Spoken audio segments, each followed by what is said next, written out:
T. McCluskey presents Arcade Talk live stream.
Welcome to Arcade Wars.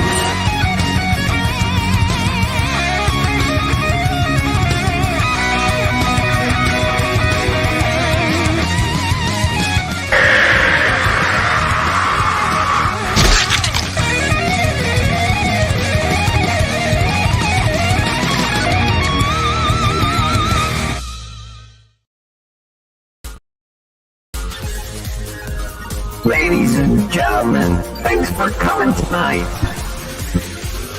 We're gonna do the Arcade Talk show. Yeah, that's right here. The Arcade Talk show. That's right, we're gonna do it tonight. Come on, people, let's do it. Let's do the show. What show is that? That's the Arcade Talk show. Yeah, who's on tonight, you ask? You know who it is. P. McCluskey. And who else? You know who it is. Papa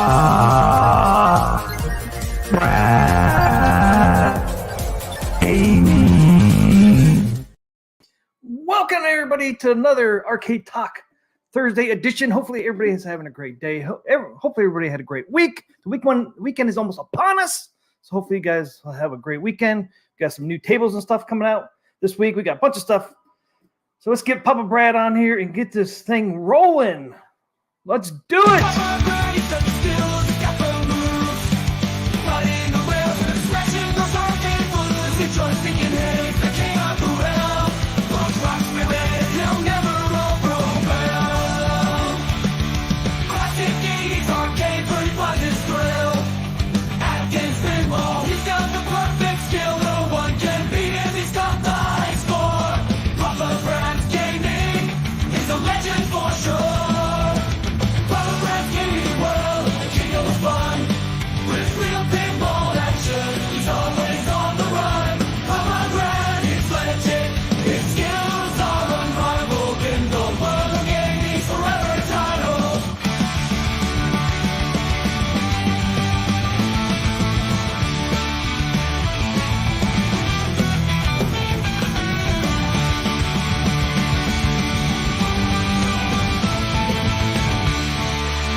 Welcome, Papa Brad. Welcome. All right, man. Awesome. Arcade Talk is here. That's it, man. How do I have two of these open?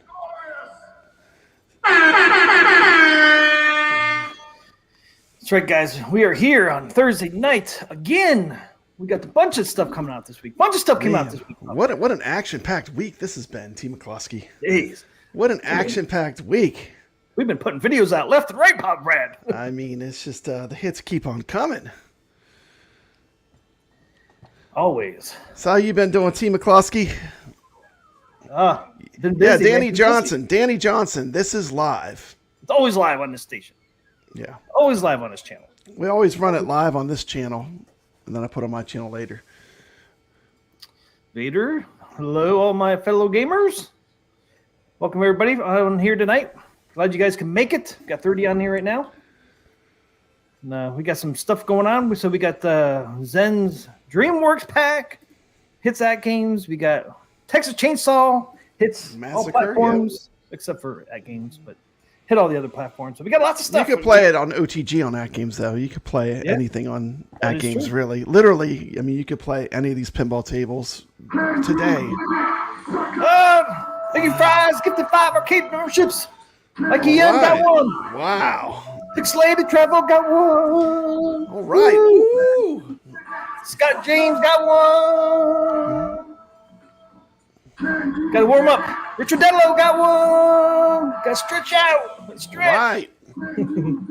Stay He legit. got one. All the memberships dropping.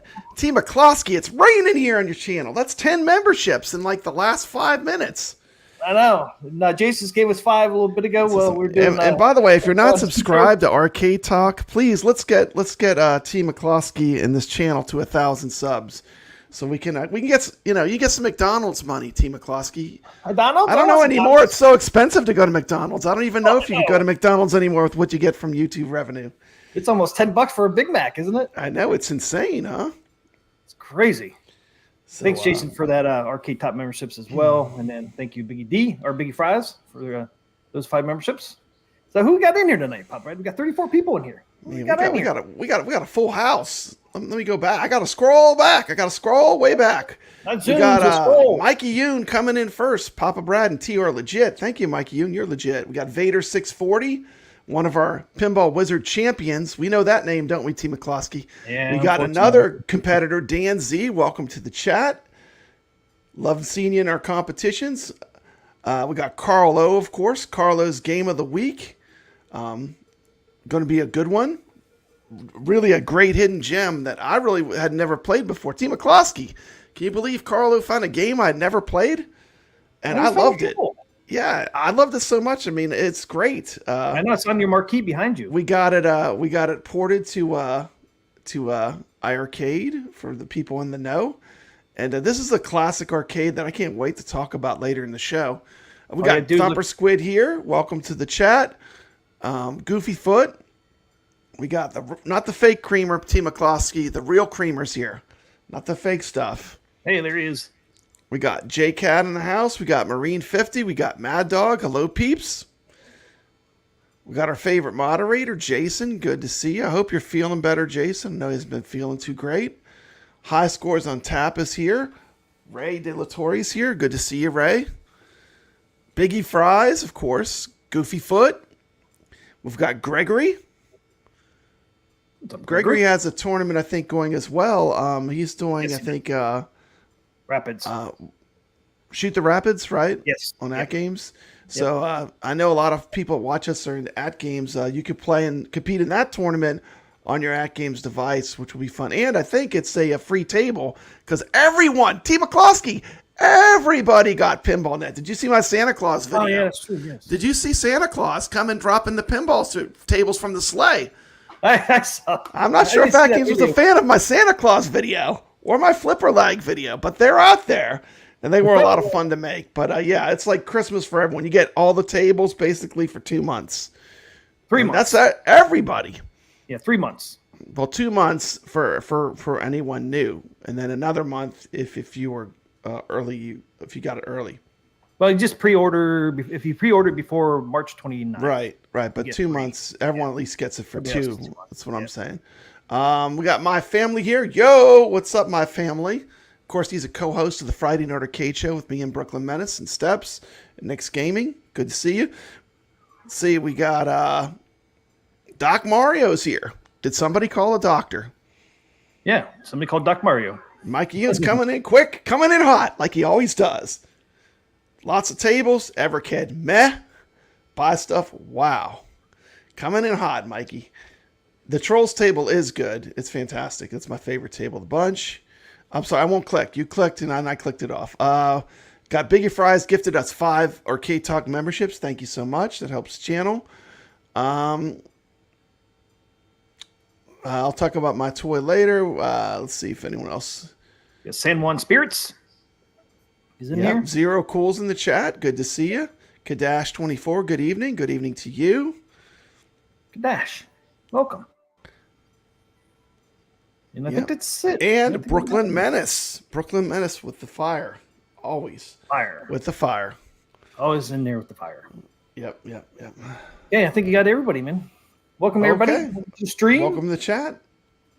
But Goofy Foot says, I don't know if you saw it or not. Where'd Goofy Foot go? I lost him now. Oh. Goofy Foot says, I can't handle any more AtGames this week. Please spare me. We'll spare you. Oh, no. T. McCloskey. Oh, you know what that is? That's the AtGames Founders Edition. Oh. The Founders Edition. Founders Edition. Man, I'm joining Team AtGames.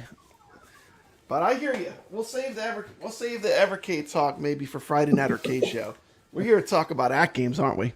We got AtGames. We got buy stuff. We got Zen. So much to talk about. Yeah, let's pull up the calendar first. Let's get that out of the way. Yeah, let's start with some AtGames news. Okay, so they dropped this June calendar, and they moved it. Cheers! Let's go, suckers! You got a $5 super chat. Ray De La Torre. Let's go, suckers! Let's go, suckers! Woo woo!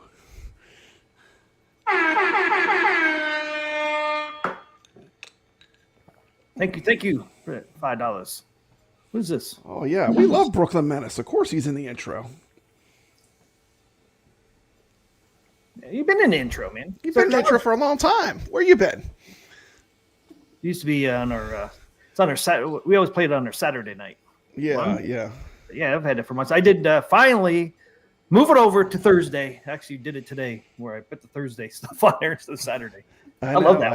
I know. When we went weekly instead of bi-weekly. We got Mike Hawkerts is here. Good to see you. Mike Hawkerts is a huge AtGames fan. I've went on a couple AtGames streams, and he was in, I think, all of them. So good to see you here, Mike Hawkerts. Nice.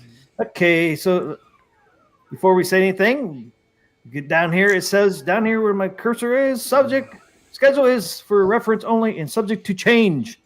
Oh, so like we shouldn't get bent out of shape if these dates change. These are just like projected dates. Yeah, some people always get bent out of shape. Not written in stone. It's not 100%.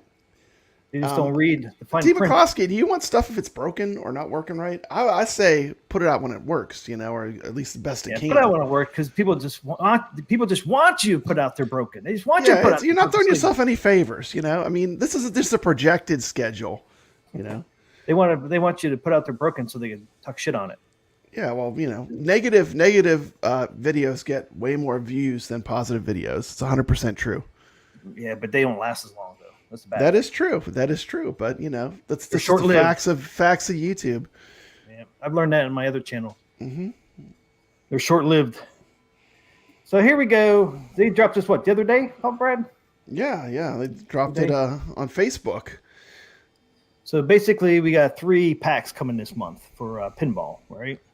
We got the DreamWorks they just did yesterday, and then they got Gearbox Pinball dropping on the 26th, and then Natural History 2 is dropping on the 28th? Yeah, 28th.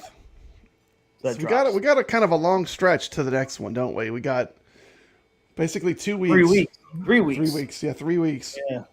Get the Gearbox. Gearbox has what? Borderlands. Brothers in Arms. Is it Homeworld?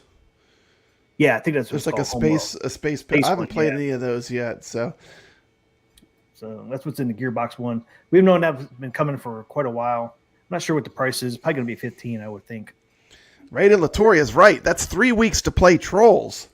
Exactly, Ray De La Torre. You're right. That's what I'm saying too. I don't like the Trolls that one that much. I love the trolls. To me, that's one of my favorite tables. I mean, honestly, and the thing with that, I mean, Hey, I don't know Crow, if- what's up? we'll save that till when we talk about the tables. We're probably gonna do a segment on that, huh? Yeah. Okay, I'll save it, but I have some strong opinions on that. But yeah, Natural History 2 is going to be a banger. I mean, it's going to be great. What's the table names on those? I can't remember. I can't remember either. You need to pull them up. But they've got some pretty cool tables in the works for the Natural History Pack 2. And don't forget, guys, the Natural History Pack is going to be 4K and HD. So, HD and 4K. How much flipper lag is on those? Almost HD, none. none. Yeah, Oh yeah, none, 4K, none. none, HD, none. No, I mean, no. these are going to be fire. I have a really good feeling about these pinball packs are going to reduce with the Natural History. Think about it. Magic Pixel hasn't really did any new tables until these. They've had right? all this time to polish this pack and make this pack. Yeah. You know, did you know for AtGames that Natural History was one of the best sellers of all times for AtGames? Really? Yeah, it's like one of their top. That's why they made a pinball machine. Like, remember when we saw the Dinosaur Dynasty and we were all like, why are they doing Dinosaur Dynasty? Well, it turns out that pack is one of their most successful pinball packs they've ever launched.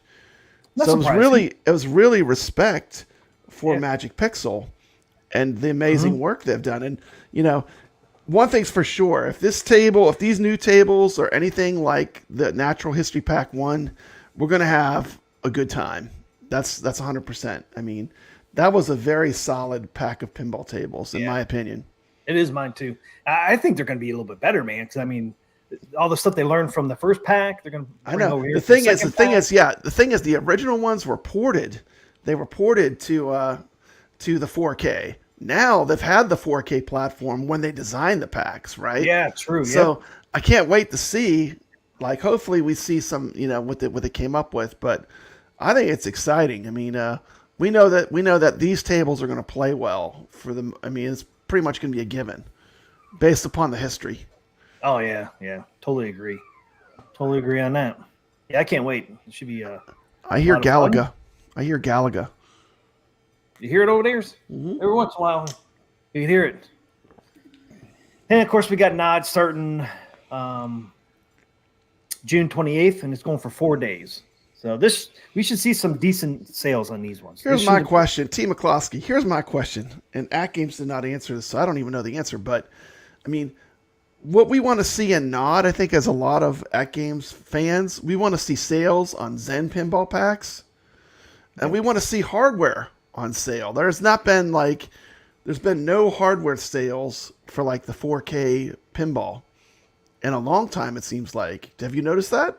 Well, not since the last Nod, which last Nod was what, February? Yeah, March? it's been a while. I mean, the thing is, if they put the pinball machine on sale, the 4K, maybe they'll get more people getting them, and that'll grow the user base. You know what I mean? I think a lot of people want to get it, but they want to get it on sale. That's just a feeling I get from a lot of people that have not made the jump. Maybe they have an HD pinball and they haven't made the jump yet. You know what I mean, T. McCloskey? Because times are tough. Who doesn't want to save a buck? You know what I'm saying? Oh yeah, everybody wants to save. Times are tough. Everything's more expensive. San Juan Spirits, are the Nod sales better than Black Friday? I don't know about that. It depends. Some of these Nods are really good, and some of them are okay. And then these little mini ones they've been doing the last couple months, those are really for I don't know. They're really for the packs and stuff. They're not really for the hardware. Yeah. I think we're going to see It some. seems to me like those sales are like, if you're going to buy stuff anyway, you'll get a little discount. But like, to me, they didn't push me hard enough to force me to buy. Yeah. I think the discount. I think like the $5 off per table is enough to push you to buy more. But everyone's going to get spoiled, though, T. McCloskey. We're all sitting on PinballNet now for a couple months. We have all these tables unlocked. So everyone's going to get spoiled right now because we have pretty much the run of the mill. You know what I mean? Yep. Yeah, we got it for well. I got it for what? You bought it for a year too. So me and you got it for what? A year and 3 months. 3 months, I think. So I got plenty of time. I guess from what I understand, the extra month doesn't kick in until these months are over, right? Because I don't see it anywhere on my account. It just says 2 months. Yeah, they said it won't kick in until the. I guess it kicks in after it expires. It kicks in the next thing, and then it'll kick in my subscription, I guess. Well, I see all 3 of mine on my machine. If you go into where you go into my locker, I can't remember where it's at, but mine actually says mine expires next August. Oh, August I don't know. I better go check. I don't think no. So you see August, so it'd be yeah. So yes, so it's the 3 months plus a year. So it's somewhere on your. I don't know if it's in the digital lock. It's somewhere on there. Actually tells you. At least on mine it does. It tells mine expires of August of 2024. Yeah, we got high scores. High scores on tap is here. Good to see you. High scores on tap. But yeah, so we should see some better deals on this because this is actually a true nod sale. Where these other ones last couple of months really weren't nod; they were just little sales they did. So this is a true nod. Yeah, we should see some decent deals. Hopefully, AtGames brings the fire with the discounts. I mean, I think a lot of people too have been waiting for some kind of Zen discount. You know, there are people that are just like waiting, holding off on buying the Zen tables for a discount. You're on the fence, wait, because everybody's forgetting that AtGames announced that there's going to be some new stuff coming with Zen. And there's going to be 2. I'll pull that up because I know some people have been talking about this and they kind of forgot what they're doing with Zen. Let's see if this is it or not. Yeah, so some people were like, "Oh, why isn't Zen part of Pinball Net?" Well, I think this is the reason why, because here's this AtGames and Zen Studios present broad content partnership. This came out May 16th. McCloskey? What's the reason? The reason is, you scroll down in here, it says an exclusive list of 45 pinball packs from Zen Studios library, 2 subscription service options. So we're going to get 2 subscription service options for Zen. So what is that going to be? I don't know, but Carlo has convinced me just to buy the tables. So like I bought all the tables I didn't have. So at this point, I'll just have to buy or get whatever comes new, you know? So anything, 2 subscription services, to me, you got to subscribe to it. So are they going to give something like they have now, like a pinball pass for Zen just on AtGames? So that's why they're not in Pinball Net, because we're going to get a Zen only Pinball Net. And because, can you think of 2 subscription service options besides getting packs in there? So that's what I think. Yeah. I think some people, you know, they like to do that, you know. Well, I know some people said, "Well, why isn't Zen in a Pinball Net?" Well, I think it's because Zen says we don't want it to be in there. We want our own subscription service options for AtGames. Yeah. Well, they had their own for a long time. Now, the thing that's funny is Zen just discontinued the subscription service, and now they're talking about starting it on AtGames, which I think is funny. It's like they're like, on the consoles you can't get. I mean, I signed up right before they stopped doing it, so I got it for a full year. And I no matter what tables they release, I pretty much get them for the most part, which is pretty cool on console. But I don't know. I mean, but the bad part about a subscription when it's over, I mean, you really don't have the tables. When the subscription's over, you lose access to them all. Yeah, but you know, that's why I'm going to use the Pinball Net for AtGames. Is I'm going to play these tables and decide what packs I want for Zachariah. I don't want to buy all of them. I know you and Carl did, but I'm going to use this year and 3 months to figure out what packs I want to buy. And I'm going to use my I get those. I get $25 every quarter. I'm going to use those to buy the Zachariah packs, the ones I want. Anyways, that's how I'm going to use the Pinball Net. Yeah, they don't let you use your money for anything Zen though. No. So like you're going to have to use your money for the Zachariah tables. Hey, thanks, high scores. 5 more, man. It's 15. Woohoo! 15 new members, Team McCluskey. Wow. Chris got one. Jenny's Rock and Soul got one. And Sam's Arcade got one.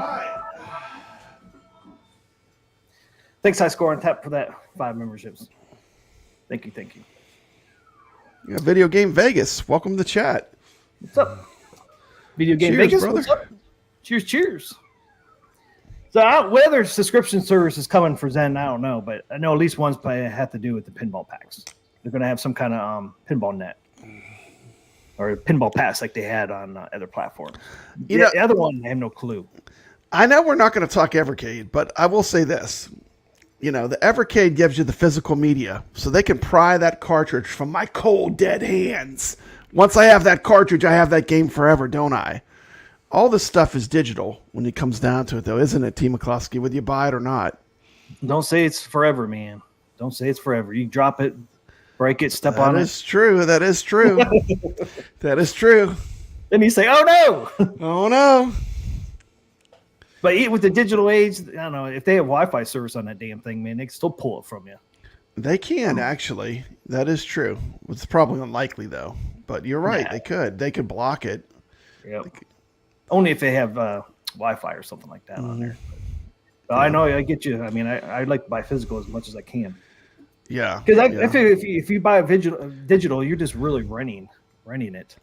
The thing I didn't know is like the other day, I live out in the country and my internet went down. T. McCloskey, I couldn't even get to my pinball tables on my 4K if it's not connected online. I can't access the tables I already bought because it needs that online connection to kick on and say that I bought them, I guess. Yeah, which I know there's a way you could select where it doesn't do that, but I was a bit surprised because the internet went down, so I was like, oh, I'll just play some pinball. And guess what happened, T. McCloskey? It was not going to happen. Nope, because I was locked out. It showed on my tables still, of course, but then it said, you need to connect. Now, if you had those on a USB flash drive, would you still do that? Or? Yes. It was not letting me access the tables that I had bought. So it's just like when you're on a PS5 or 4 when you put the disc in there. That's what that's really doing. I know there's a way you can bind the like in the original HD product, there was a way you could bind the tables to the product where it's it locks it to whatever. But I don't know what I'm going to do, T. McCloskey. What if I get a different one down the road? I don't want to bind all my tables to one product. You know what I mean? You want to do the account, right? That's why I want to keep it on my account because I don't want them to be locked into any one machine. You know what I mean?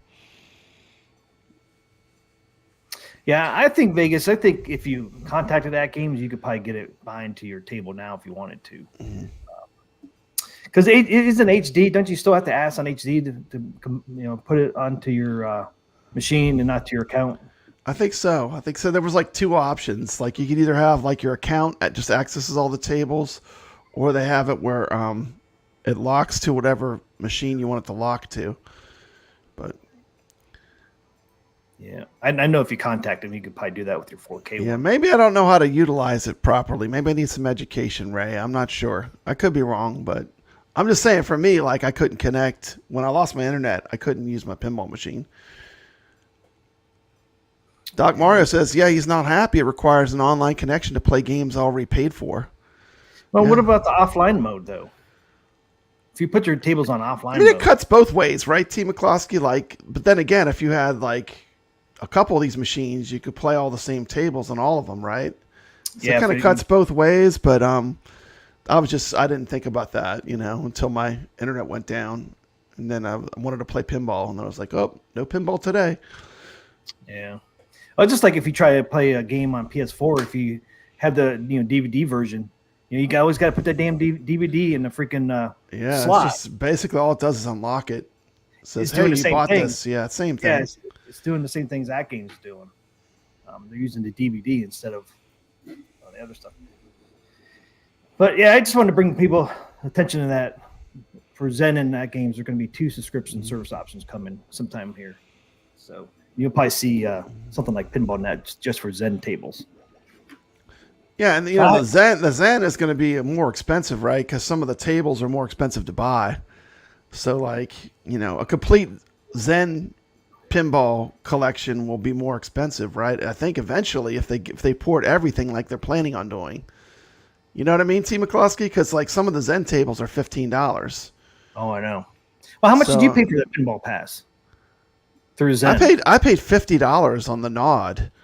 That seemed like a no-brainer. You know, like it was so cheap. I was just like, I'll just No, I get meant this. for the Pinball Pass through Zen. Oh, I don't know. I want to say it was like $110. It wasn't cheap. Yeah, But I figured it has everything unlocked, except there was a few tables that you don't get, but the majority, I think like you do miss something big. It was either Marvel or Star Wars. There's something you miss because it's a different license, I guess. But it might have been Marvel that you don't get. It's Disney there. Good old Disney. 321 Pinball says you can put it in offline mode in the settings. Yeah, see, Probably that's what I had to do. You know, maybe I had to do that, and then I could play my pinballs. Will that allow me to play my pinball machines I purchased without being online? That's what the offline mode is for. You don't have to be online. Yeah. Can you I do haven't that tried it after you're disconnected, though? I haven't tried it either. I'm just I don't know. curious. I mean, Probably. I would say probably not, but maybe you can.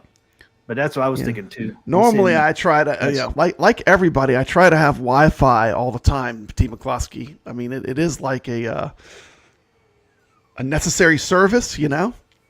Yeah. But when it was gone, I just noticed I couldn't do anything. So maybe you just have to switch it to that mode. 321 Pinball says yes. Welcome to the chat, 321 Pinball. That's a new name. We haven't seen that one before. Welcome to the stream. I thought he's been on here before. Has he? But yes. So I'm been a thinking while. he said yes to that you can do it after you lose your Wi-Fi. I'm going to try it, man, after the stream. I'm going to cut my Wi-Fi off. That'd be a good video. And then High Score was talking about, has anyone been able to play their UCE files on 4K? Yeah, I just did a You were playing video. Dig Dug. I mean, not Dig Dug. Oh my God, I said the wrong game, T. McCloskey. You're sitting. I insulted you. It's like slapping you in the face because everyone knows Dig Dug's better than Mr. Do. Except me. Mr. Dude's the best all-time video ever made. You were playing Mr. Do like a champ on your pinball machine. Yeah, I just did, was it yesterday or the day before? Tuesday after the update, because we were like, I can't get my UC files to work. So I pulled mine up and said, yep, here's Mr. Do after the update. I know. I mean, I saw you playing Mr. Do. I saw you rocking it on some Golden Tee. Was there any glass to hit when you're playing Golden Tee on the No, it was pinball? right over top, sucker. Dude, you were going right over top. I mean, you were going those long drives. Yeah, I was getting some really good long time. I got over 350 yards, man. Proving it. Guess what? No glass in the way. It was awesome. There was some question about the UCEs. There's like thousands of games, so I'm sure some of them, the controls don't work right now. But I don't know if the sauce people have really been working with the pinball that much. Some of the games might need to have the controls fixed, right?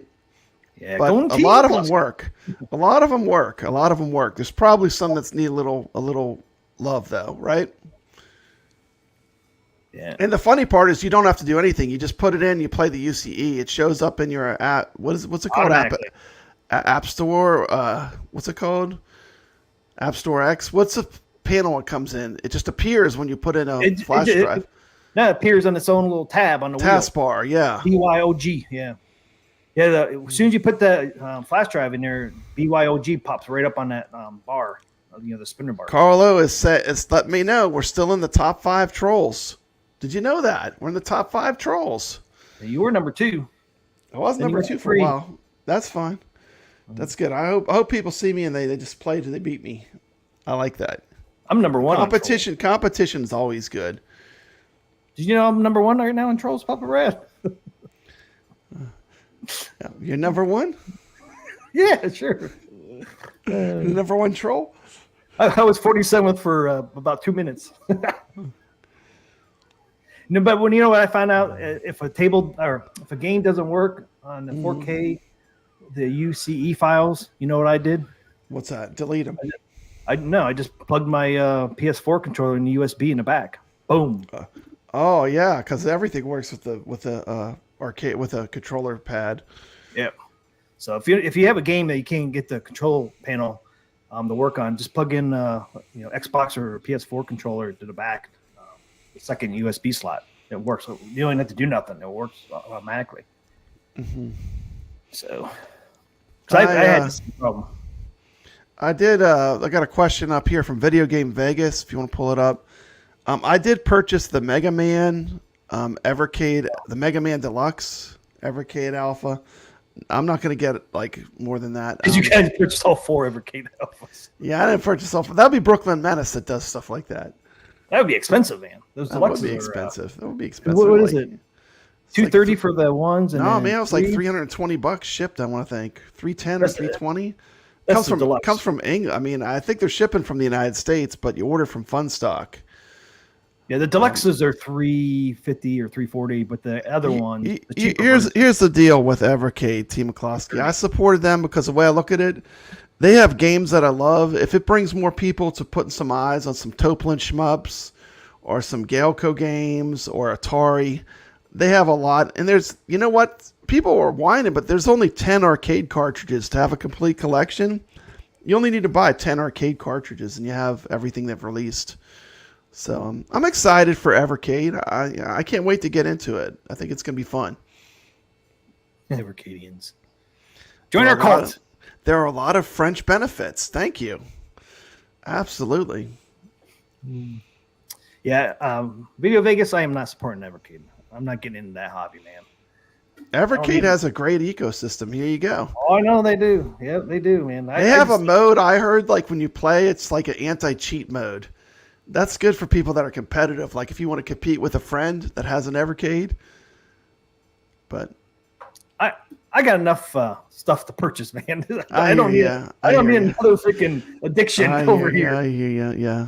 You gotta say no at some point. Because my friend Nick sends me every time I share that I got something for Evercade. He says, "You're going down the rabbit hole, Papa Brad. It's the rabbit hole. Don't go down the rabbit hole." More cartridges to collect. Jeez, more cartridges. Don't you have enough with the Atari 2600? I'm telling you, I love cartridges. See, that's what I'm saying. It's right in my wheelhouse. I love collecting cartridges. I collect Atari stuff. You're gonna be like Brooklyn. You got to get every number. Eventually, maybe. I don't know. We'll see. I'm just not gonna go. I'm excited to have it, though. I mean, you know, I got enough stuff to keep me busy, man. Yeah, I do too. You know, between you gotta say stop somewhere. You gotta say no. Yeah. It's like it's adding another log on the fire. You know, but I'm excited. I'm excited. You know, I'm excited that Evercade decided to get into the home arcade space, and I've always liked them, like because I could see what they were doing with the retro gaming. But having them, you know, kind of put their foot in the door of the home arcade space, I think that pushed me over the edge, T. McCloskey. I know. It pushed me over the edge. They did. These bastards. Why'd they have to push Pop Brad over the edge? And it ain't cheap either, man. Good. I was doing You're going with the deluxe version, right? Which is I got the Founders Edition, and I got the deluxe arcade. Yeah. Yeah, see, I'm like with Goofyfoot. I'm on the new wave toy addiction. I can't afford another vice. I hear you, man. That's how I feel. I'm kind of done with new wave toys too, man. Unless they come out with something like a Mr. Do or Spy Hunter. Yeah. To me, it depends on the game. If it's a game, I really have a lot of them. Like when they did Q*bert, I had a lot of nostalgia for that. It depends on the game. If it's a game that I really love, they could probably pull me in, you know. But see, Mr. Do ain't gonna do Mr. Do, right? Because they're just gonna have that plain old white universal one. Yeah. I like my version better back there. Vegas said I did get the New Wave Toy Golden Tee bundle. Can't wait to play it on my Rec Room Masters. All right, look at that. We got somebody that bought the Golden Tee. Awesome. Goofyfoot, did you buy the New Wave Toys Golden Tee bundle? I did not. I'm not going to. I want that new trackball. That new trackball looks fire. That trackball that Glenn made, it looks really nice. I got a question for you. If Glenn sells just his board by itself, would you buy that? The Golden Tee box that Glenn made. Would you buy that by itself? If he sells that at some point? I would want to put it in an arcade. You know, I'd want to put it in something. I would probably be more of a fan if it was like, can you imagine if we could put that big trackball into the AtGames? Oh, I know. And the ALU? I don't know why there's never been an ALU Glenn's trackball. I mean, that's something that would be awesome, you know? I would be interested in that Glenn's Golden Tee box. Mm-hmm. I would be interested if he sold that by itself. That I might buy. Especially if you can get some of the newer Golden Tee games on there. But we will see. Hey, what's up, Hollywood? Video Game Vegas mentioning a great Golden Age arcade cut, Mad Planets. Have you ever played Mad Planets? It's fantastic. T. McCloskey, a joystick, you got a fire button and a spinner all in one game. Ah, sorry, that's the one that has the spinner. It's absolutely insane. It's great. I love Mad Planets.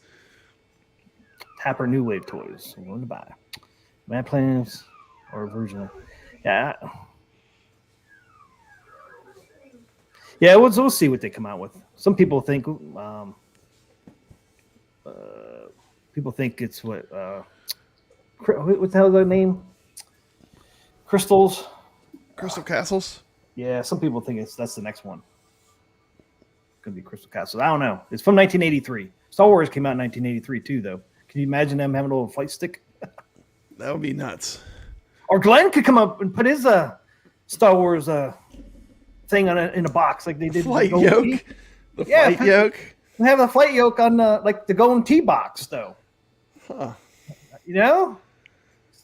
Well, but it's from 1983. I know you're going to have a choice of tea molding, too. You're going to have two choices of tea molding, just like they did with Food Fight. Remember Food Fight? You could get white or yellow. I got yellow. Yeah. I actually have the big Hap trackball right now, which is one of the ones that they used in a lot of the Golden Tees. I can play Golden Tee on my MAME setup. Hollywood Polo asks a good question. Arcade Talk, Brad, do you think Chainsaw is the best Pinball M table to date? Papa Brad's going to say yes, it is. It's pretty good. I don't know. Which one do you like better, Chucky or this one? I haven't played it enough. I mean, I really like this table, though. The Texas Chainsaw Massacre, if you're a fan of horror, I mean, it's just so gloomy and dark. I mean, it's music. Great. The music, I think it's one of the best tables I've made for Pinball M, personally. It's up there with Chucky. I would say those two are neck and neck for my two favorites. Yeah. The thing is great, but it's a hard table. Oh, the thing's so it's a hard table. It's challenging, which I think I think this table is a little bit challenging. Chucky is the easiest table of any of the Pinball M's, I think. Yeah, that's true. Yeah. So maybe I would give it to Chucky just because it has a broader appeal because it's easier. But I do like the Texas Chainsaw Massacre is great. I'm loving it. It's bloody, man. It's really dark. It is dark. I mean, they're going for the full M, which is good, because Pinball M was supposed to be a edgier, for like horror and stuff they couldn't do on the regular Pinball Effects platform. So far, they delivered on all of them, I would say. I mean, I like them all. Say a big thank you to Zen Studios for sending me a press code for Texas Chainsaw Massacre. That was fun. I enjoyed playing it a little early. I got to put out my video. I got a little extra, got a whole extra day to do my video. Which Buggy was bastard. Cool. I know, a whole day. I got a whole day. Hey, it was good. It was good. Thank you. Did you get 2 whole days? You didn't get 2? I thought you got 2 whole days. I might have had it for 2 days, but I thought you got it on Tuesday. Yeah. I can't remember. What people don't realize is they really don't give it, you get to play it, but you don't own it. It's a different build they give you. So, I did buy it. As soon as it was available, I bought the table myself. So, if that's an endorsement, I actually bought the table the second it dropped on Steam. So it's $5.49. Yeah, for $5.49. I can't even go to McDonald's for $5.49 anymore. T. McCloskey. You can't. Well, you can, but you can buy this awesome pinball machine for $5.49. I'll just let you guys know I am going to give away Texas Chainsaw Massacre Steam. I know. Code. It's exciting. If you don't have the table, we're giving away a copy. T. McCloskey is. All we ask is you play in the tournament. Playing the tournament. That's it. Scott James has a good question. The biggest problem is space. Where do we put all this stuff? I know exactly. The Pop Brad has given up 2 rooms. He has 2 rooms. He has so much stuff. 2 rooms. Got 2 rooms. A lot of us don't have 2 rooms like Pop Brad. We got to start selling stuff, man. Start selling stuff. I'm going to start. If I buy anything else, man, Pac-Man's got to go. Yeah, Pac-Man's on the chopping block. Chopping block. I can play it on my Mr. Do. Dude, I have overflow in my living room of arcades. That's right. I forgot I've got a very cool wife. She lets me get away with a lot. But I actually have 3 arcades in the living room too. So I do have a problem. My name's Papa Brad, and I have a problem. Yeah, You got an arcade problem. I'm addicted to arcades. That's funny. Video Game Vegas says, Pop Brad, I think the reason Glenn doesn't make the big trackball for the AOU is he doesn't want to get sued when people break their hands hitting the screen. That's right, man. There's not much room, man. If you get into Golden Tee, you need a pedestal or a lot of space. You need a control deck with a lot of space. My main control deck is massive. Like, I do not need to worry about my hands hitting anything when I'm playing a trackball game. But don't have to on AtGames Pinball either. Yeah, you don't have to on the AtGames Pinball. That's a good solution for playing classic Golden Tee. Yeah, for classic. For the classic, you know. Yeah, because it goes all the way up to 2001 on that. Yeah. Coin-Opt X. Which ain't bad. Yeah. That's what I was playing. Yeah. Doc Mario says beds are overrated. Sell the bed. I mean, I could put a whole bunch of machines in that bedroom. Sell the bed. Could sleep in a chair. There you go. Lazy boy. That'd be good for your back. Yeah. I sleep on my side, man, so that would not be very comfortable for me. One word for you.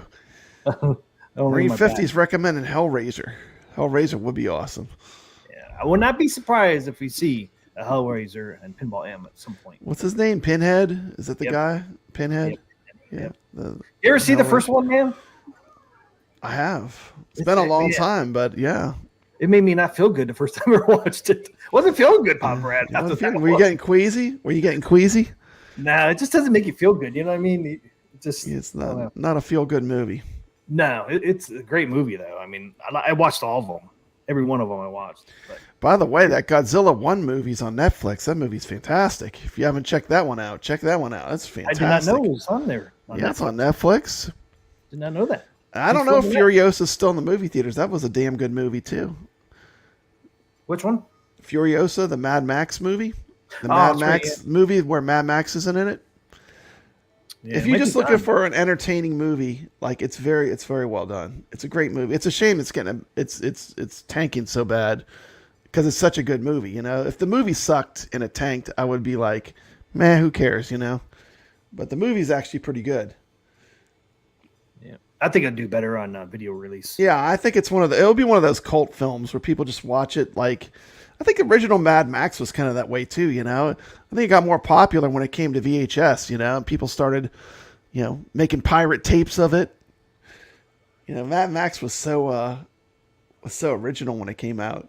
Yeah, it was. There was nothing like it. It was nothing like that, man. It was just like insane. That's one thing I wanted to go over from this press release. This actually also shows the tables we're going to be getting on here. Oh, there you go. Look at that, T. McCloskey. Where'd you find that? That's pretty awesome. That's part of that press tables release. We're getting? Yeah. It's that press release from May 16th. I got it from you, Pop Brett. I know. I sent that to you? Yeah, it was the press release off of AtGames. Oh, okay. Okay, look at that. We're getting Fishtails, man. Fishtails is fantastic. Fishtails is a banger. Fishtails on there, and we already got World Cup Soccer. I think that one they kind of threw out there the last minute. I really don't think they were ready to put that out. I think they just had because they were going to put out Godzilla. Remember? Yep. And I think Godzilla, I guess, needed more work, so they put out the World Cup. Soccer. But it's not bad. I mean, I love it. The only thing I don't like about it is the sound isn't great. Like the mix is off. Like they didn't get a chance to fix that part. Yeah, the ball is too loud. Like the motor of the ball is louder than the announcer who's yelling. Supposedly the announcer's yelling. You can barely hear him, which is unfortunate. Barely hear him. I love when he goes, "Oh!" When you can barely hear him, he's like, "Oh!" It's like, come on. It is still. I have to say, it's still an extremely fun table to play. Oh, it is. Yeah. The playability is good. Like it plays well. Flippers are good. Graphics are good. Yeah. It's just that, like you said, it's just the sound mix is a bit off. Yeah. I think it's like the balance of everything. It's not balanced well. Like all the sounds are off. It's the balancing of everything. Like how loud are the call outs? How loud is the SSF of the ball rolling around? Is the ball so loud that you can't hear the music, you know, stuff like that. I think that they still have ways to go with the mixing on the soundscape with the especially with the SSF kit that we have, you know. Oh, There's man, so that's much just- more they could be doing. But overall, I mean, I'm still happy. But I mean, the mix is definitely needs to be like in a patch. They should fix the mix on World And Cup all they Soccer. have to do is lower the sound effects and increase just lower the call-outs. motor sound and raise up increase- the shout outs. Yep. That's it. For pretty much. Yeah, I love because on even Steam the call outs are a little low, but at least you can hear them. I mean, on that game's you got to listen out for it. Did he say something? Yeah, it's Did he cool say, because I could play all the same tables on my PS4 because I got all the tables unlocked. And yeah, I mean, just the mix is off. However, they mixed it for the AtGames, they need to go back and just tune a little bit. Tune it. It's there. It's all there. It just needs to be tuned a little different. Yeah, I don't think AtGames can patch the sound. That's something Zen would have to do, and the backlash might be the same way too. Yeah, AtGames got to get approval by Zen to do any of this stuff from the Zen tables, or Zen's got to do them themselves. I think probably Zen has to do it and then release it to AtGames to push out. I know a lot of people think AtGames could do stuff to the Zen tables, and they No, can't. I think their hands are completely tied as far as going into the software and changing anything. I don't agree. think they're allowed to do that. I mean, Even the backlash, I think. That's Zen's deal. I mean, Yeah, I think the backlash in DMD is the same way. T. McCloskey, all of our concerns I said directly to AtGames. All those things we've been talking about. Allow us to stretch the backlash. Allow us to stretch the DMDs. Everything we've ever talked about on the show, I shared with them. So we'll see what they do. Yeah. Like I said, I don't know if AtGames themselves can stretch the DMD and backlash. They got to get Zen's approval, right? Because Zen owns those. So, everything runs through Zen on the Zen tables, I do believe. Even if I don't AtGames think can fix so. it. I don't think so, Mikey. I don't think so. Absolutely not. They want more and they want better. Absolutely not. That's not an accurate statement. AtGames has come out and said that they haven't been happy. Yeah, they've literally said it themselves. Absolutely not. And Zen's not happy either. So AtGames and Zen both said they're not happy. So that's good. That's good news to hear. Where you really notice is like if you go from like a Gottlieb or a Magic Pixel table and then you go to the Zen tables, the sound is not as good, It's not as loud either. Yeah, it's not as it's like it's not balanced right. Yeah. The Magic Pixel, I think they had such a long wind up though that they really polished those tables to where they were just about perfect. They've been working on. I think they had at least a full year to actually fine tune them, and they already were running stuff on AtGames, right? So it was like they already had the infrastructure. They're not new at it. You know what I mean? Like they already made these tables, so that I think they were real familiar with how everything worked. It was just a matter of fine tuning and polishing it. Well, I think Zen is pretty much starting at ground zero. They are. So I think they have a harder learning curve. Well, yeah, because that game, the 4K was already in the process when Zen got aboard, and that's part of the problem. Zen had to, come from behind. Where Max and Pisco, man, they've been out there over a year, fine tuning their stuff. Zen's like, we just got to get this thing to work. I think they are taking a look. Mike Ian says once again, thank you. You're always giving us bringing the fire. Papa Bradley should pump the brakes and optimize their current broken Zen tables before they try to monetize more. I think there is a little bit of a lag. So we don't get another table to the end of the month. 3 weeks. So hopefully they are optimizing. 3 weeks. Hopefully they're going to put out a patch eventually that optimizes these tables we already have. It seems to me the tide changed. The tide turned from Attack from Mars forward.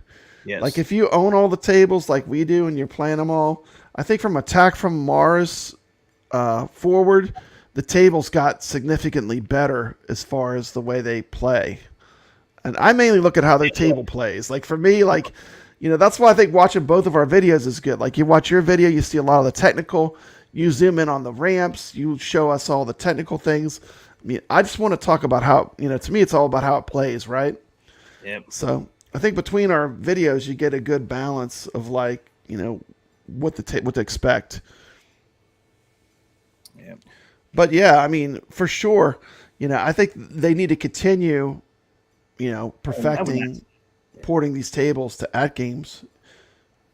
They definitely wouldn't say they're broken tables at this point, especially the last four Williams, and then the DreamWorks. Yeah, I mean, Twilight Zone, Attack from Mars, World Cup Soccer, and Star Trek, and DreamWorks. It's 5 in a row that have been consistently better than the earlier ones. Probably the worst table pack to me is the Snoopy. I mean, I went back and played it, T. McCloskey, because you were saying it wasn't good. And I have to agree, it's the least playable of the tables. It's hard to play because of that lag that it has. The table plays so fast, you don't even have a chance, T. McCloskey. Yeah. Mikey Yoon, I'll give you that one, man. Snoopy is broken because the flipper lag and then the ball's so fast, man. It's just like it equals and disaster. It's funny, here's my thing, like Snoopy. I think that when they went at the design of that table wrong from Zen, it should have been a lot easier. Like you look at how fun Trolls is. Like I could put that in front of a kid and they would love it because it's not. I'm not gonna say basic, but it's simple. It's simple. Like you can see where everything is. The little spider comes out. It's a very complicated rule set. It's a complicated game to play. Snoopy should have been more like Trolls, in my opinion. It is on Steam. Yeah, on Steam it plays good. Yeah, and I'm just talking about like the port of it. It's weird too because that one seems like it shouldn't. Hey, look, we got Carl here. By the way, Carl is my source for all of the flipper lag tests. He's a really great member of the community. He's always showing us things on the AtGames Pinball and really getting critical and kind of showing them ways they can improve. So thank you, Carl. We appreciate that. What's up, Biggie D? What's up, Carl? Welcome. Yeah, got Doc Mario Snoopy here. Carl says, I haven't touched Snoopy since the day I bought it. I think I played it like 2 or 3 days, and then I haven't touched it since. I was going to play it the other day, and I forgot to. When did you play I played it after you were talking about it. I wanted to take another look at it, but I kind of agree with you. Like, of the tables, it's the most broken, like, in my opinion. And see, that's a Zen original too, so it should play just like the Trolls and Kung Fu Panda and all that. I don't understand that one. It is what it is. Yeah. They really need to go fix that one, man, because I don't even want to play it. And I loved it on Steam. Yeah. I gotta wait for it to come on AtGames. And I'm like, man, this sucks, man. I can't hit the Snoopy freaking house, and the ball comes down so fast, and then it gets in that light, and the flipper disappeared for that split second. That split second is drained. It's like, Mikey is coming in with a conspiracy theory. We talked about Snoopy on the show a bunch. But they need to go back to that one. That one needs the most love, in my opinion. Yeah, I like the way it looks too. I just don't like the way it plays. Yeah. And I love playing it on Steam. Absolutely. I agree with that statement 100%. I don't really care about the Trolls IP, but as a pinball table, original pinball table, it's fantastic. It really shocked me because I saved it for last because I thought I was going to like T. McCloskey. I thought I was going to like it the least. What? And guess what happened? Trolls. Oh. Ended up being my favorite run. I saved it for last. I was like, I guess I gotta do Trolls now, and it ended up being my favorite table of the 3. I couldn't believe it. I was like shocked. Dragon's my favorite one. You like the How to Train a Dragon. That table's got a lot going on with it, man. Yes, it does. It's really complex. I mean, that's what I like about it. And the thing about it is, well, what do we got next? We'll save that. We're probably going to talk about that. Sakro says, I play Snoopy on Pinball FX via ODG. If you want to play it on that game, that's the way you got to play it right now. Is ODG. Yeah. Biggie D says, how is Dragon Pin? I like the Dragon's Pinball.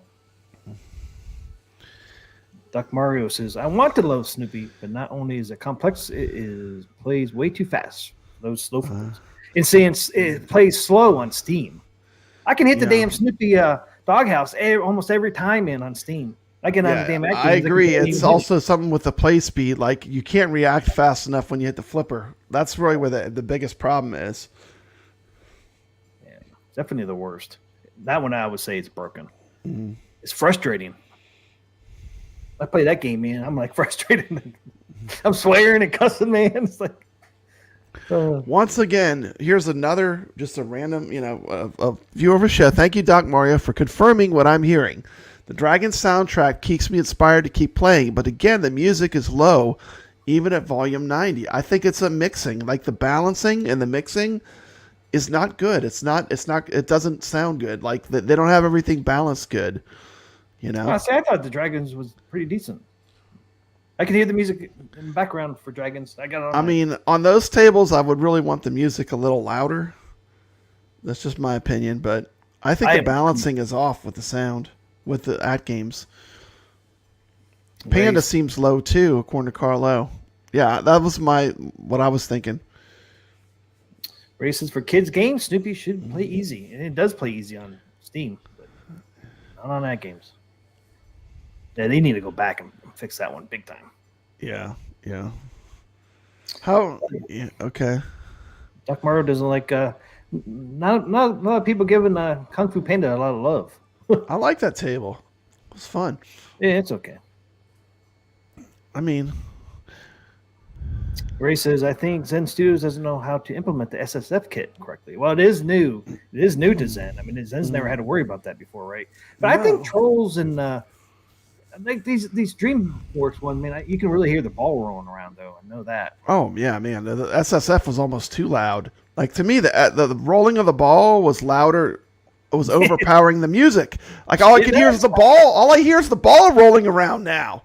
It's like, yeah. If you watch my video and your video, all I hear is the ball. I hear the ball rolling around the table, perfect. But meanwhile, it's playing this epic orchestral music in the background, and all I'm hearing is the ball rolling around. I just think it's not balanced right. Like the balance of everything. Like, when you play Attack from Mars, the way everything sounds perfect. It just sounds like it should. Everything sounds just right, like on the table when you're playing it. Like, I think they need to go back and balance the sounds of the games a little bit. Well, hey, at least we can hear the ball rolling around. On Adam's Family, you couldn't hear it when we first got that one. I know, but now it's like too much. They might have overdone it.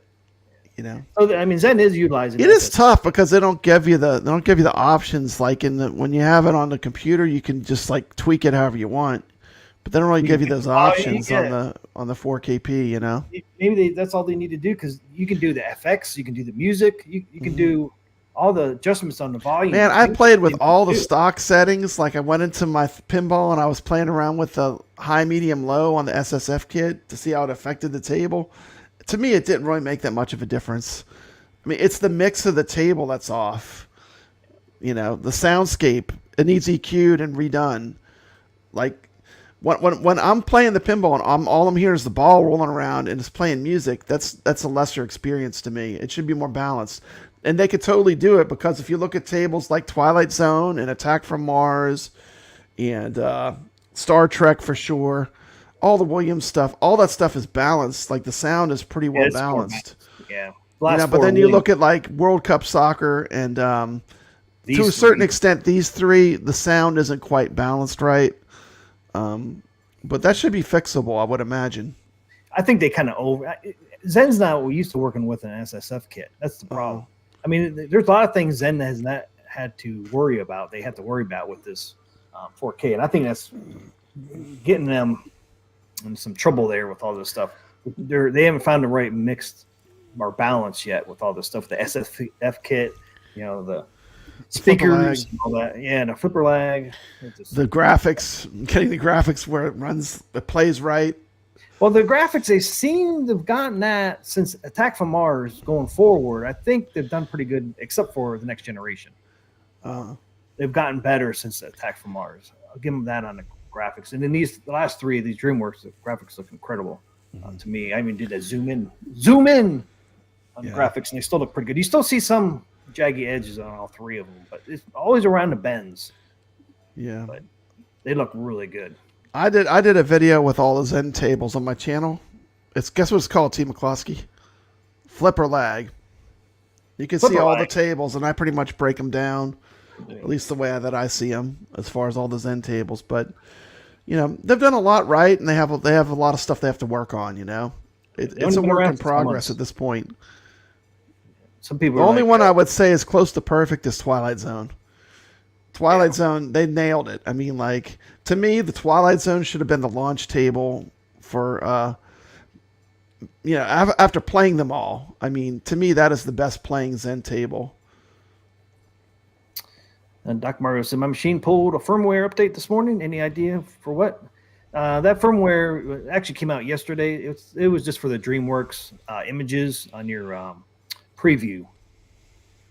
On your the preview things. That's all that was for. It was just they added images for the preview of the DreamWorks tables. That's all that was. Okay. Are we at the section where we talk about the tables yet?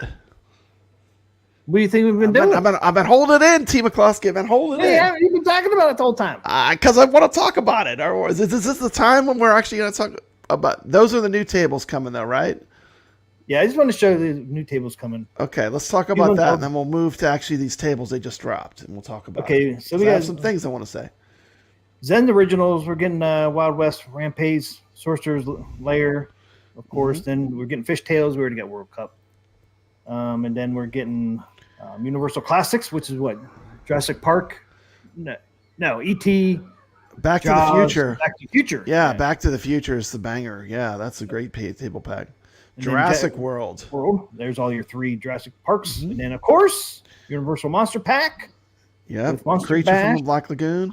Monster Bash. That's going to be cabinet artwork. I hope so. We're hoping.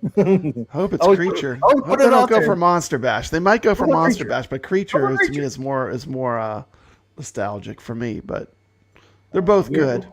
Yeah, we already got the DreamWorks pack. See, they're all out of order. They released that early. Chucky, which is Pinball M. That's a great table. Yeah. Pinball M as well. So we're getting 2 Pinball M's. Then Universal Pinball TV Classics Legends Mini Pack. That's the Knight Rider. Xena and Xena. Battlestar Galactica. Yep. So which is a new one that just came out last month? Do you believe, right? Yeah. And Gearbox is coming at the end of the month, and then Garfield. Oh, cool! We're getting Garfield at some point. And then My Little Pony for Rich Odello. You can't wait for My Little Pony. Yep. Watch, we all like it, man. Well, and say My Little Pony. Hey, if it plays good, I'll give it good. I mean. I was shocked. Trolls was such a banger. I had no idea. I saved it for last. I was like, I'm not gonna like this. I didn't think I would like any of these 3, man. It's like, when I want to buy these, man, it seems like a little kiddish. Then I started playing these. I'm like, man, these are pretty good. Man, they look pretty fun. They're pretty fun. Yeah. I mean, I think all 3 of them are fun. And I got the Trolls. I was like, oh boy, here we go with the Trolls. It's like, damn, I think the flipper on that one's the best, but. Oh man, the Trolls plays fantastic. It's one of the best tables they've done. I would put it at the top out of what they've done. It's one. I mean, I'll take a lot of heat, but that Trolls table's fantastic. Just the way they ported it, they really did a good job. So there's the tables we'll be getting up here next, several months, probably through summer, fall. So a lot of bangers in here coming up. I do like Garfield on Steam. I hope it's not another Snoopy, man. I hope it plays like it does on Steam. I do like Garfield. Excited for that one. There's those. We're getting 2 Pinball M's, and after that we'll get more. The thing in Chucky. Hopefully we'll get Texas Chainsaw Massacre sooner than later. Yeah, I hope we get that sooner than later. Yeah. Well, you can play it right now. It's available on Steam and on all the consoles. It's $5.49 on all platforms. And the cool thing about this new we're going to talk about here. Well, that's not it. Are we talking about DreamWorks? There, you fish and tie about. There's our. Okay, can I talk about it now? Okay. This pack for me was really amazing because if they can do this, they can do Star Wars, they can do Marvel, they can do Jurassic Park. This showed me that like the original IPs, like when it's all inside of their own platform, it was executed way better to me than a lot of the Williams and some of the other stuff they've done. You know. I mean, this gives me hope that the other pinball packs are going to be good. That's true. That's true, right? I mean, if they can do this, they can do Marvel, they can do Star Wars, they can do Back to the Future, E.T.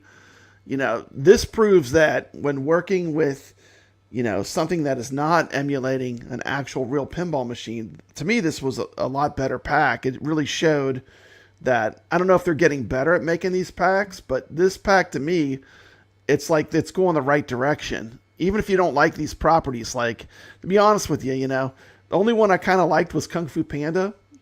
But, I mean, these tables are really fun to play, you know, as far as the IP. Yeah, and like you said, you know, there seems like if all the other Zen tables that they've created play like these three, we're all going to be happy. We're gonna be sitting good. They look good, they play good. Once again, the sound is not quite there, but sound needs work. Yeah, for a little sure. tweaking on these. I mean, because they don't sound bad. It's just like you said. No, they don't before, sound terrible. Don't get me wrong. They don't sound terrible, but they could be better. Like when Just you listen balance. to a table like Twilight Zone or Attack from Mars, or even the Addams Family, the sound mixing is perfect. Like It is the now, sound, yeah. the sound is not an issue. You know, I think these tables they need to go back and make some tweaks, but.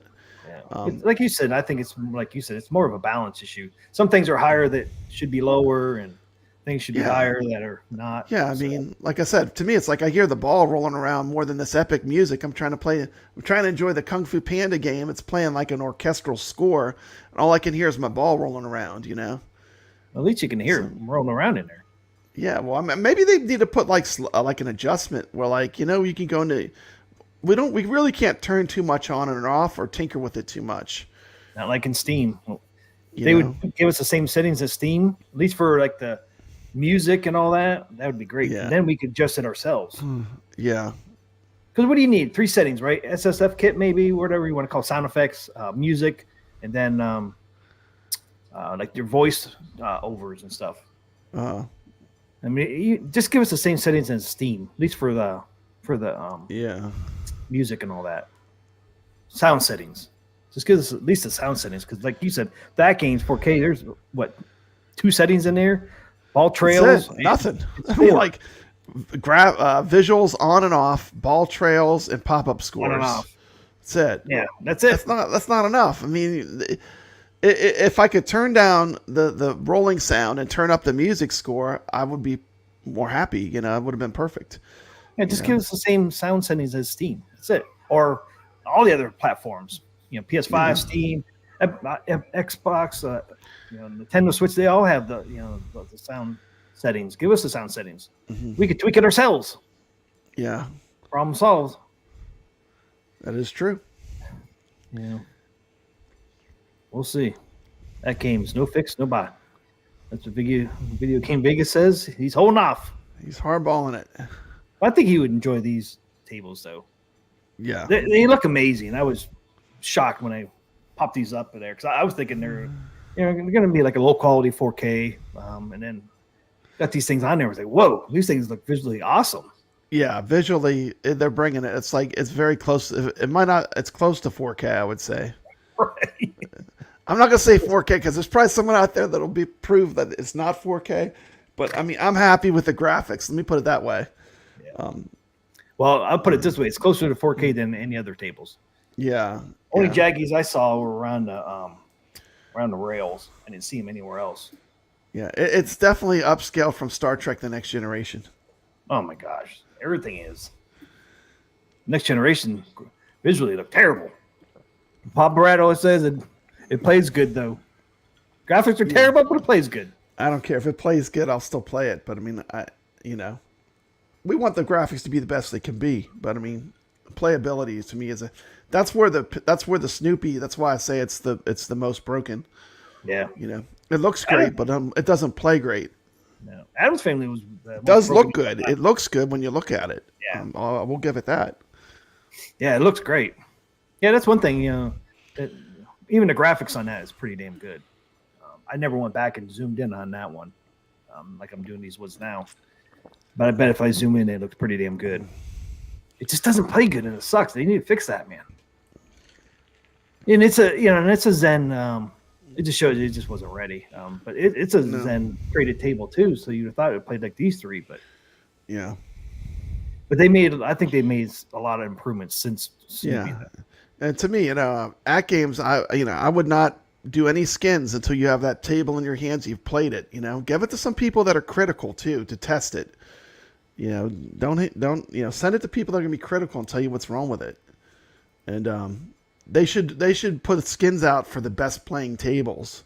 They should play them, long before they, And I know it takes a long time probably to put all that in motion, but like I said, Twilight Zone to me was a missed opportunity because it's their best playing table and there's no skin for it. You know what I mean? It's like the best of any of them. It's the best playing, and it's gonna have its own artwork. There's no artwork for it. There's no skin. It's like it's just it came out on a Wednesday or whatever. That's it. Yeah. It's like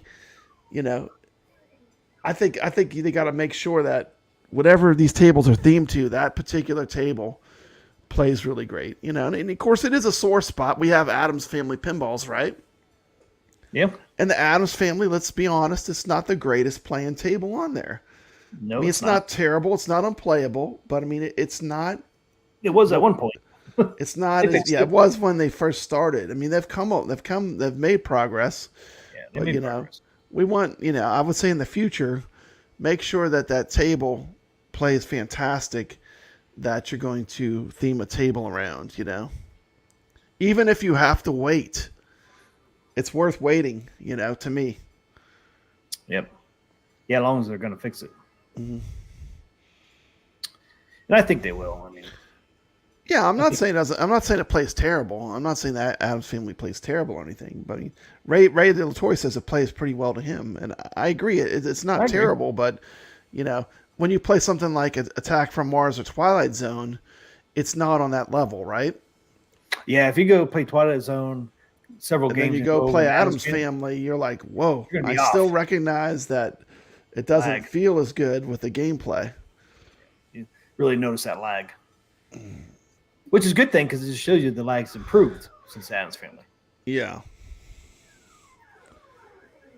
And I would say still for me, as far as the wounds they have to fix, that's still a number one issue with AtGames. One of their biggest things they got to go fix Addams Family because they have the most Addams Family tables out in the wild, right? Yeah. As far as I know. That still's got to be a critical thing at the top of their punch list of things to do. It's got to be up at the top, And that is a tough table to emulate. It's got a lot going on. You got a lot of things happening with that table. So I did play that the other day, and it does play a lot better than it used to. Even coming from these newer ones, I played it. I'm like, man, this actually plays a lot better. I was hitting shots that I couldn't hit before. Maybe it's because you've played a lot more pinball, though, too. No, I think it's because the flipper lag's not as bad as it used to be. It's been quite a while since I played Addams Family. Yeah, I played it just the other day. Addams feels like a first generation Zen, and the other ones feel like second generation. It's probably how it really is too, because is too. Yeah, absolutely. Because they made some kind of progress with Attack from Mars. Yeah, to me that was the turning point.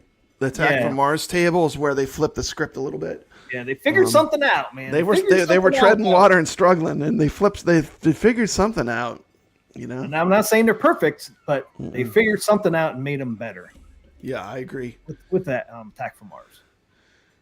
Out of these three, how do you rank them? I'll do my ranking. I rank Trolls number 1, Kung Fu Panda 2, How to Train a Dragon 3. How do you rate these three tables as far as how much fun they are? Mine would be Dragons first, then the Trolls, then Kung Fu Panda. Okay, cool. I really like the Dragons one. There's a lot to it. I haven't figured everything out yet, but I haven't either. You got that thing that's turning in the middle, then you got the catapult. I'm just trying to figure out what's going on when I'm playing it. I know the catapult. Pretty complicated table for a kid's table, like a kid's theme. The skill shot on that one's easy though. I'll give them that one. On the what's Dragons, the skill shot? You just make the ball go. It goes on a round thing, and it then drops down onto another little trail, and then you hit it with the upper right flipper. You get the skill shot. Mm-hmm. Trolls is one that is like Snoopy. You have to, where up top it has flashing lights, and when everyone's flashing, you got to drop it down in that lane. Yeah, that one's hard. Kung Fu Panda, I forget what the skill shot on that one is. Oh, you got to hit that little rubbery thing in the middle there that you hit and it flops around. You got to hit that when the lights lit up. Ray Latour wants to know, can we show a video of the How to Train a Dragon's table? Do you have your video where you could play it? Oh, yeah. We both did videos on these tables. I did my video streaming it all from cabinet mode, so you can see what it looks like on the AtGames. I got all my Zens together now. We got Doc Mario, Dragon Rocks, Trolls next. Panda, the jury is still out, but it does not look good. So Doc Mario is putting the How to Train a Dragon first, Trolls in second, Panda in third.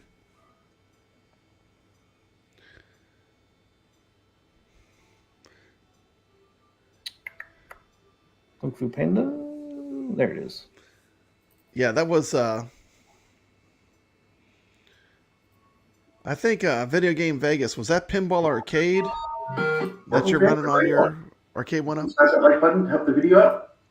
Okay, guys. I did like Pinball Arcade. Got the new Zen Pinball Dragons pinball on here. It's the DreamWorks. I'm going to go through each table. There's 3 of them all together. It's $15. T. McCloskey.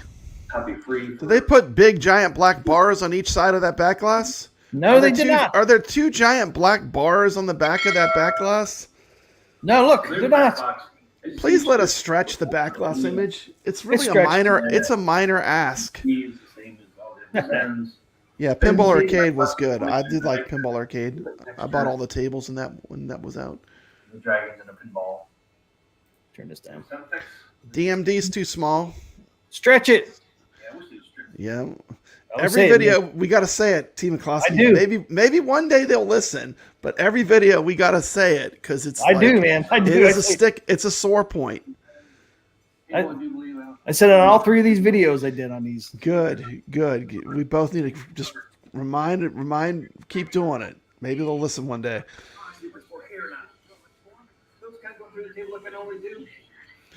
Look at that. You can read all that text by that flipper. That's insane, T. McCloskey. That's high res. I know. That's what I said. It's pretty close. See, there's 2 there. See, Yeah, these tables fill the back glass. I kicked the machine, man. I kicked the machine. I know. I like some of the newer tables. They actually put like a video like in there too, like the Pinball M tables and stuff. I like the way they do the DMD on some of the new stuff that Zen's doing. It's pretty awesome. Showing some of the video clips and stuff. Yeah. Those ramps look good. I don't see a bunch of jaggies. Yeah, there's some there, but It's still pretty good. Not bad. no, it's always around the curves. Yeah, All the around curves the are where you're going to see it. rails. Well, they call it anti-aliasing or whatever.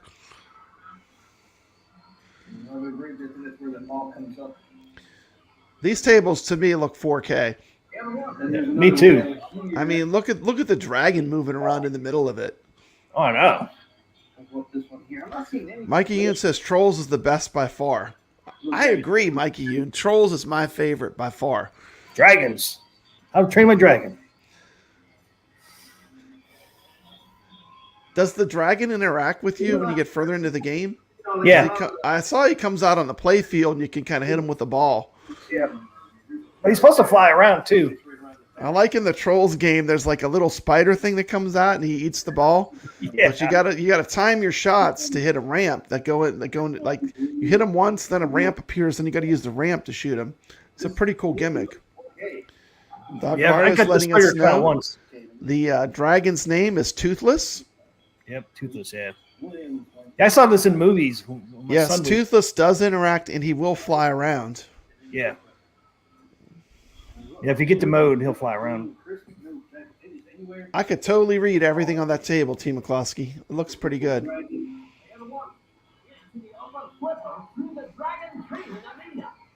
See, the thing for me is like I'm looking at this, I'm thinking, oh man, Star Wars, Marvel, Back to the Future, right? Oh, look at that gigantic there.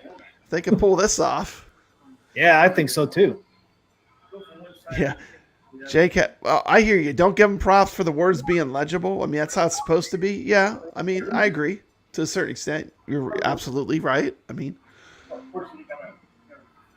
Yeah, we got to give them props for that because they weren't getting that before. They weren't doing as good. I mean, this is a step in the right direction, though, J-Cat. We got to give them their flowers when they deserve it, and we'll give them their vinegar when they have it coming too. I mean, we're going to cut both ways, but as far as graphics, these are more on the right path. Yes, it's looking good. If you can do this, you could do Marvel, you could do Star Wars, you could do a lot of other things that we want to see come to the 4KP. Jurassic Park for sure. Pacific Rim.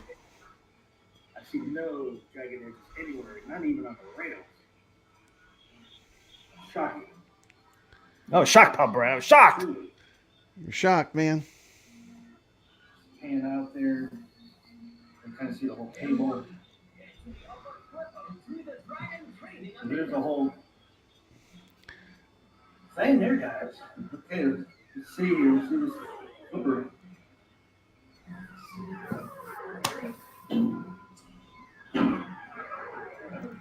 I'd say the flipper lag's about the same as the Williams tables, the last 3 or 4. I'd say it's no better, no worse. What do you think, T. McCloskey? Oh, yeah. That's why I said it in video, too. It's about the same as the Twilight Zone and Attack from Mars. Next Generation. World Cup Soccer. Yeah, they're all about the same. It feels close. Now, I'm sure Carl will do some videos and prove us right or wrong. But it's not to me, the flipper lag's not affecting the playability of these 3 tables. Did you have any flipper lag problems playing as a player, playing the tables? Was the flipper lag holding you back? I didn't notice. Feel like it was on these, honestly. And I would be glad to say that it was if it was, but I didn't feel like it was holding me back. No, like Adam's feeling, you could really feel. It wasn't missing shots because of flipper lag. Exactly. Like Adam's family, you can miss shots because of flipper lag. These, I didn't feel like it was hampering me any. I just suck at it right here. I think these tables too, you do have to kind of force yourself to slow down and not just wildly shoot. Because I mean, there's a lot going on. You need to kind of aim your shots. You need to trap that ball and calculate where you're going to shoot. If you just bang the ball around, you're not going to have that great of an experience. Or it's going to be a lesser experience because it's going to drain real quick. It's going to happen to what happened to me in the last 2 balls, man. They drained them so fast. So I was just hitting them. Doc Mario agrees with us. He says, let me read his comment. Let's see, where is he at? He's scrolling up. Same here. Whatever lag there is, it did not handicap me. So Doc Mario's agreeing with us. Rated LaChoy says the Rock Chip 3588 is a powerful chip. Yeah.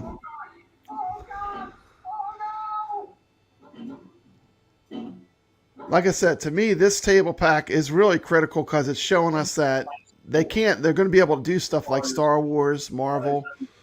They're going to be able to do some of those tables we want to see down the road because this is executed well. So far, is the ball moves a little bit fast to the flippers, kind of like Snoopy does. Yeah, I agree. The ball moves the same as on the Steam version. That's something that does not happen on the Snoopy table. Video Game Vegas was letting us know that when you're playing, there is actually flipper lag on real pinball machines. That's called when you're drunk. Cheers. Cheers to you, Video Game Vegas. Biggie Fry's, the only time I notice flipper lag now is when I play a Magic Pixel table for a while and then play a Zen table. No, I didn't turn it. I just had the volume down so we could talk. And to be honest, like when we watch videos, they're a lot better quality when you watch them straight off of YouTube from our channels. Because we're streaming through StreamYards. So like, for example, my video is filmed in 4K. Which this StreamYards can't even do 4K. No. So it's going to be way downscaled compared to watching it on my channel. I'm just going around. See how fast I went to the flippers, man? I didn't have a chance to react. That's the only thing I can see. See, just like this video.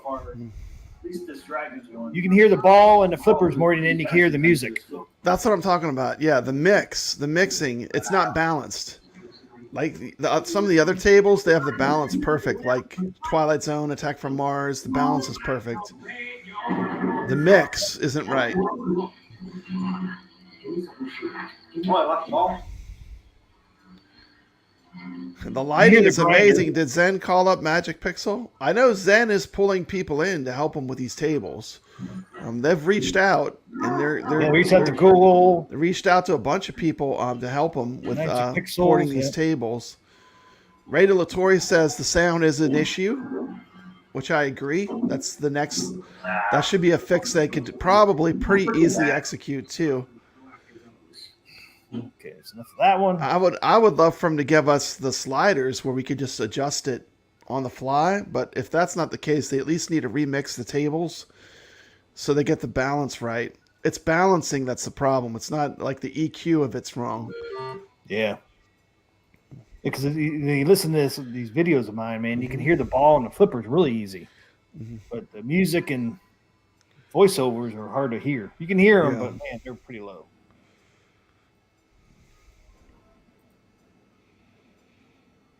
I did this one backwards. Here's a little bit of gameplay on there. Trolls, pinball. Trolls. This is the last table. Trolls.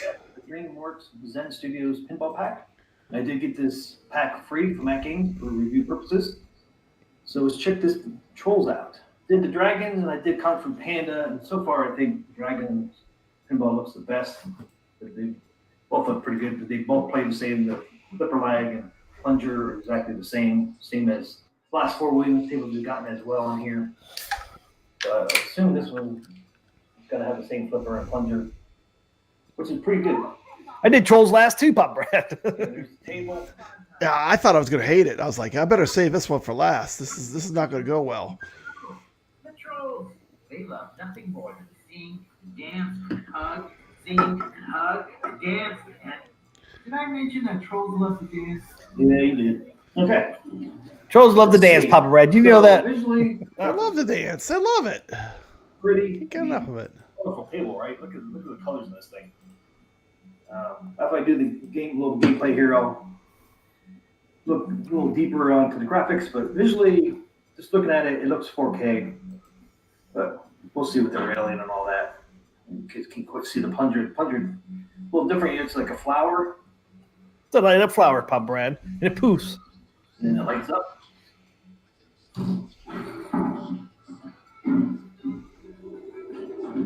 Whoa! You didn't get a chance to hit the flipper. Okay. The thing was moving fast, Pop Brad. So this seems like looks like a long table, but it really isn't. It's like you got a bunch of scenery in the back there. Makes the table look bigger than it really is. Yeah, flippers feel good. Only bad thing on this one, yeah, that was quick. All right. The only bad thing is I noticed right here is so light, lit up. It's hard to see the ball.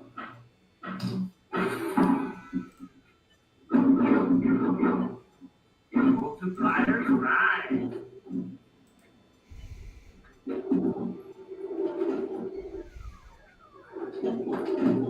Hear that ball rolling around. Yeah, I hear that ball rolling around above the music. So that's what I'm talking about. It needs to be EQ'd a little bit.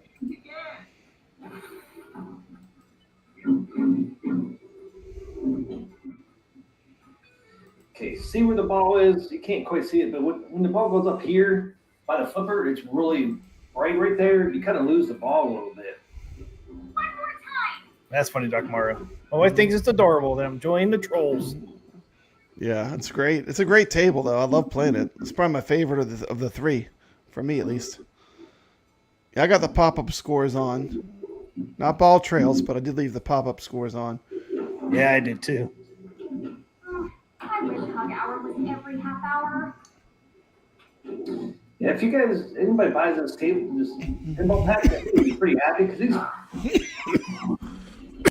the flippers feel great, man. There's a little bit of gameplay. Get in here a little closer. See if it's We're zooming in, Bob Brad. 4K or not. There's that. You can read that. It's down there where the instruction card should be. It's really not an instruction card, but I just wanted to show you that. There's worms. Down there. There's the Do plunger. you need some help? No, I don't need no help, Suckle. Okay, so you can read all this stuff. Looks pretty good. Let's see this. The details are really good on this table. There's the Yeah. Hey, cool color green. It's got a lot of animations. I like the way the flower glows when you shoot the ball. A little cloud comes out. It's just a happy table too. It's just fun. It's a happy one, Pop Brad. It's just You're in a happy. bad It's just. mood? I mean, if you're in a bad mood, you know, don't be a Debbie Downer. Give this table a chance. It's really an amazing table. I was shocked how much I liked it. I was like, I saved it for last, T. McCloskey. I didn't even know I was saving the best for last. You're saving the best for last, man. I was saving the. I thought, man, I'm gonna save this one for last because I don't know if I'm gonna like this. All this behind this little. And I ended up loving this table. Trolls is like a big candy dish of love. Trolls is not just for kids. That's right. I'm just a big kid at heart. These tables. Hug hour. Railing. Can't quite see the railing up here. I know what's going on here. The troll. Did you get the part where the troll starts singing to you, T. McCloskey? No, I did not. They'll actually sing a song to you. It's amazing. It's so cool. It's like the Smurfs from the 80s. It does remind me of the Smurfs. There, but I think it's because of going with that purplish blue going across that. The rest of the railing. Doc Mario, these trolls' cuteness. Where's my beer? The Trolls movies are all about singing, according to Video Game Vega. I never saw a Trolls movie, but I might actually want to see one now after playing this game, enjoying it so much. I might actually want to watch one. Not me. I'm good. Mm-hmm. Mikey, T didn't even give this table a chance. I did give it a chance. You didn't give it a chance, T. You end up on the naughty list if you can end up on the naughty list if you keep this up. I like the Dragons one the better. The graphics wise. I played this thing quite a bit. In my opinion, these three are probably the best looking pinball tables so far. You just said they're the best looking pinball tables so far. Look down here. They all three are. I agree. Like the fidelity, like Graphics. This gives me hope for like the IPs the other IPs that I know people are chomping at the bit for, like Star Wars, Jurassic Park, Back to the Future. This is a good omen. Like this was, I was pleasantly surprised after reviewing this table pack. Good colors on this one, man. You got some bright colors on this one. It's really cool. Dragons vs. Trolls. Fight. Round one. There you go, guys. There's Trolls. So I showed you all three There's the Trolls. tables. I think There you go.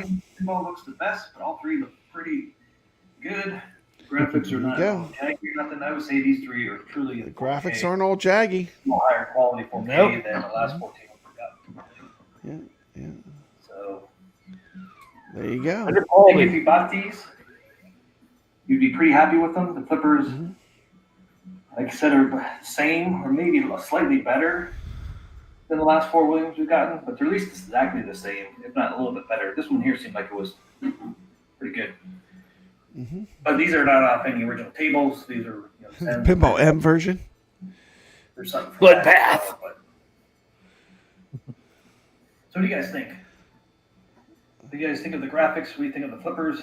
Telling you that the flippers play the same on all three tables, so that's why I didn't do the flipper lag thing on Trolls or Look at the brightness. Look at those colors, man. I mean, this table pops. This is by far was the biggest shock to me. This how good this table is. If you like the video, please smash that like button. Yep. For me, always appreciate it. Smash that like button. They're exactly the same. But I mean, just look. So let me know what you guys think of. I mean, just look at that. I mean, It looks good. vibrant colors. I mean, they look great. I mean, yeah. I'm like you. It gives us hope that like Jurassic Park and Star Wars and all those are going to look. Really Yeah, good. I mean, if they could pull this off, they're gonna be able to do those. Anyway, hey, I got a special video I want to play here, T. McCloskey. Oh, Special video here. We got to give this one a chance. Hold on. it on there? Oh, children, it's so nice to see you, especially today, because it's Pinball Net Launch Day. We need to make sure everyone gets 140 incredible Legends 4K pinball tables and 12 new tables added in 2024. Let's go! Some tables, though. Peter. Some tables. Ha ha! That's my boy. Ha ha ha ha! That's a great looking term. That's really delicious.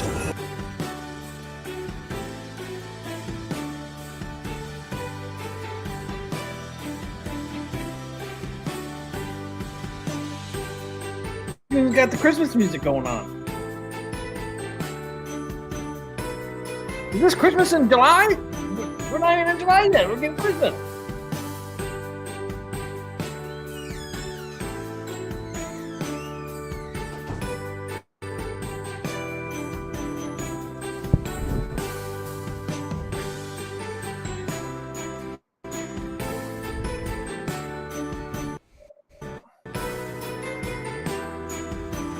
Papa Brad's Gaming coming at you with what I consider to be one of the sexiest tables on AtGames Legends Pinball 4KP. Of course, I'm talking about the amazing Woods Queen 2000.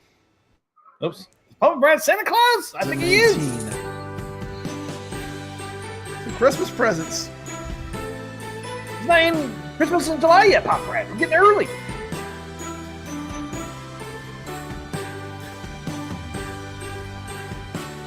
Ho, ho, ho! Free pinball! Merry Christmas! It's time for me to go now. Don't forget to leave out some milk and cookies for me. Ho ho ho!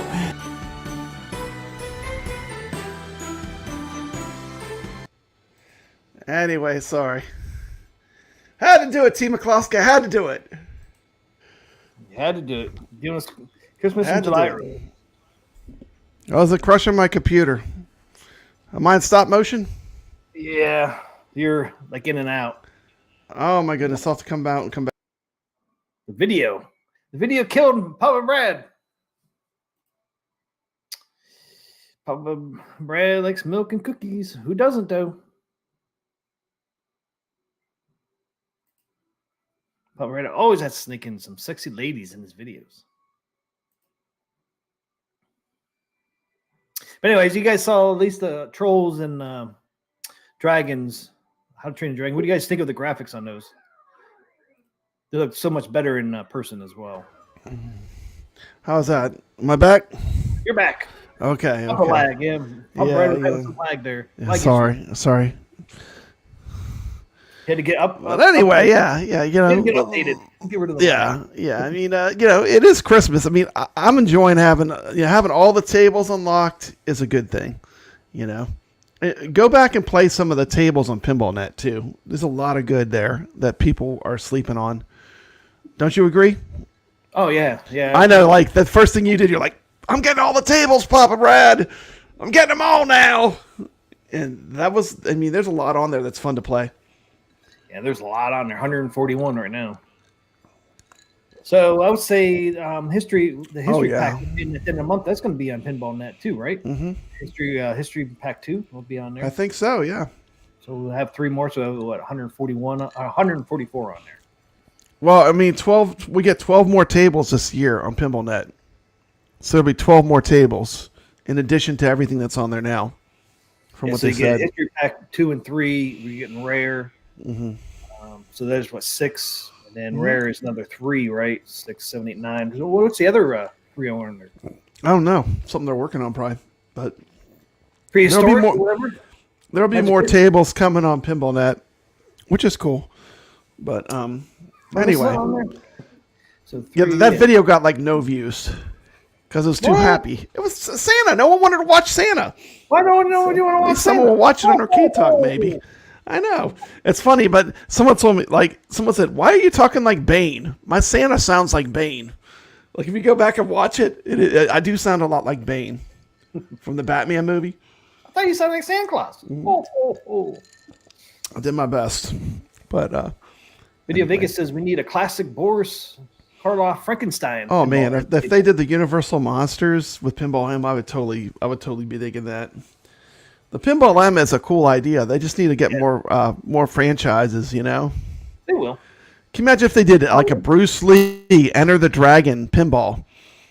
Can you imagine they could do an amazing thing with Bruce Lee, like a kung fu themed pinball? Oh man, you know, a cool one would be like a dark Batman table. That'd The be Dark really Knight. cool. Yeah, that'd be cool. Yeah, there's a lot of things they could do with that Pinball M. I imagine they are. I imagine they're working on it. But yeah. Zen I'm sure has all kind of stuff in the works. I mean, who would ever thought they would have gotten Knight Rider, you know? I know, right? Xena, who would have thought they would have got Knight Rider, Xena, and Battlestar Galactica, you know? I think they're hard to predict, but I mean, I'm sure they have some good stuff in the background that we don't have any idea about, you know? Oh, yeah. It'd be nice if Elvira was in there. Mm-hmm. I guess Elvira could face over there on the Pinball M, too. Pinball M, yeah. That would be a Pinball M, probably, because of the, let's face it, it's Elvira. Even if they don't have to base it on, they don't need to base it on Elvira already out there. Just do their own Elvira table. They'd probably do a killer job on that. Yeah, I'm sure they would do great with that property if they had it. I just wish they could get it. Maybe they will one of these days. We can always hope. Yep. But as Video Game Vegas likes to tell me every single time, he can go play that on his arcade 1-up that he has modded. I think those tables were in Pinball M, T. McCloskey. Pinball Arcade. There was a program called Pinball Arcade, before, an older program. But they had a lot of good tables in there. Did they? Mm-hmm. Don't remember that. Who did that? Was it Zen that did that, or was it somebody else? No, it was a different company, but they lost all the licenses. They had all the Bally. They had a bunch of Bally tables. Rip the Dream? But what happened was the licenses, they lost them all. So it's kind of like it was on the PS3. I think the PS4 had Pinball Arcade too. But the Pinball Arcade is a great series. I don't know whatever happened to the licenses, but they had a lot of great tables on there. Meadow Soso says I still play Pinball Arcade.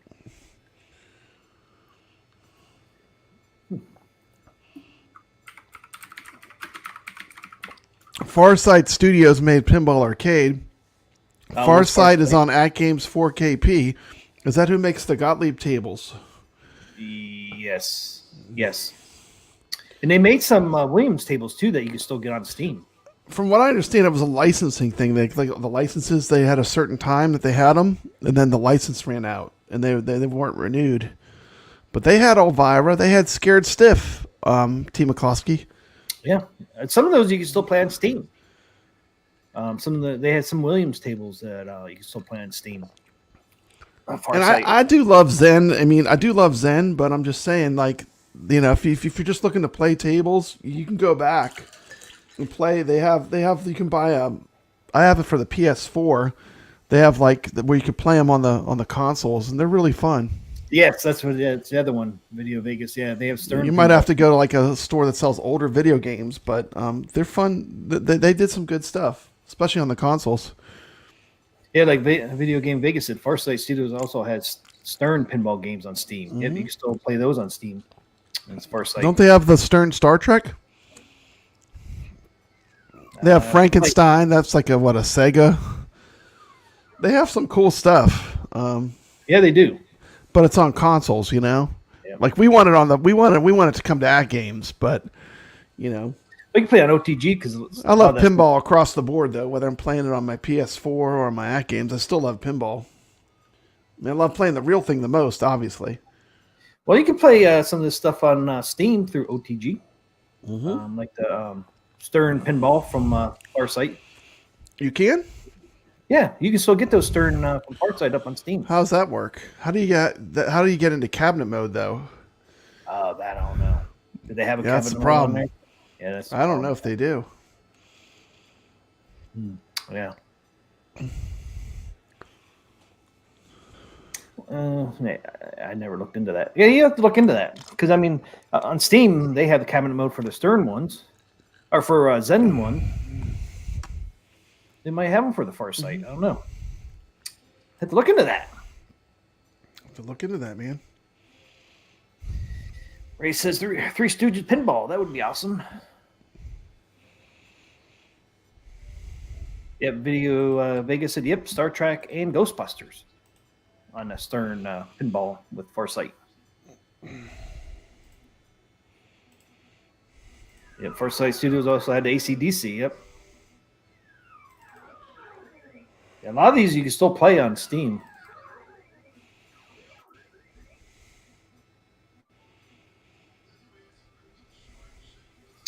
Yeah, RB Wing says if you bought them all before the license ran out, you can still play them.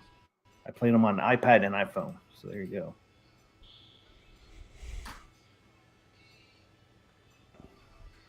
Never heard of that one, Doc Morrow. Total Nuclear Animation?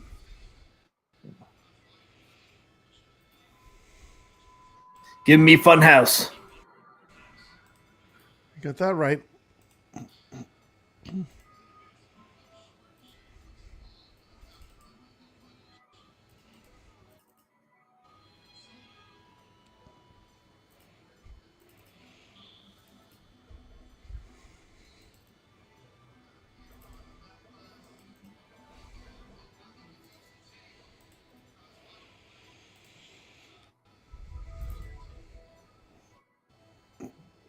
Ah.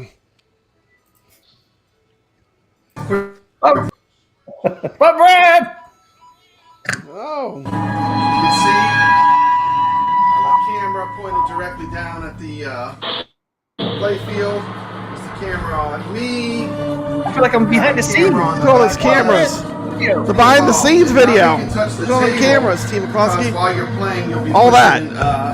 nudging the table. Nothing touching the table.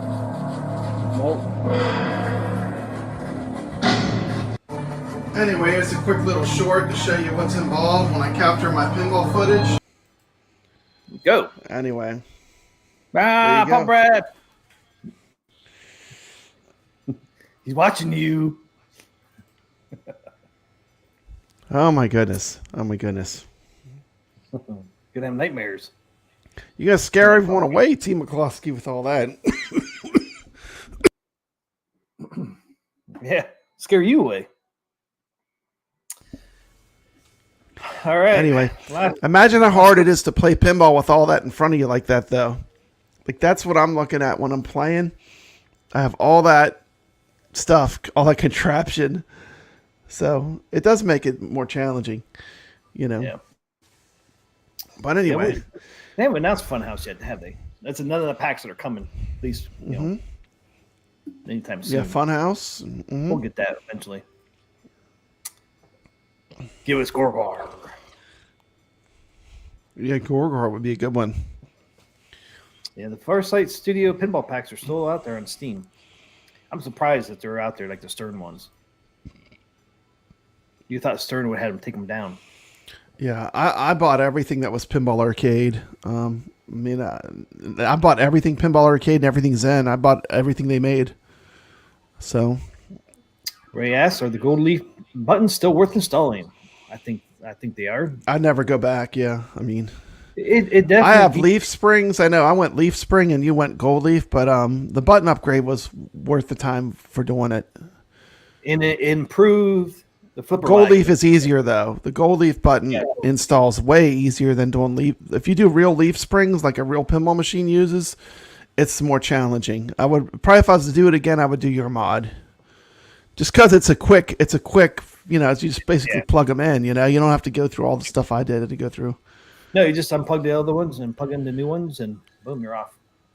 Are they completely quiet? Like mine are like they make no noise when you're clicking them. As far as the buttons. I mean, here's AtGames. Can you hear that? Yeah.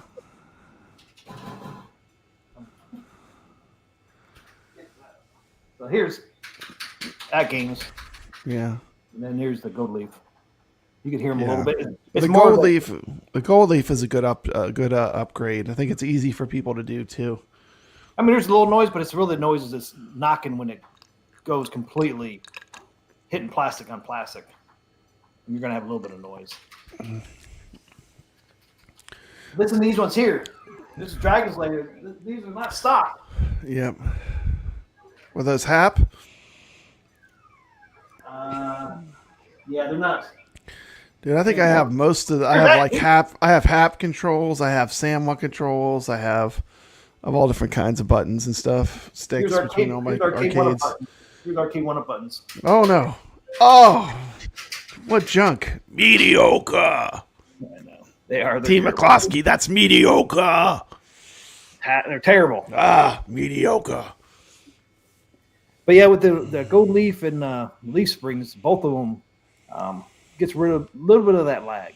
Yeah, a tiny amount for sure. And the thing about the leaf springs is it feels exactly like a real pinball. When you go play a real pinball machine, the buttons are exactly like that. Yep. So it depends on, it's good. I think either mod is a good mod. Yep. But I think your mod is a lot easier. I think the gold leaf, you just basically plug them in. I mean, that's easier mod to do. But if I do get another pinball machine, I will get the ones you got. So I can experience both of them. You know what I mean? Yeah. When you got that video out there, it didn't look that hard. Definitely a little more. I ordered a drink holder that's like the thing hand. It was really good. I just got it off of Etsy. I'm sure it's the same guy on there is doing them, but it's just it works good. It holds your drink. Yeah, I still haven't bought one. I was gonna get one of those lit up ones. There's ones out there that are lit up. Oh, those are cool. Yeah, the ones that have the LED mods. Yeah. Ray says, "Thank you. I'll order them now." Either one, you'll be happy with either ones. Yeah, either one's. You just see a little bit of a slight update, a slight upgrade. It's not day and night. It's not going to fix the software lag. It's not going to fix this lag in the software, but it's gonna improve the experience, I think. And when you're really playing too, it feels so much nicer than like the nudge buttons. Yeah, I mean, it feels so good. Yeah, I wouldn't. All you got to do is the buttons that you use with the flippers. You don't need to do all the buttons. Yeah, and you're not hitting the other buttons as much. And I did go with the green ones. You can get different colors. So I did get the green buttons. You can see. I'm actually kind of close to what Ray says. I almost want to drill a hole underneath the plunger to install a launch button. Because like the way it's mapped on my machine, the launch is on the other side away from the flipper, away from the plunger. I wish there was a button directly underneath the plunger. And Team McCloskey, let's not forget these people that are complaining about the launch. A lot of these pinball machines use a button to launch. They don't even use a plunger. Attack from Mars. Attack from Mars, Star Wars. They never had a plunger on them. So like you're kind of artificially. That's not how the original machine worked, No. So you're kind of moving away from like how it actually works anyway. Yeah, you're supposed to hit the button. So really, it kind of did people a favor to add the plunger. Yeah. Yeah, like Attack from Mars is just a button. Yeah, it's just a button you press. That'll come with the ALP 8K. I don't think they need a higher resolution screen. Maybe a higher refresh rate, but not a higher resolution. The resolution, 4K already is a tall order. For pinball, running 4K is a very tall order. AtGames did say though when prices get cheaper on they'll switch 4K, to what is it, 120 hertz, 120 versus 60 hertz. We're at 60 right now, and they said when prices come down with the 120s, they'll upgrade. The 120. So at some point we'll get 120 4K. And that might help with some of these tables too. Third button, I would love that. That is the next generation of the AtGames pinball. We're giving them the ideas right now. Team McCloskey, did we tell them how to fix their pinballs, how to make the back box, how to make it look like a pinball machine instead of an arcade? Did we do that, Team McCloskey? Get rid of the lit up marquee. Did we tell them to get rid of that lit up marquee and that not to use multicade art on the pinballs? Did we do that? We said something. Now RB Wings is on for the next generation. He's saying they need to add a Magnus save, and that is 100% true. because, like when I'm playing World Cup soccer and I want to hit that magnet, I got to go to the front of the control panel and hit the middle of the pinball machine. You know how hard that is to do when you're playing the game in action? It's very difficult. Oh, what So, button like, do you push? to activate yeah, the that? magna save works. It's the play button, the little button with the triangle on it in the front. When you press that, the magnet in World Cup soccer does work. Oh, I did not know that. See, T. McCloskey is crazy. I had a ball and it was going down the drain and I hit the magna save. The ball went up, went to the back side of the flipper. This is the flipper. Watch, the ball did this. It went to the back side, went around the flipper, went up to the magnet. It was the coolest thing ever. And it was totally integrated into the software to do that. It was so cool. It was like the best. Like for me, that was like, I wish I would have caught that on video because it was so cool. Like it's probably a 1 in a million thing that, but the ball actually, it bounced. It went from below the flipper. It was actually, the magnet was pulling it on the underside of the flipper, went around the flipper to the top. And it was awesome. I mean, it was just, what a great experience. Yeah, I told you I made it use the magnet, but I had no idea what I did. So I accidentally hit that play button. Yeah, the play button in the front is what activates the magnet. Now, But they the really A they really would benefit from having a third button on both sides for like magna save, like certain pinball games like Black Hole. If they ever do a Williams Black Hole, it has magna save where it will actually, there were magnets on each side of the drains that would grab like when your ball's going to drain out, you can do a magna save and it will rescue the ball from draining. Nice. You just got to remember to use it. Like it's kind of like a last ditch thing, but it's pretty cool when it works. I wonder if the A button on the control panel will work. A lot of times the A button on your control panel, which you don't have installed right now, the A button a lot of times acts the same as the play button. I'll have to try that next time I play it. And I'd rather hit the A button on the control panel than the stupid play button. No, I need to put my control panel back on. The interface is so good. I've like kind of fought putting the control panel back on, but Put it back on. I can't play any. Like you're playing Dig Dug. You're playing Dig Dug. Oh wait, you're not playing Dig Dug. That's the better game. You're playing Mr. Do. I never heard of Dig Dug. You're playing Mr. Do. Yeah, the best game ever, sucker. Best game ever. Hey, what's playing on my Mr. Do machine back? Yeah, I'm gonna make a short with Dig Dug, playing on the ALP 4KP. I already did Mr. Do. I know. Better game. A better game. Dig Dug's a better game. No, it's not. It's Mr. better. Do. It's all about the fruit, man. You got the different fruit. Fuck the fruit. Fuck those little monsters you gotta blow up. Only plays the music when you're moving. It's a wants to blow up those unique music. It only plays music while you're moving. It's a musical. said, That or the music into it. Ray says, don't mess with Mr. Do, sucker. Oh my goodness. That's right. Don't mess with Mr. Do.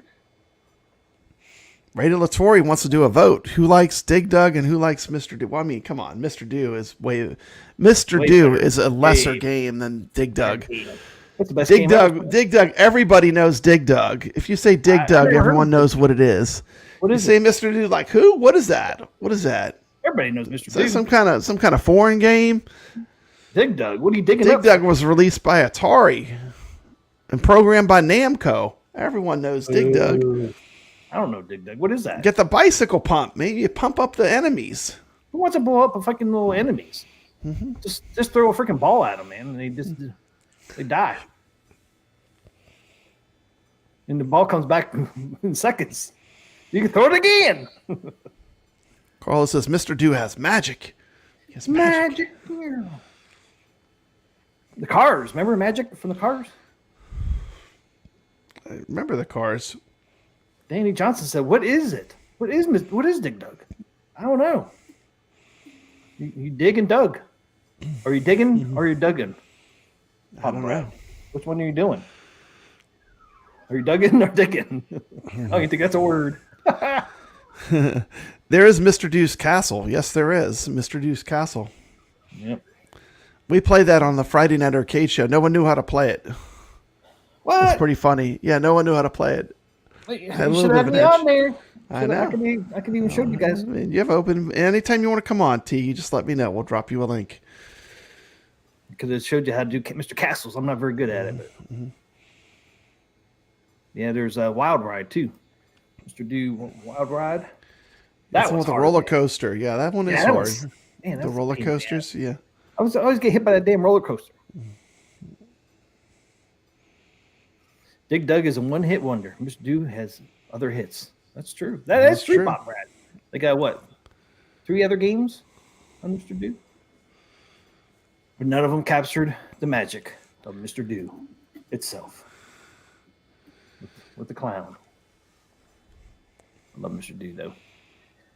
Dropped a lot of quarters in that machine, Pop Brad. A lot of quarters. Mm-hmm. Goofy Foot says you dig while playing, you dug after you die. Mr. Do Wild Ride, Mr. Do's Castle, Mr. Do Run Run. Mr. Do Run Run. There you go. Don't need to change perfection with Mr. Do. I agree, Marine 50. I know you're talking about Dig Dug, but. All right, Pop Brad was our last subject before the Carl Game of the Week. Buy Stuff's new products. Oh man, this thing is amazing. You gonna watch a video? Buy Stuff is getting into the arcade space, Papa Brad. I see that. What? I see that. What are you talking about? Let's check this out. Here's the curtain. Here's that orange curtain everybody saw. Look at that.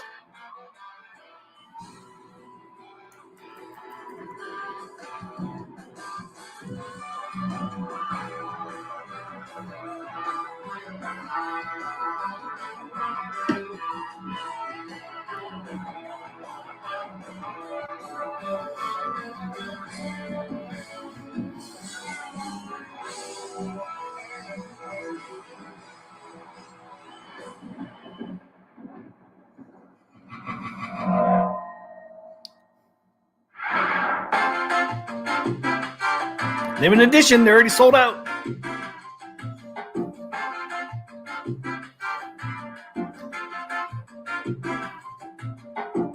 Steering wheels look pretty smooth.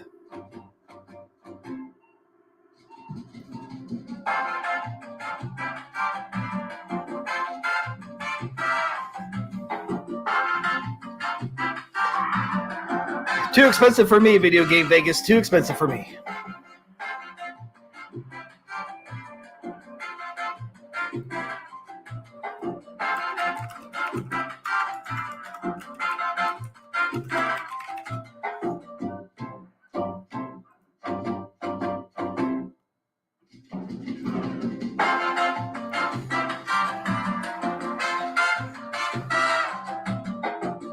.26-inch monitor, 26-inch, 4:3 ratio.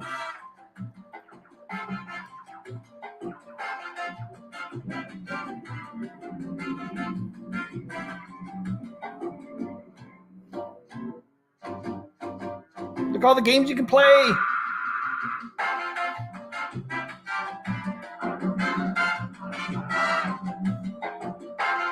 That looks great, T. McCloskey. You getting what Who you would? pre-ordered? Who wouldn't love to have one of those? Key features, Look at that, full size. It's full size. full size. 3/4 plywood construction. This is not for the 3/4 scale chumps, man. This is for the heavy hitters. This is Steering for the wheels are people all that metal. appreciate quality. Ball bearing hardware. No sacrifices, T. McCloskey. Oh, No sacrifices. no cheaping out. No cheaping out. Fully functional coin door. 3 fully functioning coin mechs. Look at that. You can push the Light up, button in. light up everything. Oh, you want to make it pay? Just click that little button. Now you got to put in a quarter to play. Nice. Locking play. coin door. Yep. Working coin mechs. Hell yeah. Front stereo. Volume Got your control. little joystick there, your little like PlayStation joystick to control the. Look at that, man. You notice they put the Atari logo right in the center, dead center. Did they license that or Atari logo in the middle of Gotta the be. control panel? Look at that. Look at that, man. This is not. It's like a this real does- arcade. It's like a real arcade. This does not play. Super Sprint. 26-inch screen with Simulated. How can you not love this? bezel. This is absolutely fantastic. How can you not love CRT. that? CRT. Are you kidding me? Affected. For what it is, this is really good for what it is. I'm gonna just totally go on record for. I mean, people saying that it's overpriced. In no way is this overpriced. In no way. It's a full size with. It's not overpriced. This is a full size arcade, and after talking to the people at Wayback's Arcade, they had to take 3 of these super sprints to make one. 3. It took 3 arcades to hobble together one that worked. And I'm sorry, no, they have, what's the other one? The off-road one? Yeah, off-road. Yeah, but I mean, I'm telling you, this arcade, like real arcade operators, this is a hard machine to get running. And to me, this is a no-brainer. This is a home run. I mean, there are people that have always dreamed about this product coming out. Yep.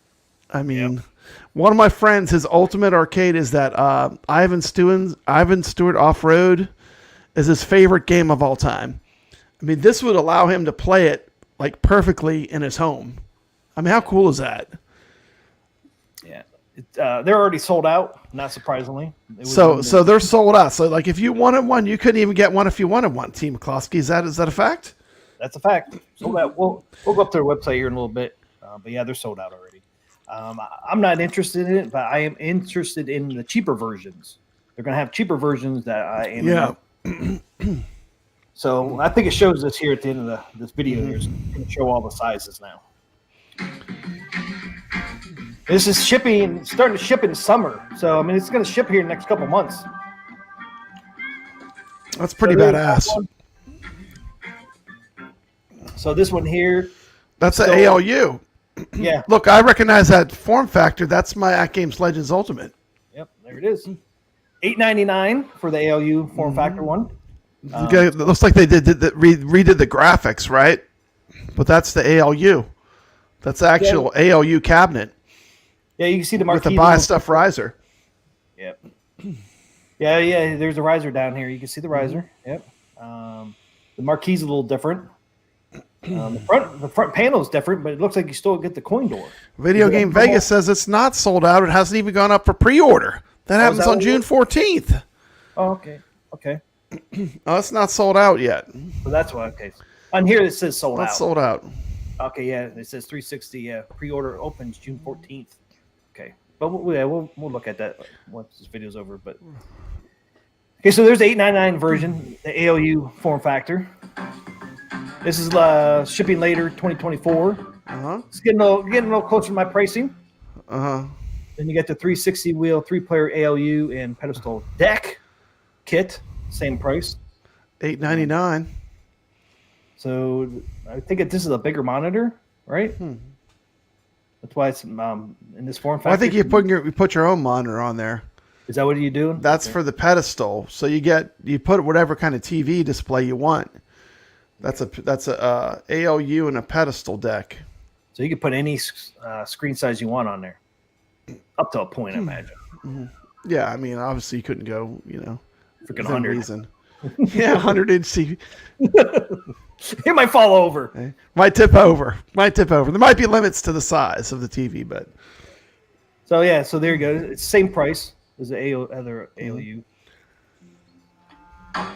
That one for $3,500 though, man, that is the bee's knees. Now this is starting to get in my price range, Papa Brad. 2-player option. $549. Arcade 1-Up mod, right? That's an Arcade 1-Up platform. It's a platform. It's not an Arcade 1-Up that they modded. It's just a form factor, right? Yeah, yeah. Still looks pretty good. Got that. That's pretty good. I hate risers. I couldn't do that. I'd rather have the AtGames one, but that one. Ray Latorre says that's the one to get. He said that's the one to get. Is that a sticker coin door on there? I don't know. We'll see if we can see one. That reminds me of my Tempest Arcade 1-Up. Every time I look at that thing now, I'm like, they look sticker coin door. They look like sticker coin door. I don't know if I'm a fan. Next one though, there's one more. You're not going to see the 17-inch screen with those big wheels. That's right. Those wheels are obscuring your screen view.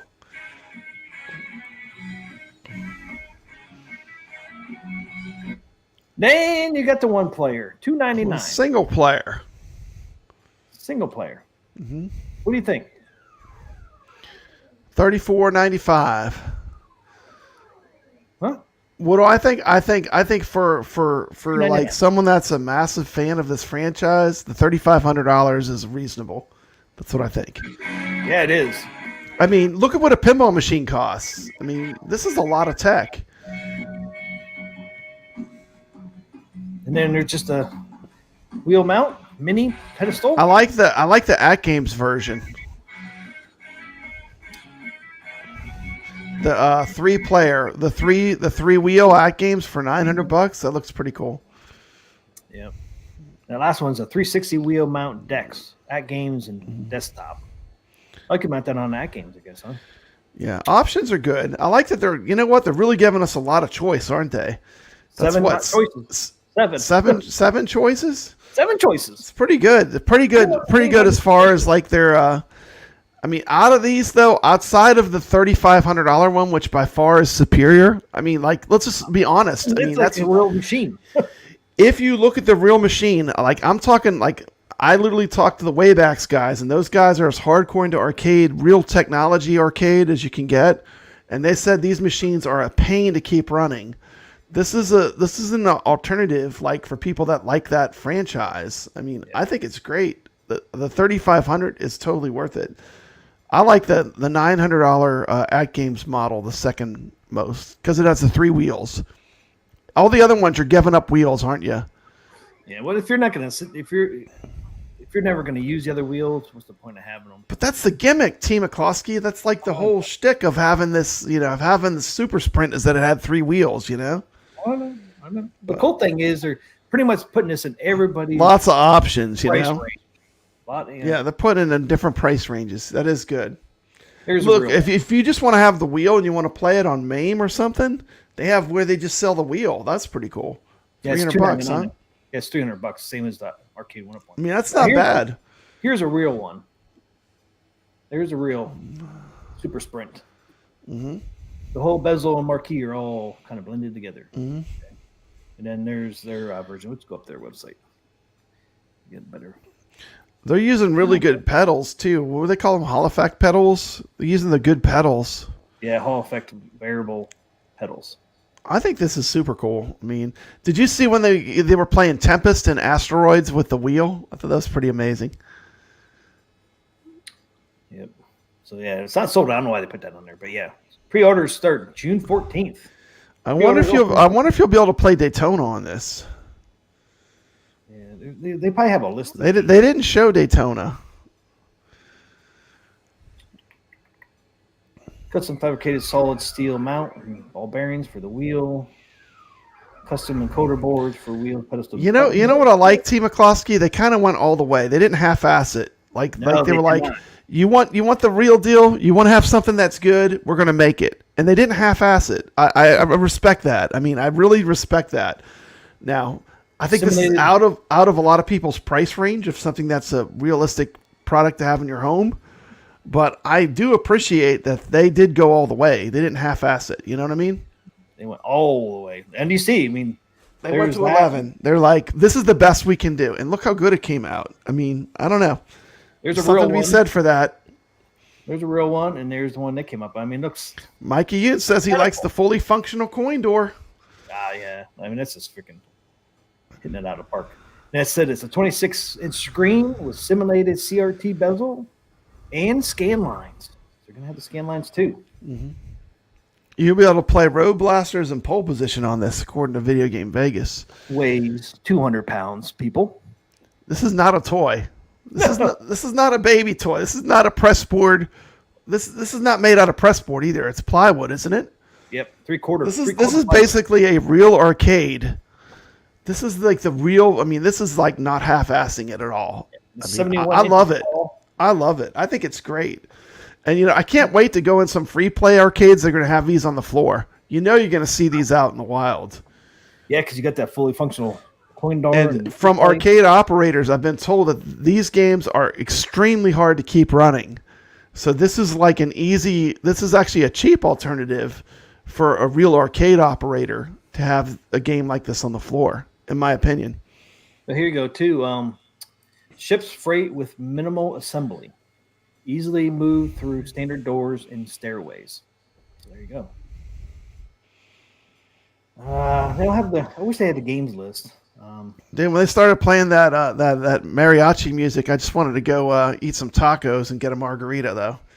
Yeah. The music choice was interesting. Did you find the music choice interesting?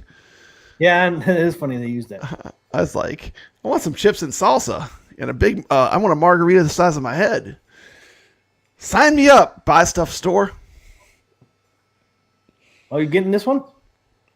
I can't afford this, T. McCloskey. This is out of my budget, but I do love it. I love it. I would totally like if I was more wealthy, I would totally have one of these. 100%. I think this is fantastic. I do have this. So there's all the options again.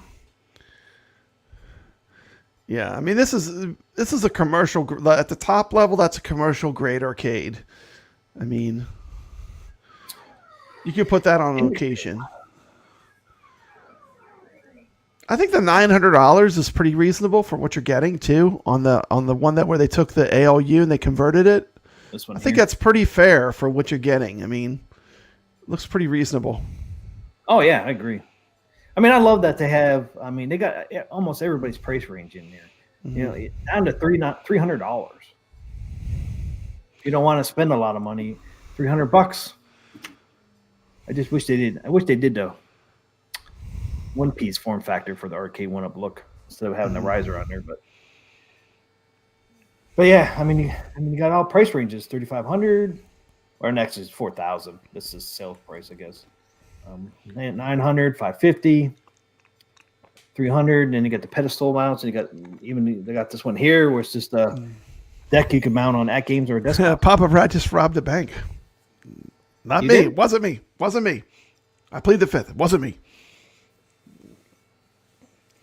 Video Game Vegas says $900 is very reasonable.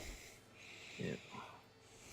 Like Ian says, I hope Buy Stuff knows that average arcade one-up customers want 500 cabs. I don't know, man. People are paying up to $700-800. Wasn't that Fast and Furious $800? Look what you get for $100 more.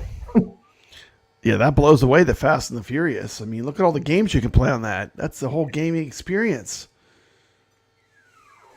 Yeah, I couldn't find the list, but I mean, I know it's probably one of their boxes, right? That they sell for like the Star Wars and all that. Yeah.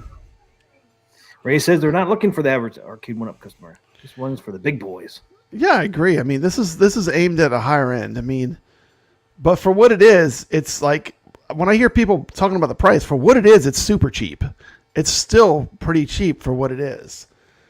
You know, It's a full-size arcade. I mean, it's basically it's a replica arcade. 4K, man, is a replica. 26-inch monitor, CRT simulated, you know, with the scan lines. Pretty damn cool. Hall effect pedals. If I had the money, I would get that one, but in space. Yeah.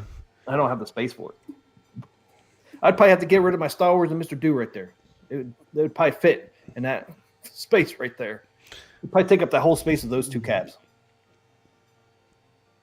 And that's a lot of space.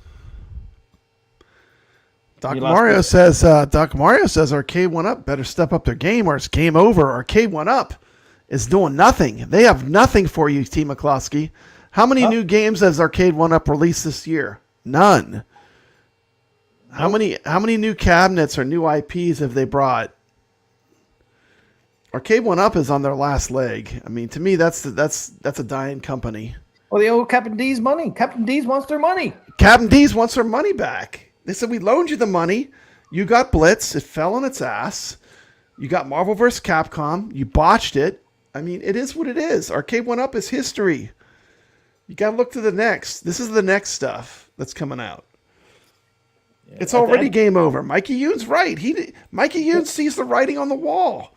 Arcade One Up, they had their time. Their day is over. You know?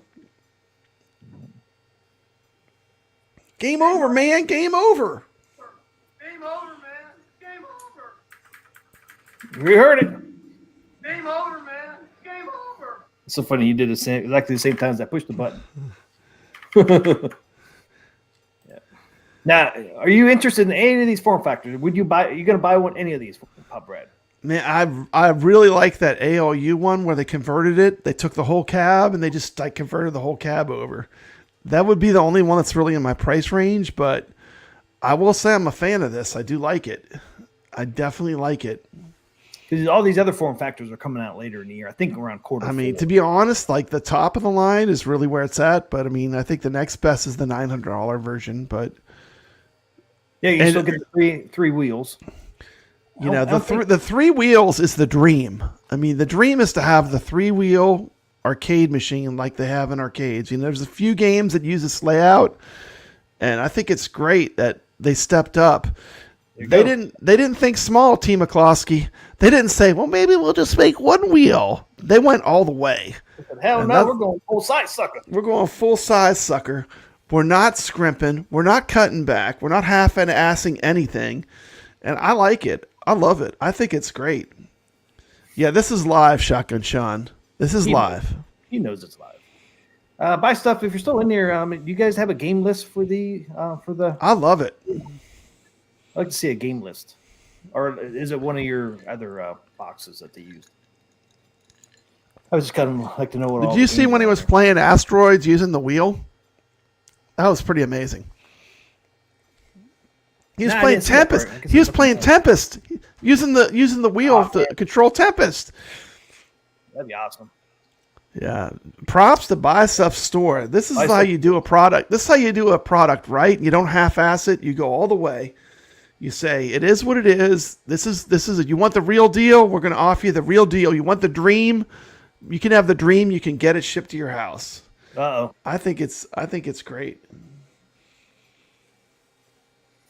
And if you can't afford the real deal, here's the other options. Yeah, which is great too. Sure. The whole line is pretty cool. Because, like I said, hey, if you can't afford this, we got you covered. We got this for you. If you can't afford that, we got you covered on that too. All the way down the line to $300.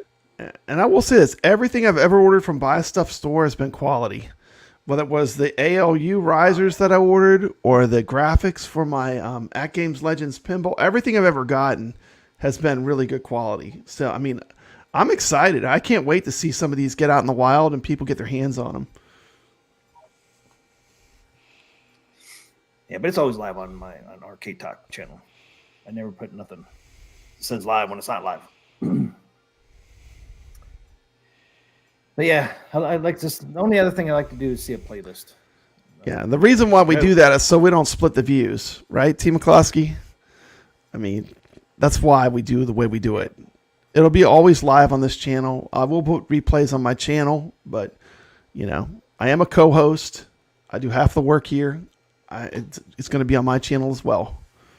We could multi-stream, right? Yeah. But then what would happen, Team McCloskey? Half the people would be watching on Papa Brad's. Half the people would be on Arcade Talk. It would be chaos, right? So the way to do it is just to go live here. I don't want that to happen. I want Arcade Talk to grow. I want this to hit 1,000 subscribers. I want to see this channel take off. So the way I look at it is like it's always going to be live on Arcade Talk. I will put replays up on my channel. And I'll probably do them as a live stream because guess what? I can still interact with people while they're watching. It's a win-win. You agree, Team McCloskey? We don't want to split the views. And Buy Stuff says there will be 2 build options. Yeah. It's going to be 2 build options, PC and gaming box. PC would be unlimited. Gaming, I don't know. I'd like to see the game list on the gaming box. Probably one of the ones they used before, I imagine. But Video Game Vegas says if anyone pays $4,000 to play Tempest or Asteroids, they're crazy. But the creativity of offering Tempest and Asteroids, I thought was genius. That's what I'm talking about. It's the creativity of even thinking about putting those on there. That's what I thought was cool. I hear you're going to get this to play racing games, but I think it's cool that they're thinking outside the box. Yeah. And when I'm supporting a company that's making an original product, I like companies that think outside the box, right? Yeah, because, I mean, they're like, hey, can we play Tempest on this thing? Yep. Put it on there. So I think it's kind of cool because, I mean, if you want to take a break from racing games, you know, you go play Tempest or something like that, you know? I think it's cool. I mean, just like everything. Yeah. Because, I mean, it's like anything. You get kind of tired of playing, like, certain type of games. And this way you can take a break and play something like Yeah, Tempest. it gives you more options, It makes it less of a one-trick pony, Yeah, you know what I gives you mean? more You have more options. And I always like have more options. You probably almost play, like, Atari Star Wars on there. Wouldn't be the same effect, but your video breaking up, Pop Brad? Or are you sitting there still? Is it? Am I moving? Let me come out and come back in. Yeah, you're moving.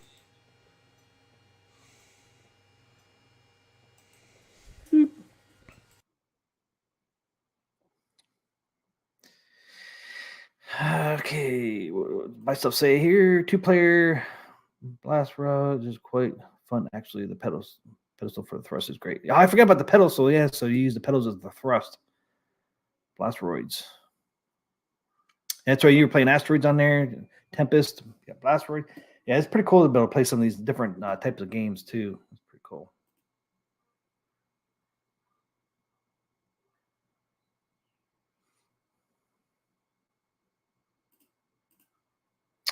Right, it says, does it have Atari's Badlands? My stuff says, of course. So you've got Badlands on here. You got off-road on here too. Obviously, Super Sprint. So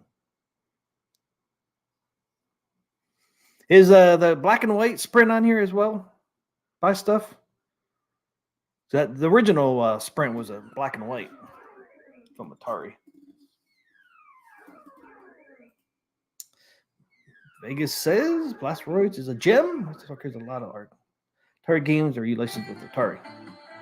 Hey, thanks, Jason Yellow Hair, for subscribing.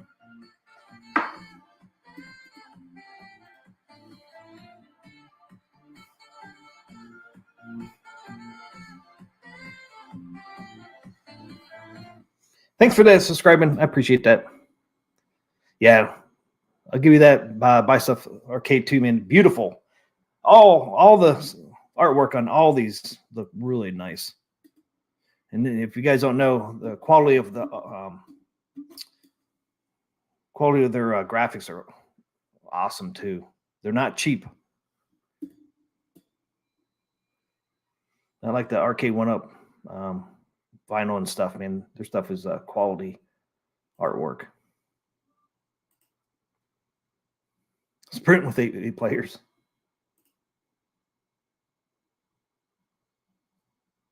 No. Okay, Buy Stuff says Sprint has a 4-way shifter, which I forgot. So it's a little bit tricky, but we're looking at it. Cool. Yeah, I forgot it had that 4-way shifter on there. Just incredible work by Stuff. I mean, that full-size one, man. That's like...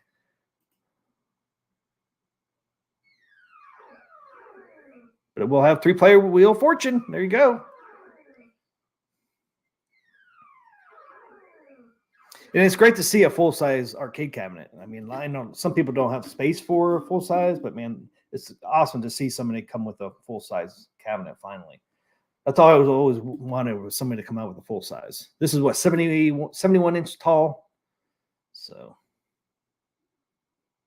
where's my thing again?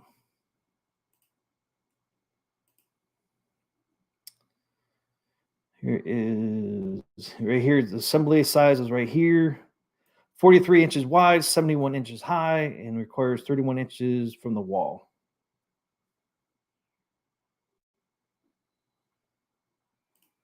You do have a slant on there. There's the side art. You see it slants back.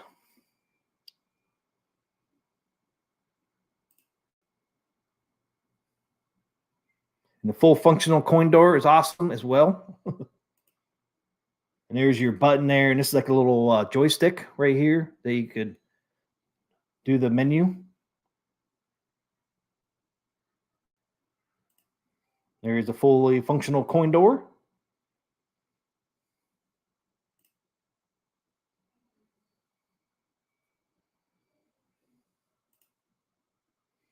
And I do believe this is inside where you pull down the wheels, and that's the gears and stuff inside.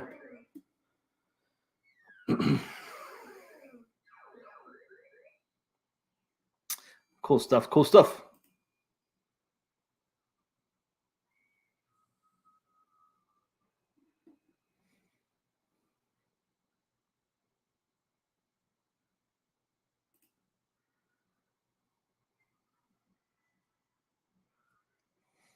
Yeah. If you guys didn't know, Buy Stuff's going to be on Super Gamer Dudes stream tomorrow night.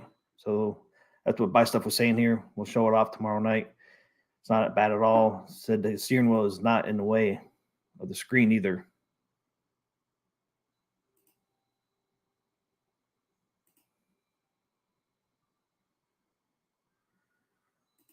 And can't wait to see it. Yep. So we got 7 options total, guys. There's the 7 options right here.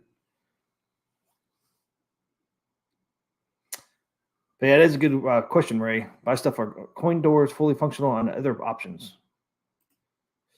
Coin door is expensive. Not sure if it will make that an option on other versions yet.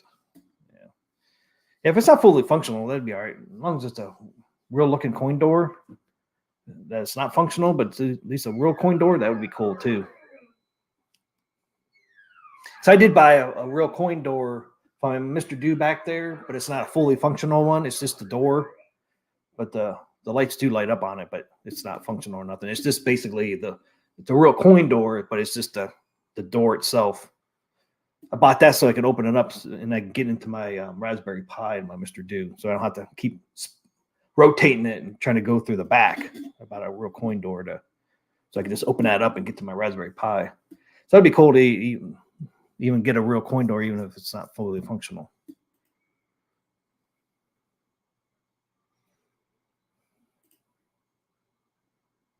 Because one thing, if you use a real coin door, like I have my Mr. Do, they can open it up and get into the inside. You can actually use that for storage too, for the inside the cabinet. I did it on my Mr. Do so I get to the Raspberry Pi. It's a pain in the ass because right now I'd have to slide that Mr. Do out, turn it a little bit, and to get to my Raspberry Pi. So much easier just to open that damn coin door.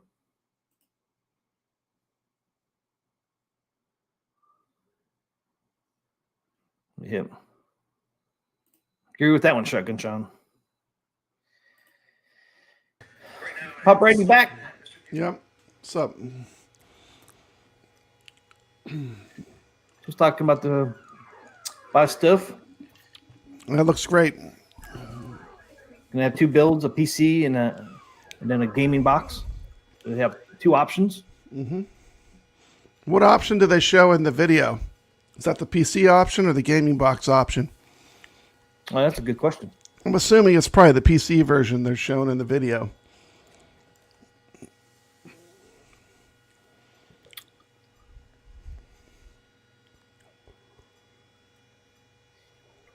Look at those gears, T. McCloskey. That's pretty badass. Pretty sure that's what after you pull down the control deck. That's the gears and stuff inside for the. That's awesome.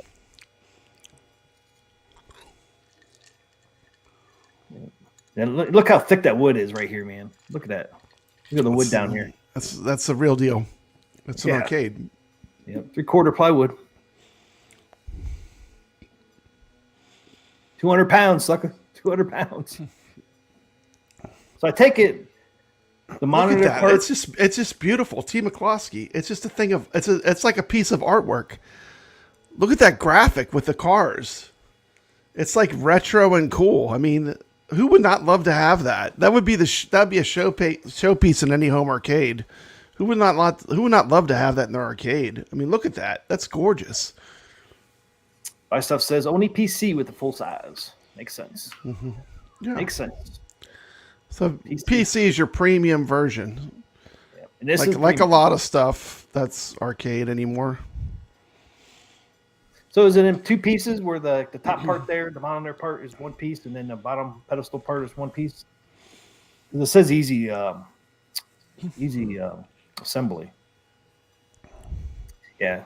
Ships freight with minimal assembly.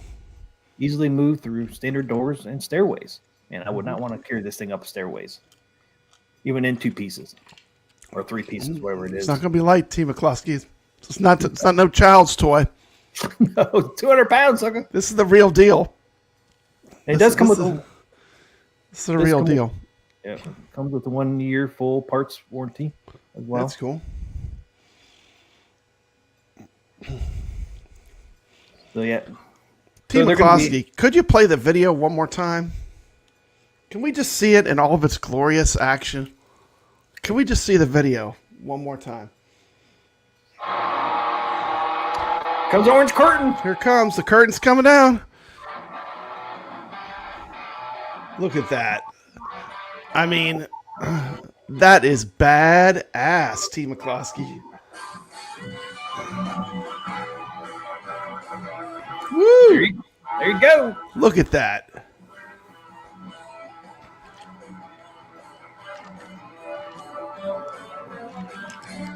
That just looks awesome. I like the way they did the 3 colors that match the graphics. Did you notice the coin doors match the panels of the front of it? Yep. There you go. I'm ready, man. Ready to get some margaritas and tacos. Look at him spinning the wheel. And look how easy it looks. So smooth. I know. It looks smooth, man. You got some turbo action going there. Some Sega Turbo.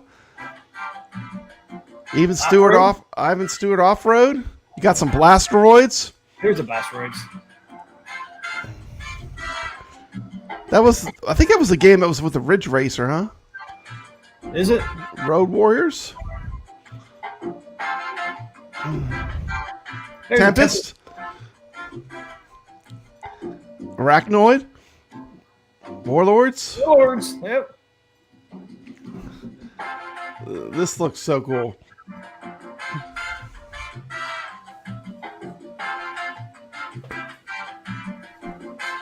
I mean, you can play any racing game on here. I know, it looks great. Hey, Asteroid. Badlands, yeah, Badlands. That was the game I was thinking of.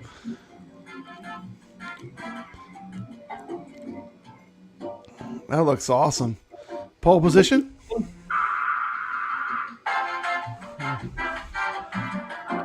Road Blasters. I like some Road Blasters. Mm-hmm.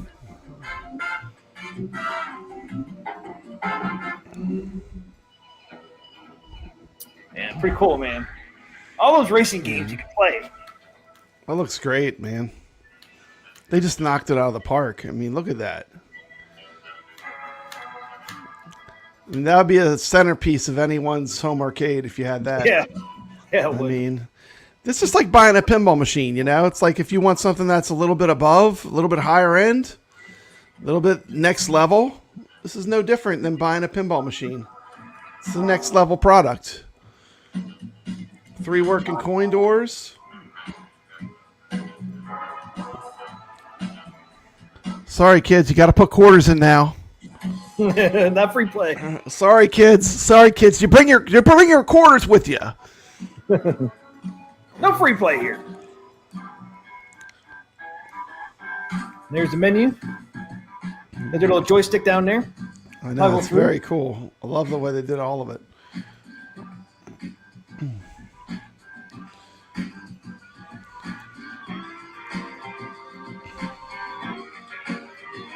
Final lap 2.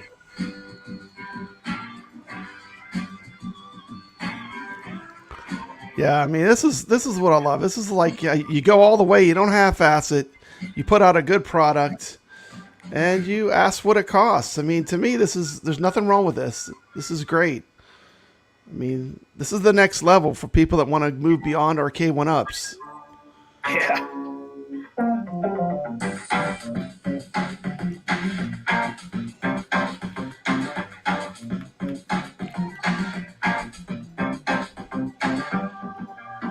If you can't afford the price of this one, we got you covered. We have other options.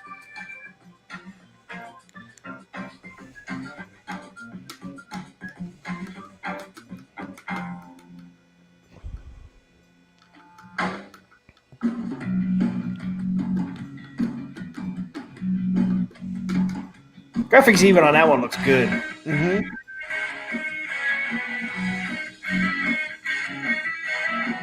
There's off-road graphics.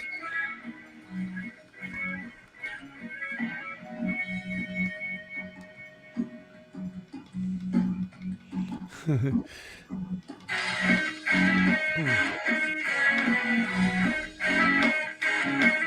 like that Atari logo in the middle of the wheel. That's pretty cool. Yeah.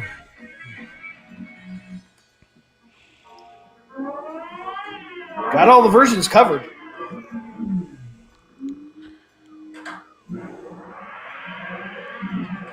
A nice monitor. Look at that monitor. That monitor looks quality, man. 26 inch They're not playing. CRT. 4x3. Huh?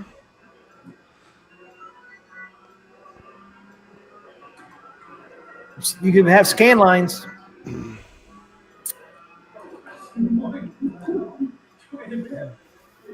Man, I haven't played this game in so long. I know. Look at that. Look at him spinning the wheel. I know, man. It just keeps going. Look at the way. Look how smooth that wheel's spinning, man. Looks amazing.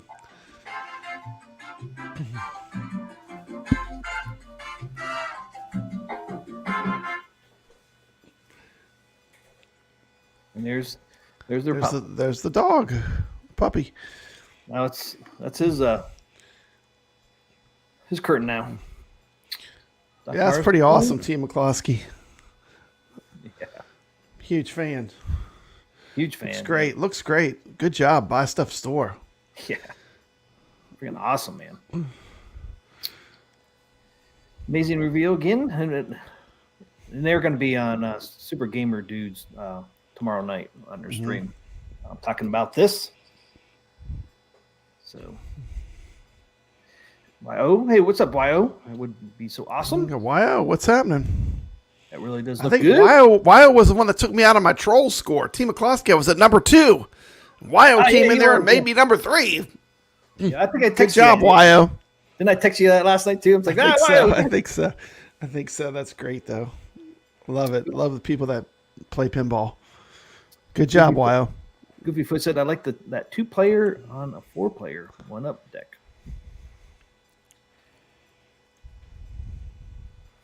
Hey, thanks for hanging out with us, Danny Johnston. Sorry you got to go back to work. Don't forget to hit that like button. Thank you. Okay. So yeah, pretty awesome stuff there by Stuff Arcades, man. And pre-order they're bringing it. They're bringing it. And the thing is, like, I feel like I could trust them. I've ordered enough products from them that I feel like I could trust them to make something great, you know? Yeah. So all their stuff's quality. Their stuff's quality. They care about the products they release, obviously. So June 14th is next Friday. So they go on pre-order next Friday. So we will see what happens there. Definitely, yeah, we'll continue to follow it on Arcade Talk as much as we can. Because I'm interested. I obviously I can't afford the big one there, but the ALU one and all that I'm interested in. Those for sure. I always wanted a racing cab. I was going to turn my Star Wars cabinet into a racing one, which I can do with the buy stuff kits. But I might go this route, Brad. The ALU. T. McCloskey, I've got extra ALUs just sitting here. Look, I've got the twins. I've got 2 of these mugs sitting right here. Right there. I could convert one of these. It'd be amazing. Yep. I'm dreading this long overnight tonight.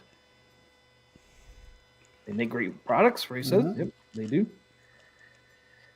I played like one time. Myo said he played one time and got that score. What the? Well, I mean, he's a good player. No doubt about that. He's proven it in our contests. Yeah. Congratulations. My stuff says thanks. It's a lot of fun. I bet it's a lot of fun. You know, steering wheels, man. Those are no joke. Those ain't some cheap stuff, man. There's some legit freaking steering wheels on there. Those are some legit steering wheels they've made. Yeah. I mean, you saw that at the end. He spun it. He was gone. Spinning away, man. Spinning away. Spinning away on there. Yeah. And then giving people a lot of options is also a win for the community. Oh, yeah. And not everyone can spend $4,000 on a macked out, which is really the ultimate way to go. But I mean, it's good they're offering that magic to all different price levels, you know? Oh, I know. It's great. Like I said, it's got pretty much every price level covered. Yeah. Love the options, like Mikey Ian said. Bring more. Like, so we love the competition. Buy stuff. Bring more. Imagine they will. All right, Doc Mario. Have a good night. Take it easy, Doc Mario. Thanks for watching. Okay, it's time, Pop Bright. It's time. It's time. Let's go.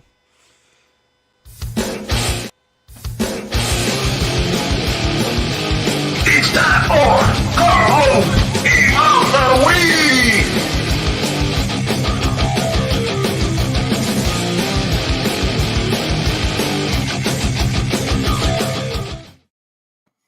Game of the week this week is what? Pandora's Palace. I couldn't quite read that in there. Pandora's Palace. There it is, guys. Carl Game of the Week. Let's roll the tape. Let's check it out. And welcome back to the channel. Today we're diving into the fascinating history of Konami's classic arcade game, Pandora's Palace. This game might not be as widely known as some of Konami's other hits, but it has a unique charm and is an interesting game. So let's jump right into it. Jump right in, suckers.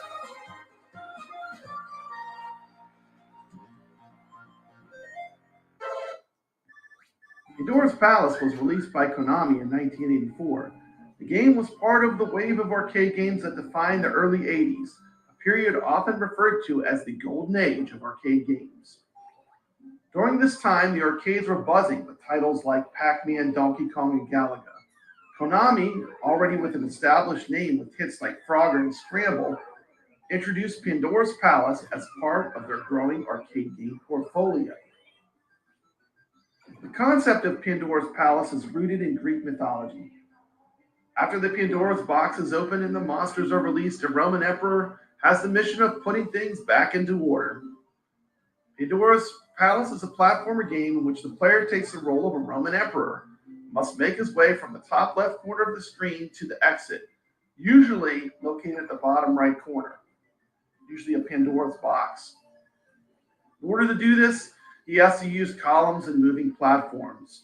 Task won't be easy, however, because many monsters such as skulls and other monsters will prevent him from doing so. These enemies won't kill the Emperor directly on contact, but they will instead push him towards fires or over the edge of platforms. If this happens, this will result in a loss of life.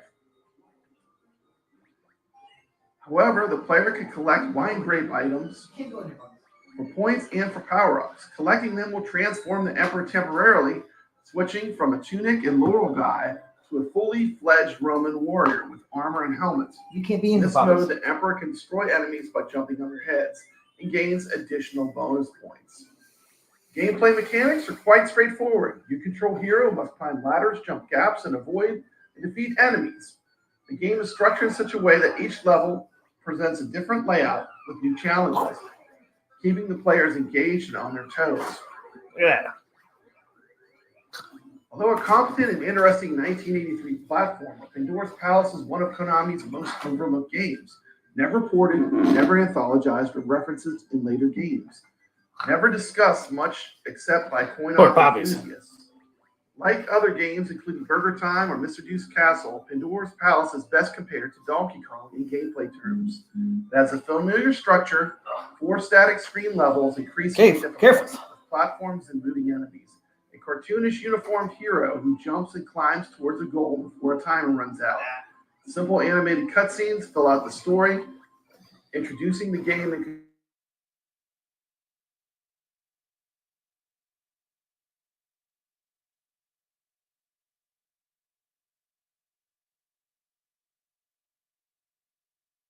the opportunity to earn more. Yet Pandora's Palace has somewhat unique gameplay. You can travel downward, not upward. Enemies cannot kill you directly, but knock you backwards off platforms. Falling too far in this game is fatal, or falling into flames. Platforms dangle, slide, flip, and cycle in mischievous ways. The goal is alternately to find a doorway or Pandora's box itself, followed by a bonus points grabbing challenging stage. In this race, the object is to clear the screen of enemies. You'll stay powered up and won't die. The timer is a squawking bird approaching the sun. And a humorous touch times up when it hits the sun, shattering it. There are also secrets. In each stage, passing certain spots triggers a high-value item. One of the standout features of Pandora's Palace is its level design. Each level is intricately designed with a mix of platforms, ladders, and enemies that require precise timing and strategy to overcome. Enemies inspired by mythical creatures add a unique flavor to this game. The arcade cabinet itself, something I've never seen out in the wild, featured colorful artwork to draw players in, and the controls were very basic of its time. Single joystick and a jump button, usually on the left and the right side for left or right hand. It's like Mr. Do. Like most Konami arcade games, this game was only released in America. America only. Interlogic published the game.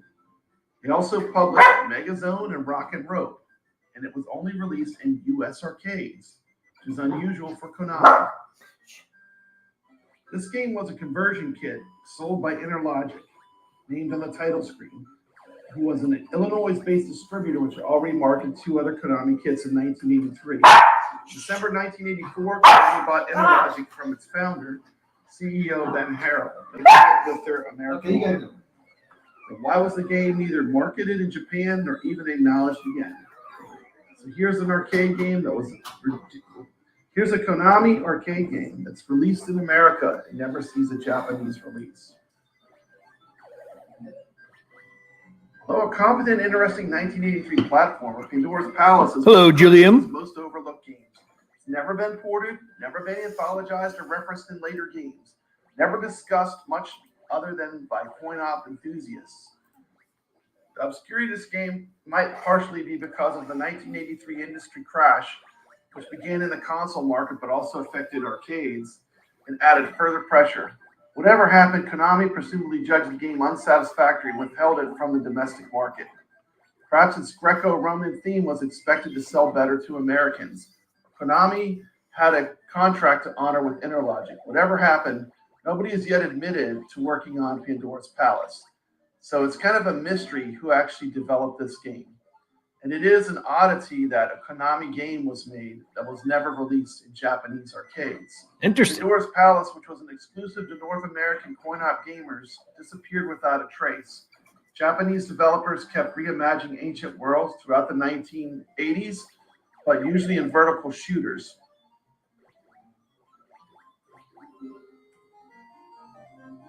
There he goes. Victory. Woo.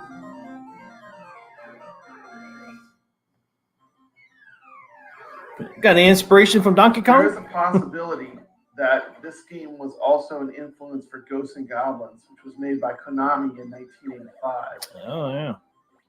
When King Arthur loses his armor, he's left in his underwear. Perhaps that idea was carried forward for Pandora's Palace, Yep. whose hero wears either a toga or armor.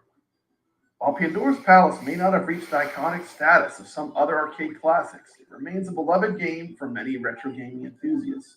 Its legacy is a testament to the creativity and innovation of Konami during the early 1980s. Today, Pandora's Palace lives on in the memories of those who played it and in the retro arcade he lost his armor. community. It's a reminder of a time when game developers took bold creative risks and brought diverse themes to the arcade. Dude, this game was buried in the vault, T. McCloskey. Buried. They buried it. It looks pretty fun. It's an amazing game. Like, I can't believe how good this game is, and I never heard of it. It's like Donkey Kong and Mario. It's great, man. It's great. I would highly, like, this is one of those ones you got to play on Coin Ops or on MAME and check out. I mean, For watching, and we'll see you next time on our journey through the world of classic arcade games. Yeah, it looks great, man. yeah, it's great, man. This was a good pick, Carlo. I thoroughly enjoyed making. T. McCloskey, I spent days making that video. That's what you're saying. I think I have the most extensive version of a history of Pandora's Palace. It is a great game. Yeah, how long was that? It's 8 about minutes? 9 minutes, 8-9 minutes. 8.5 minutes. Yeah, and it was a great video, man. In depth. But yeah, Informative. definitely go try this game out. It's pretty fun. You know, you can land on top of the enemies. The enemies kill you by pushing you off the ledges, and there's a ton of different there's a ton of different levels and stuff. It's really a great game. I think what it came down to was this game never got a wide release. It was only released in American arcades, and it was a conversion kit. So Conversion kit only. a lot like the game Zookeeper from Taito, this game was launched at the wrong time. It was, if it was released in 1982, we would all be playing this game and talking about it. It's the year that it was released, 1984. 84. So there was a video game crash going on. Yeah, I mean, you see inspiration like Donkey Kong and Mario's where you jump on top of the head like a Mario Brothers. Yeah, Ritual Delos, the Donut Dodo definitely borrowed from this game. I think they did. This is an example of a hidden gem. Like every once in a while, people throw around that term hidden gem. This is the kind of game you have to go play because it truly is a hidden gem. It's as good as a lot of the classic arcade games we love. It's as good as them, but it's just unknown, So, but thank you. I enjoy making this video. Thank you, Carlo, for the good recommendation too. This is I like it when I learn something new. T. McCluskey. I like to think we know it all, but you never know it all. There's always a way to grow and to learn and find something new that you didn't think was good. Discover something that's good that you've never played before. This was just one of those ones that I really enjoyed making. So, thank you. Oh yeah, there's that cabinet you showed. There wasn't even a version of it on iArcade, so I asked if we could get it ported. Yeah, we got it ported to iArcade so people could experience it. And this is in Maine, but it's one of those ones you have to look for. It's not going to jump out at you. You have to almost look for it to play it, but it's totally worth the play. So check it out, Pandora's Palace. There's that cabinet again. Yeah, Brad showed. I actually found it. There's the marquee. Konami.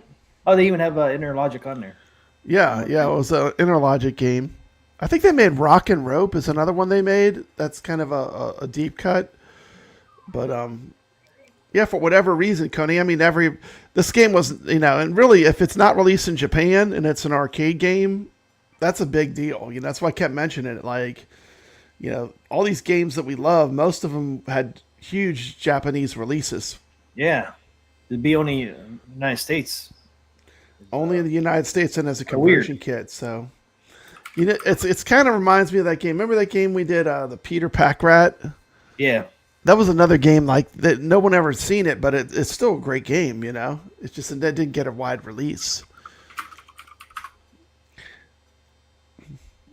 Never saw it. I played it on the MAME arcade. Oh, did you? Oh, sorry. Oh, yeah. I don't know if you noticed, but I was all the I saw you gameplay trackball. It was captured off the MAME arcade this time. Fun.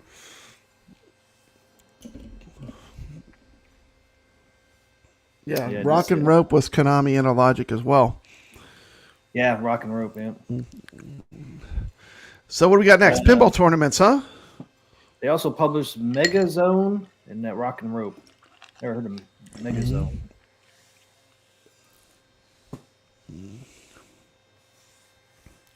Say, Chris, there's so many good unknown games, lesser knowns out there. There certainly are a lot of hidden gems in the arcade industry, that's for sure. There's that Rock and Rope. Mm-hmm. And that Rock and Rope looks similar to this game, too. I mean, I can't. It looks similar to it, but using the ropes, of course. But interesting. Yeah. Chuck and Son said, "What are you drinking, Papa Brad?" Nothing right now. I'm empty. I had a margarita earlier. So where are we going next, Team McCloskey? We go on the results, or are we going to launch the new tournament? The new tournament's already up. A lot of people are already playing in it. What do you want to do first? Let's do the results, I guess. Okay. Finish up with the results and then start up the giveaway. Yeah. We're giving away a copy of Texas Chainsaw Massacre Pinball. We'll be giving away a copy live on the stream. So one just finished up today was Twilight Zone. Twilight Zone. Yep. Netflix. Pull this thing up there. It was great. How do you feel like after playing in FX for a week, then going to AtGames? How do you feel they did on their port? It was kind of cool. At least I knew the rules and all that. Playing on AtGames, I enjoyed playing on AtGames more than I did, obviously, on controller and on my computer. Yeah, because you're playing in the cabinet. Yeah. It's so much more fun on a cabinet than it is. It is. On the PC. Yeah, I got a chance to play it on OTG, of course, on the cabinet, and I have to say, AtGames did a pretty good job with the Twilight Zone. They're really close to that OTG experience. That's probably the closest one they've got so far. Yeah, I never played Attack from Mars on Steam on my PC. I feel like the lighting though is a little better on the if you go to the OTG version. I know Shotgun Sean probably has an opinion. What do you think, Sean? I know Sean's been playing some OTG AtGames Pinball. Kadesh says AtGames has slightly different physics, but it's pretty close gameplay wise. Yeah, it's very close. To me, that should have been their launch table. I mean, that's their best, one of their best tables they've made. Best real pinball table for sure. Yeah. To date. I mean, yeah, OTG rocks. I mean, yeah. I don't have mine hooked up to OTG. I just have one PC, and I hate unplugging it and plugging it back in and all that. Yeah, I have to plug all my stuff out. So right now, man, I just have to play it on whatever AtGames brings out. So I get another computer.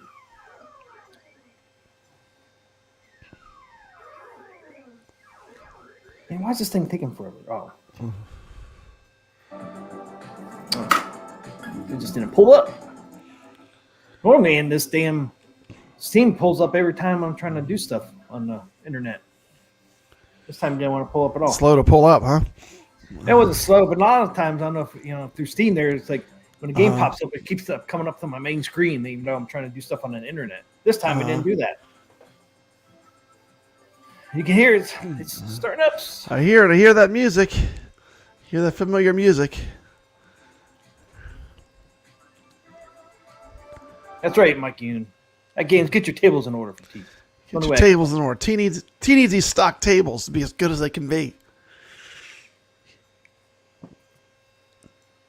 I can't play like OTG like Pub Brad. Well, I can, but I don't want to fuck with the damn thing. It's a pain in the ass for me, man.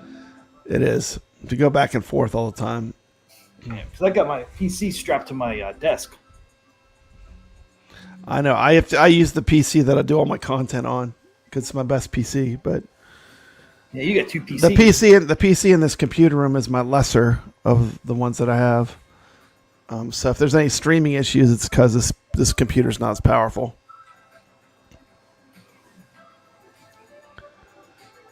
But Pinball Effects is a beast. It has very steep requirements. FX3 is actually a lot more forgiving as far as your PC specs.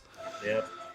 Don't even get me started, because the FX3 tables play like beautifully. I know.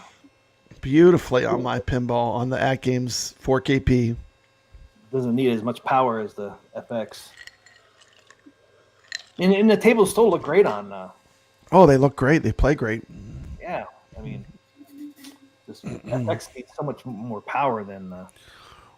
Yeah, see, Shotgun Sean really has the last, like the ultimate is when you get that PC that's just dedicated for to be with the pinball machine. He says he put his PC on a shelf, which is nicely corded to run them his ALP 4K and ALU. So he's all set to go with OTG whenever he wants to play games. Yeah, I'm still very happy with my purchase. Sure, especially that they're getting these Zen tables better and better at all times. Yeah, I am too. Glad I waited on the 4070 Ti. Yep. The best one above that is the 4080. I think Carl said. I'm sure that runs the Pinball Effects beautifully, though. Yeah. Okay, guys. Here's the results of our tournament. So we had, oh wow, dude, we had 62 people in here. 62 players, T. McCloskey. I didn't know that. 62! 62 know that? players! I did not know 62 that. players, Steve McCloskey. Did you know that? I did not. We're like we got to be like close to the number one Zen Pinball. We got a lot of people playing. 62 on this. We got one. a lot of players. With almost hit 100 one stream. We were like right under it. Weren't we like 98 or something? Yeah. Got Fishtails. Fishtails. We got 98. We almost hit 100 players. But yeah, killing it with the pinball tournaments. Thank you for playing, everybody. Thanks for playing, everybody. Man, 62. I didn't realize. Yeah, it's all about the fun of competition. You know, I love it. And we get to see all these people that we know from being on these streams, in there playing pinball, competing with each other. It's great. Yeah, it's awesome, man. Yeah, get in on these, Sean. We'd love to have you play in our tournament. I haven't seen you on our scoreboards. We'd love to have you play. I'm giving away a free Texas Chainsaw Steam code. And if you're not aware, Sean does that gaming show. Great show. I think it comes on Tuesday nights. That gaming show.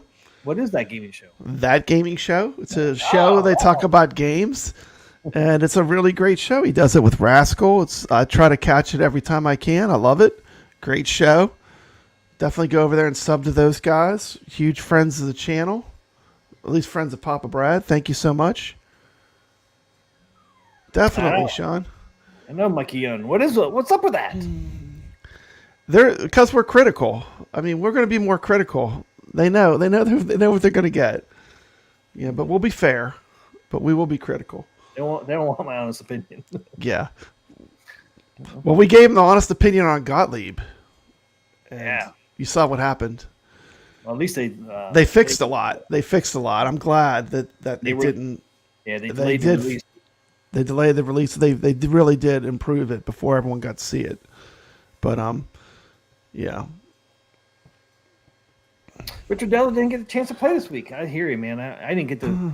Once these tables dropped from Zen and AtGames, I didn't get a chance to get over there. Too busy. You put in a good score, though. You put in a good score. I see you 19th. You're not in the middle. You're like in the top third, T. McCloskey. Oh, yeah. I'm up here. You're normally right in the middle. Like if you were at 30th, I would say that you did a little better than average on this one. I almost got up to 20%. I know. You're doing good. This is a good score for you. What are you trying to say, Pop Brad? I'm not very good.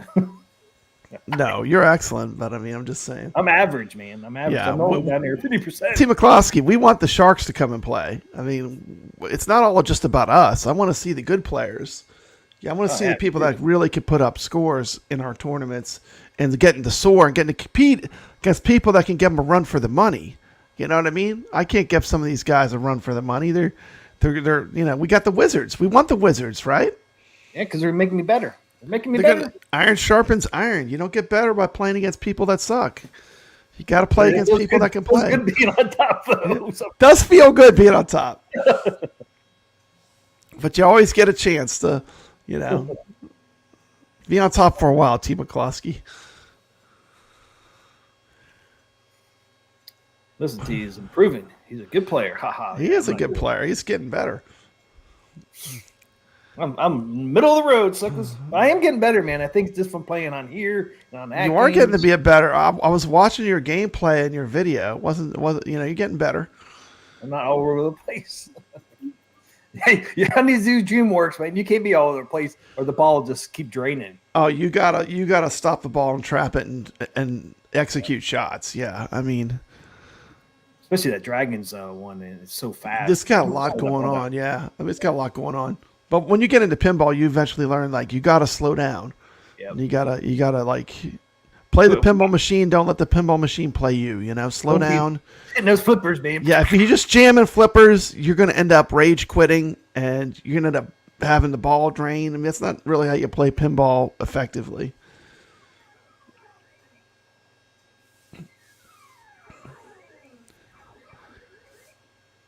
Okay, so let's see. We're at 62. We got Bruno 15477, 24 million. Thank you for playing. 61. We got Hug Polo. 60. We got Ballsout TN 37 million. OD3 at 48 million. We're looking at the Twilight Zone results. Bruno 15477, 58th place. 52 million. T-Punk. Thank you for playing T-Punk. T-Punk, 54 million. That'd be awesome, Kadesh, if you could give me some tricks, tips and tricks. Yeah, I wish more people would stream the Zen Pinball with like how to get better at it. I know Nick's Reviews has done a few streams. They help me a lot, but I do better watching. Like, I can learn more. You know, you got to watch people that are better than you to get better. Yep. Mad Max Fury 76, 55 million. 56th place. And by the way, he's a level 29. Look at that. Level 29. That's someone that plays a lot of pinball.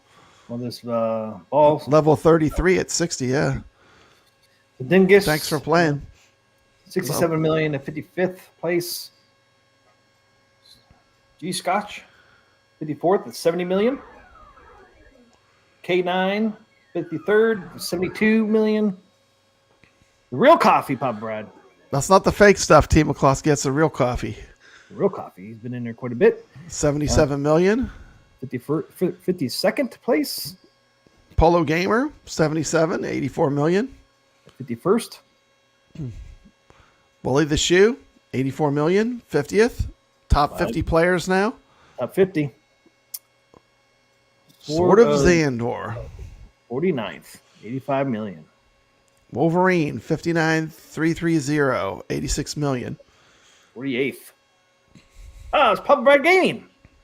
Pop Brad's Game, 47th with 88,930,000. You did not get to play this table that often. I didn't get to play it that much. This is on your PS4. Yeah. Bogalicious, 91 million at 46th. Excellent score. Hey, look who it is. Highest scores on tap, 100 million. Broke the 100 45th million. place. Nice. Charlie Bouchon, 44th with 101 million. 101 million. Spencer Cooper, 27. 43rd, 106 million. Dave LB, You see him a lot. 111 million, 42nd place. Scarpin player, 41st, 129 million. Broke the 100. On to the top 40, T. McCloskey. Check out, girl. Check out. I saw her. She's in the new tournament, too. Check out, girl. 40th. 130 million. Good job. 40th place. Biggie Fries. Biggie Fries. There he 39th is. place. 134 million. Good score.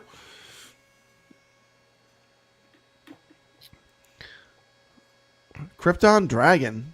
73. 137 million. 38th place. 38th place. Big Mama Jama.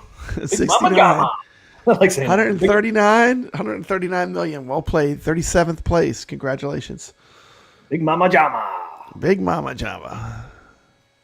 El Cardinal, 77, 141 million. Broke the 140 million. 36th place. Oh, there's another Pop Brad. Papa Brad. Look, T. McCloskey, I scored better on my cabinet than I did on the PS4. Can you believe it?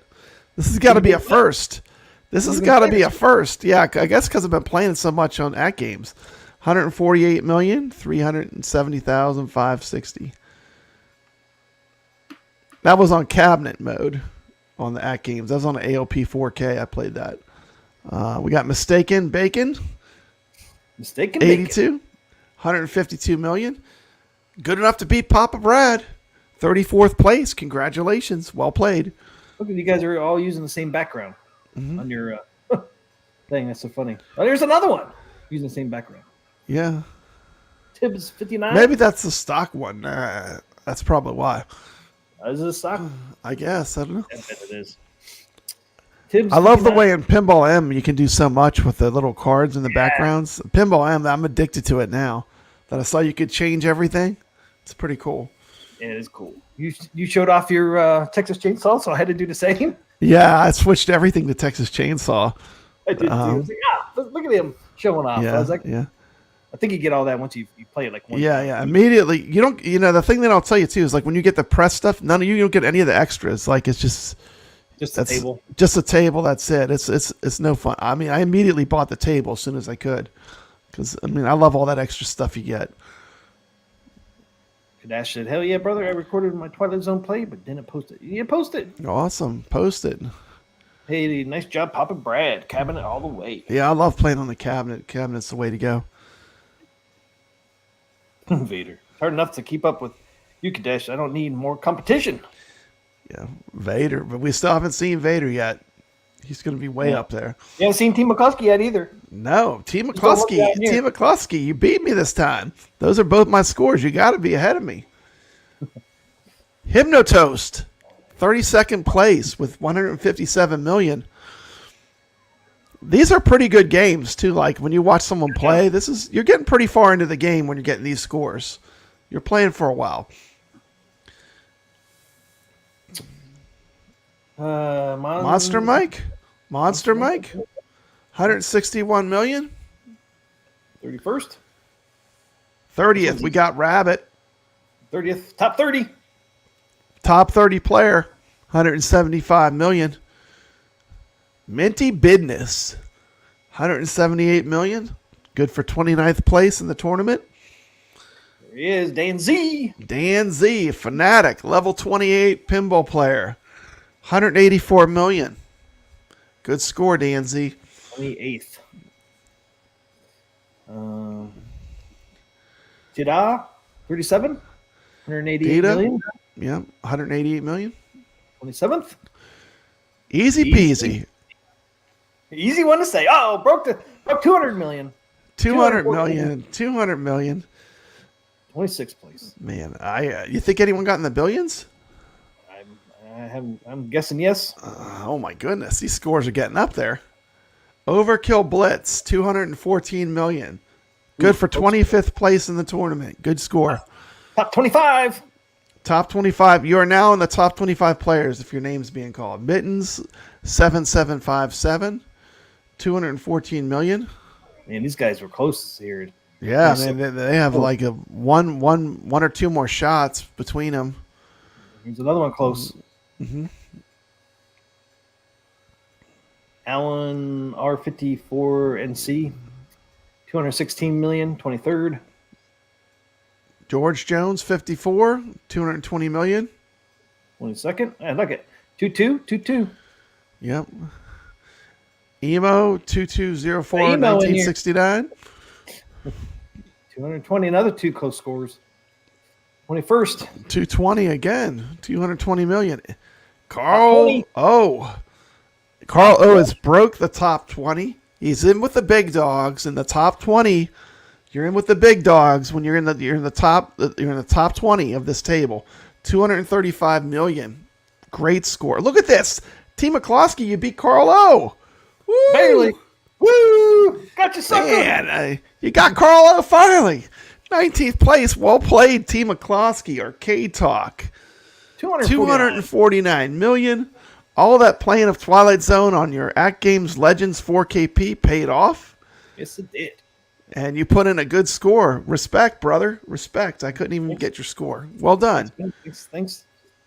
Yeah, one time I was in the top 10, man, but I knew when it wouldn't flash. Oh, yeah. Once the Wizards start coming in, it's all over because you're going to see the scores go through the roof in a minute. Cash and Bash. PC 303 broke 300 million on 18. That's a big jump, over 50 million. No. That's a big jump from 19 to 18. That's a big jump. Yeah, that's huge. Mm-hmm. Kadash says it's awesome to get in the wizard mode on this table. Wishes he could afford a real table. And the Twilight Zone is one of those ones. Every time I see it out in the wild, I have to play it. Like every single time. There's certain tables, Twilight Zone, Addams Family. Every time I see these tables, I gotta play them. It's in one of my top tier. I guess I call it S tier of what I like to play when I'm out in arcade tours or at arcade events. Because nothing plays like playing these real machines are works of art. I mean, they're just beautiful. Yep. And the colors on the Twilight Zone, even the real one, are just really cool. All the different colors on them. It's a really unique table. Yeah. Like I said, I mean, this is probably the only pinball table ever in the history of pinball. This is the only pinball table where they were literally given a blank check. They literally said, you could do whatever you want. You made the Addams Family, and we gave you an unlimited creativity. unlimited blank check to design the next table, and that was where Twilight Zone came from. I mean, they went wide body. They came up with the ceramic ball idea. They themed it around the television show that tells a story. Everything about it was like next level. So I doubt, and that's what makes it such a great table. I mean, it was just like they just took all the handicaps away and said, just make something great. So. Real Creamer says, skin this one at games. I'm surprised they didn't skin this one. To me, this should have been the launch table. I mean, like we would have had a whole different narrative if the Twilight Zone would have released with the table that they made, Zen made. We would have a whole different narrative from the get go with AtGames. But you can't go back and rewrite history, can you, T. McCloskey? If you have a time machine. Yeah, well, yeah. Maybe when we get the Back to the Future table, maybe we could pretend we could go back and they could launch Twilight Zone instead of Addams Family, but that is what it is. But I love this table. This is a good one. September something 2023. Going back, Marty. Jason has a good point. Why skip the number 5 most popular table on their survey with no skin? I know. Surprised. Maybe market research says that not enough people would buy a Twilight Zone. I mean, you have to kind of know a little bit about pinball, I think, to have that respect for Twilight Zone. I don't know. I think that survey. There was a lot of people was in that poll, man, and be number 5. Yeah, there were a lot. Man, that Wagner survey was big. Yeah. I'm surprised too they didn't skin this one, but it gives me hope. We might get Creature. And I'm just gonna say it one more time. How many times have I said this, Team McCloskey? Before you release another table at games, play the table first before you skin anything. Get that table in your hands. Just make us wait. It's okay. Make us wait. And make sure it's phenomenal before you release a table with it. You can even give it to some people in the influencer group to try out and test. Yeah, give it to people who are critical too. People that are going to look at it and say, "Well, could you do this better?" Yep. But that's just enough of my rant, Team McCloskey. Let's keep this tournament going. Okay, Aron 777-666 321 million, the 17th. Mm-hmm. And Zeke 72, 16th place. Good job. 353. We're really breaking into the top 15 players. Timekeeper WV67, 359 million. That's a good solid score. Yep. NF Doom 79, frequent flyer in our tournaments, proving that it's got what it takes to be in the top 20 with a score of 14th place. Well played, sir. 387, almost broke 400 million. Almost to 400 million. Now we've broke 400 million. Almost Sonic Tonic 72, 461 million on the way to 500 million. Almost half $500 million coming up. Oh, look at that. We got Wyo, an excellent player, able to take me down. He took me out on Trolls. I was number 2 for a hot minute. Wyo jumped in there, showed he had what it takes, 473 million. Excellent pinball player. We appreciate you participating in our contest, in our tournament. Thank you. Thanks, Wyo. I agree with you, Richard Dello. How about that? So tons of Twilight Zone skins. Number 11. Nivik 1701, 479 million. Excellent score, almost in the top 10. You just missed it by that much. Just missed it by that much. Almost in the top 10. And we are in full-on pinball shark mode. These are the wizards and the sharks. Got Gregory, amused to death. Also known as Gregory in the pinball community. Avid virtual pinball player. Cracking the top 10 in the Arcade Talk Twilight Zone tournament. Good score, 494 million. Almost 500 million. Almost cracked that 500 million. So close. Excellent gameplay.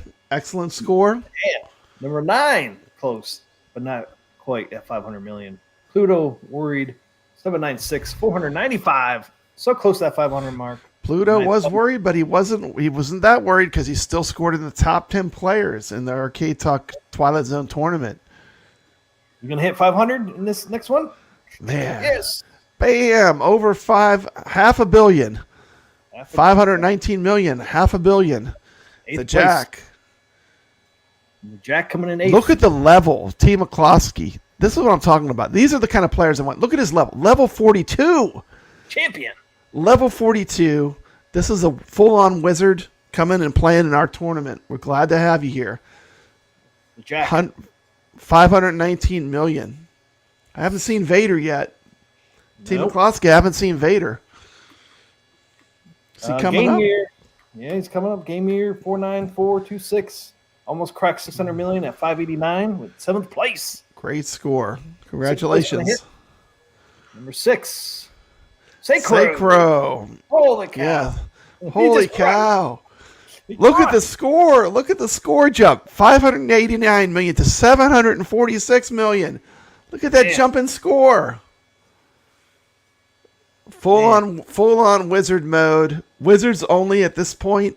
We're going to see some 6 scores. Congratulations for that excellent score, Sacro. Here's the next sick score. $1 billion. What?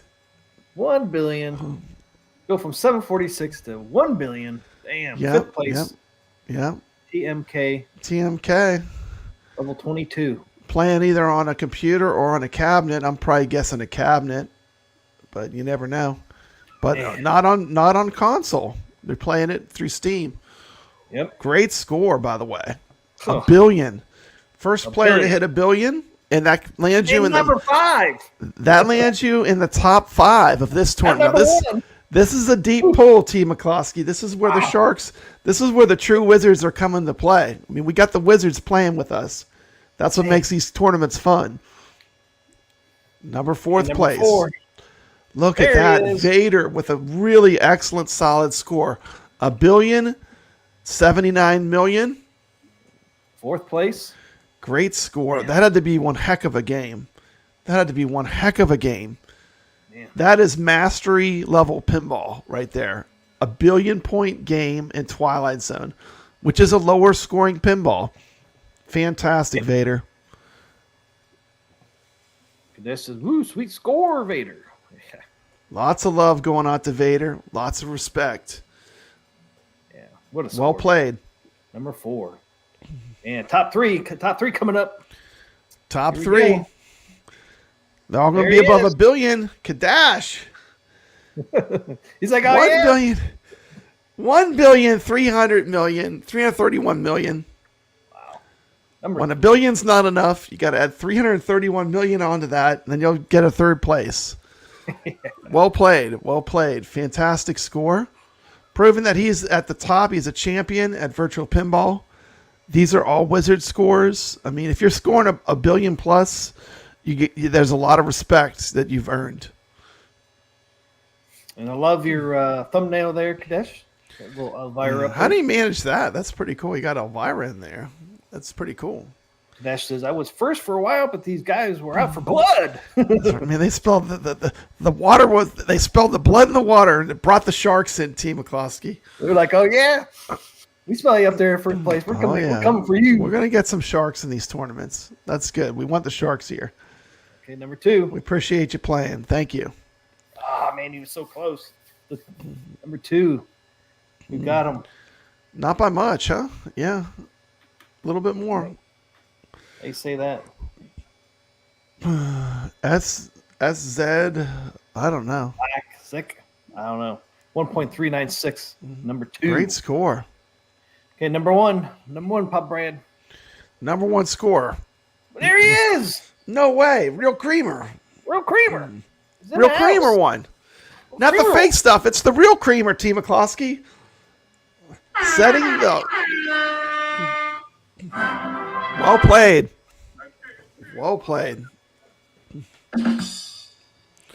Setting the bar high.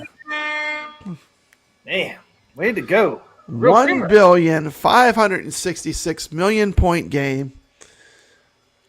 Truly much respect given. Fantastic tournament. 1.5 billion. Yeah. How many players did we have all together? Like 60 something? 62 players. Great tournament. Love playing Twilight Zone. Good job, guys. We asked for you. The Sharks come out. You brought it. You brought your A game. We saw some great competition. Saw lots of action on these leaderboards over the week. We appreciate it. And thank you for Thanks, playing. guys. Thank you. We're ready to move on to the next table. What do we got coming up next, Team McCloskey? Moving on to the next table. Got Texas Chainsaw Massacre on Pinball M. Of course, Pinball M is another platform. It is still Zen Pinball, but it's more mature themed usually. And we're going to be playing the new table they just dropped, the Texas Chainsaw Massacre, which is just a fantastic table. If you've not gotten a chance to play it, if you like Chucky's Pinball, you're going to love this Texas Chainsaw Massacre table. It's one of the best tables on Pinball M. You got a trailer we could play or something? Or you could play any of the videos off of my channel, Team McCloskey, if you want. You can use all that, too. I'm going to play your trailer on it. And forget, guys, I am going to give away... And we're giving away a free copy of this game for Steam. I'm only asking to make sure... just drop a score in our tournament. It just takes a minute. Moving on. Okay, guys. Show a little trailer of the Texas Chainsaw Massacre Pinball from Papa Brad. Hello, gamers. This is Papa Brad coming at you with some Texas Chainsaw Massacre Pinball. Sent to me for review by Zen Studios.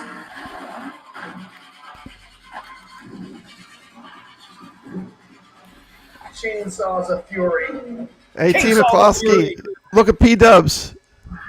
Arcade Talk's next tournament will be... Look for P-Dubs in the ball. What an amazing table. In the summer of 1973, a few Oh, this miles is the quick outside look one. Okay. 5 youths were attacked in a grisly and gruesome fashion by an unidentified madman. The shocking murders were committed with a variety of tools, including hammers, meat hooks, and most disturbingly, a chainsaw.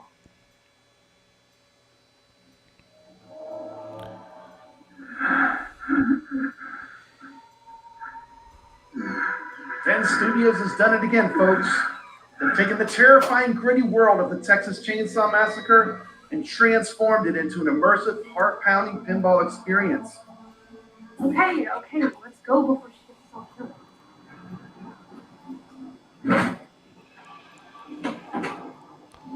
Let's start with the aesthetics of this table. From the moment you launch the ball, you're plunged into a dark and eerie atmosphere that perfectly captures the essence of the 1974 Ford Classic. Artwork on this table is absolutely phenomenal. Playfield is adorned with iconic imagery from the movie.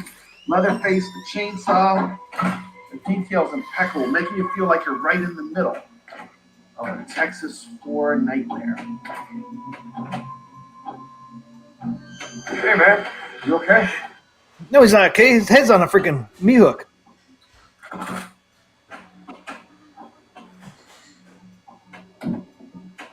Holy cops, you hear me?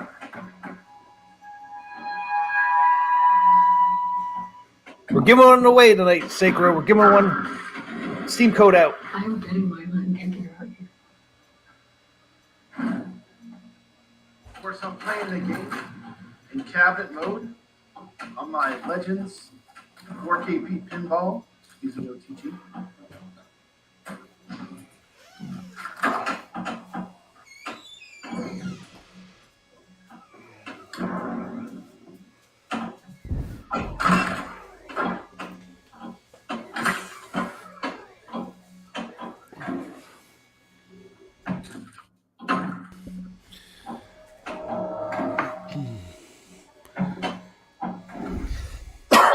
Look at me, I'll try to upstairs.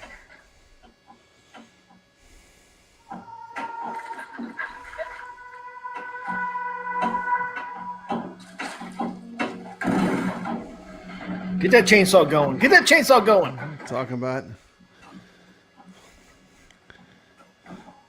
I like the head in the middle of the playfield. Got the chainsaw. You can load up the bus. There's a bus down there at the bottom. They enhance the entire experience. The whir of the chainsaw, the screams. This truly adds up to be a truly immersive war pinball adventure. Sure does.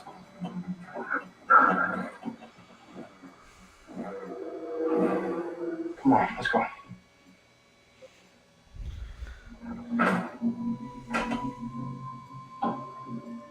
It's kind of hard to get that skill shot. Yeah. Hey, man. You okay? Talk about the gameplay. This table isn't just for looks. It's packed with features to keep you on the edge of your seat. Melody! Zen Studios has integrated multiple methods and challenges. Get the spinner to get the melody started. You hit that spinner up there. That starts the melody mode. Yeah, I haven't got that one yet. You got to get in the sinkhole up at the top after you start that mode.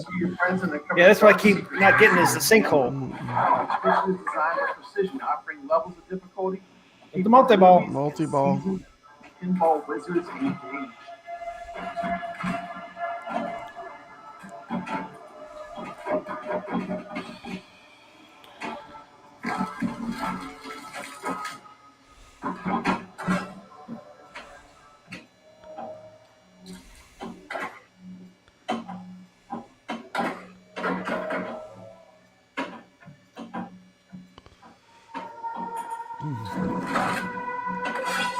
Yeah, this table really does have a really gloomy, like the theming of it is great. Yeah. You really feel like you're in a horror environment with the sounds hearing those and the noises? way. Yeah, like all the sounds and the music. It's really well done.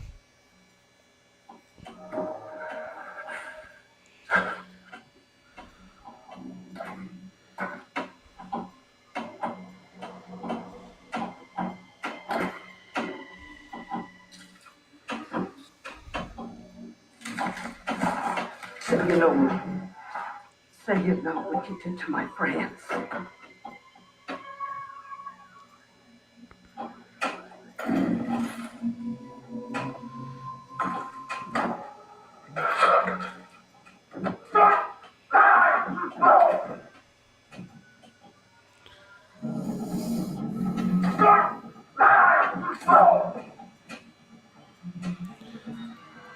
I have a hard time doing that third shot on the head, the whatever Richter mode or whatever, where you have to shoot the head. When it moves to that third spot, I never can hit it. I mean, hit it twice, and then it gets to that third spot in the corner, and I can't seem to land a shot. I have to figure out how to make that shot. I think you have to make it from the left flipper. I think you use left flipper, but it's so hard to get to the left flipper when you have it all the way over there. It keeps wanting to go to your right. Yeah.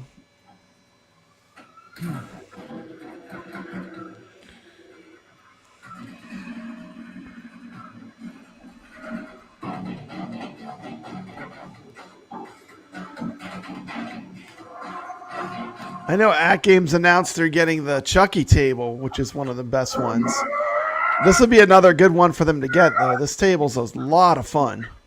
Yeah. Chucky and what is it, the Thing? The Thing were announced. Chucky and the Thing, yeah. This is a masterclass in thematic pinball design. This game is visually stunning, actually terrifying, and mechanically superb. If you're a horror aficionado, the must-play, what are you waiting for? Pinball M, Texas Chainsaw Massacre. The FOMO from Papa Brad. Let's go. It's worth it. It's only $5.50, T. McCluskey. Try the Texas Chainsaw Massacre pinball table. It's launching soon. What do you think? Let me know in the comments below. Don't forget to like. I love the way he comes out and he dances in the middle of the pinball table when you're done with the chainsaw. Next time, keep those flippers flying. Stay smooth. With the chainsaw, yeah. Always Leatherface. legit. There you go. Thank you. There's Texas Chainsaw Massacre. Man, all those sounds and sights. The only thing I wish is you can't see the scenes of the movie very good because of the writing of the, all that stuff over top of it, man. I wish you could see the scenes better. Yeah, I wish they would go like where you could see, when they go to the movie clips or whatever, if it was more like the movie clip was bigger and the text was smaller. Yeah, I mean, you can't see it at all. Like Chucky and some of these other ones they did, you can actually see the scenes. But this one, Rich Odello says you can't even get a Subway sandwich for $5.49. Exactly. It's not $5 footlongs anymore or whatever. No more $5 footlongs. Yep. So we're giving that away right now, I guess. You guys seen what the table looks like from Papa Brad's video? It's a pretty fun table. Yeah, We got to get people the code to play too. You Oh, want to show the trailer with the code to play the pinball tournament? Or just we can just show. Then we'll do the giveaway. You want to do the giveaway first? I mean, he just got to see trailer, so they don't really need to. Mm-hmm. Yeah, let's put up the card. Yeah, put up the card so they can see the code to enter the tournament. Okay, so the code is QZ17. Search for QZ17 inside Pinball M. 7-day tournament, unlimited play. The password required. Playing classics. And there's all the platforms you can play it on. PS4, PS5, Xbox One, Xbox Series S series, Steam, and Epic Games. Sorry, Nintendo Switch. Everything but Nintendo. Sorry you're left out. Sucks that they can't do it. Yeah, come join us. Come join us. Doesn't matter how you're playing. We're glad to have you, whether you're on a console or on a cabinet, of course. If you're playing on a cabinet, we all love virtual pinball. You can play it. But it doesn't matter how you play. We're glad to have you in our tournament. Yep. $9 footlongs. That's right. Stuff's expensive, man. Yep. Okay, let's get that thing up here. Get the giveaway. QZ17 is the code for the tournament. If you don't know how to look up the tournament code, you have a video out there showing you how. Yeah. I actually put the Pinball M1 on this one. Yeah, that's cool. I love these cards you do. That looks good. That's what you're using for your back box, right? On your yeah, that's what I'm using for my back box. But Nix is making some custom artwork. I might switch later on. I can only spell. T. McCloskey, I couldn't figure out why my back glass art wasn't shown, and guess what I was doing? I was dropping it in the wrong directory. Isn't that crazy? Oh, I couldn't believe it when I figured out it was that simple. It's because I thought I had it installed on the C drive, and it was installed on my R drive. And I had an old version with all the stuff still in it, Oh, man. So, but then when I figured it out, it worked. So, thank you to Carl O, too. He sent me a back box that was ready to go. Thank you, Carl O. There it is, guys. But we'll have options as far as back glass. Because I know a friend of mine's working on some custom ones. They'll be definitely cool. Yeah, because there's so many stuff out there you can. Oh yeah, you can put whatever you want on the back glass. Yeah, there's so many pictures out there for Texas Chainsaw, man. Yeah, get some really cool ones. If you're using the Pinball M software. Okay, here you go. Hashtag Texas. Win a Steam code for Texas Chainsaw Massacre Pinball. Hashtag Texas. Texas is the reason, T. McCloskey. 1973, outside Austin, Texas. Good luck, gamers. We're giving away a copy of Texas Chainsaw Massacre so far. We got a few in here. We got 4, it looks like. You guys got 6 entries. You got to be a friend of me on Steam to get the code to you. Mm-hmm. And my name, I kept sounding you guys as Team McCluskey. I changed it. My name now is Arcade. I think Leatherface was a fictional character, but he was based on a real serial killer, Ed Gein, I think. He was like a kind of a combination of a couple different serial killers, but Ed Gein mostly. And I think he did some wear gruesome a mask, stuff. Right? Yeah, he wore a mask out of people's skin. He did. That serial killer did. He was also used as an inspiration for, remember the movie Silence of the Lambs? Yeah, Buffalo Bill. That was based on the same character that Leatherface, the Ed Gein serial killer. Dude, I learned more about serial killers than I want to know. Just covering this game. But it's interesting. Yes, Doc Mario, it is time for you to enter hashtag Texas and possibly win this contest. Hashtag Texas. And by the way, you don't need to, we're giving away Steam, so, everyone feel free to enter. You don't need to have an AtGames pinball to play this. You can play it on Steam. Or Xbox, or Epic Games, or PlayStation. But yeah, for this code, you got to play on Steam. Yeah, this will be a Steam code. Steam code. You got to be a friend of mine. So if you're not a friend, Hashtag Texas. Mikey Yoon's entering. Good luck. Mike Hawkert is entering. Good luck. and if you don't have Steam, it's free to download Steam, and then you Steam have a is free. And then you Yeah, have as a matter of fact, Pinball M is free, and it comes with a free table. It's kind of an HP Lovecraft themed table. It's pretty cool. I forgot the name of it. Wrath of the Elder Gods. Yeah, it's pretty fun. So and if it's you win free. this, and then you win You this, have two. You have two tables. You have this one, and it comes with one. Yep. The full table's unlocked. We got Carl. Thank you, Carl, for your great videos showing flipper lag. Those are always good. I love watching those. He says he loves the table. Good luck. Do you like the free pinball table? M table? Shotgun Sean says. Yep, we're up to 9 entries. You get All 10. you have to do is be present. Doc Mario says all of his exes live in Texas. All his exes live in Texas. That was a song. Who sung that? I can't remember.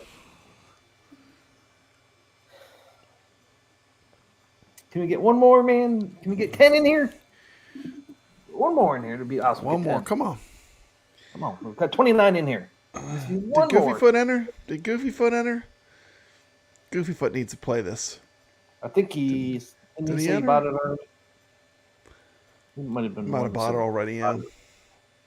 I know some people are already in the tournament, so I know they have the table.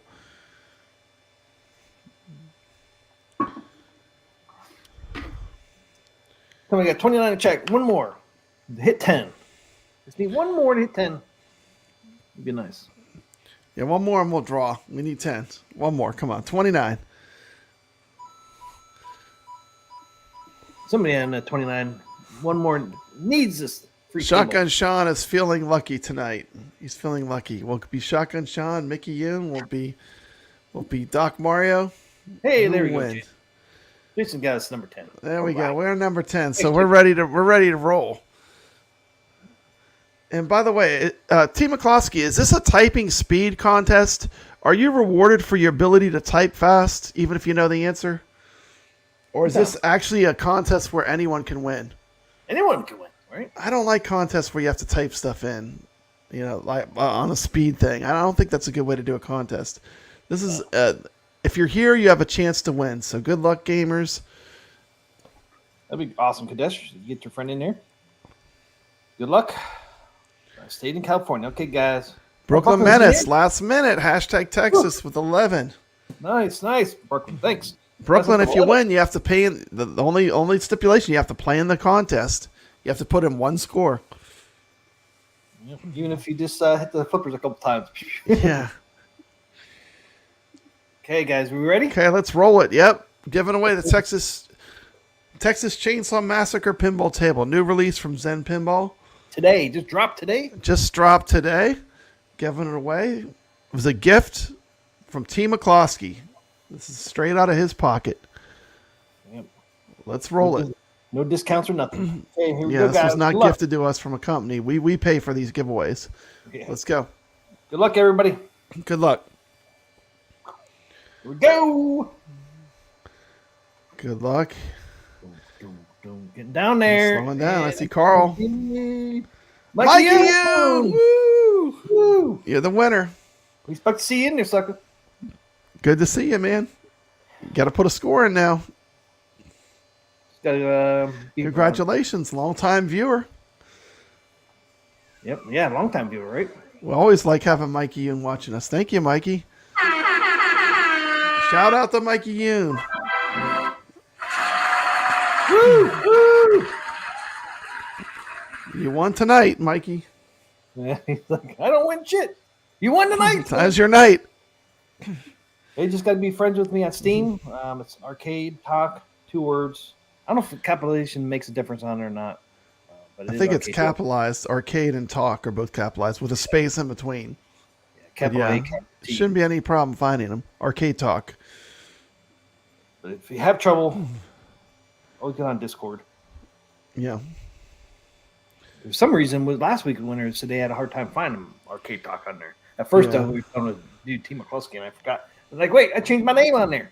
Yeah, you're Arcade Talk. You're not T. McCluskey anymore. We changed the name of the show, so it made more sense. So here it is up here. I don't know if you can see that or not. It's Arcade Talk up there. Arcade Talk with a space between a capital A and capital T. So there it is. Okay, congrats, Mikey Young. Congrats, Mikey Young. Awesome.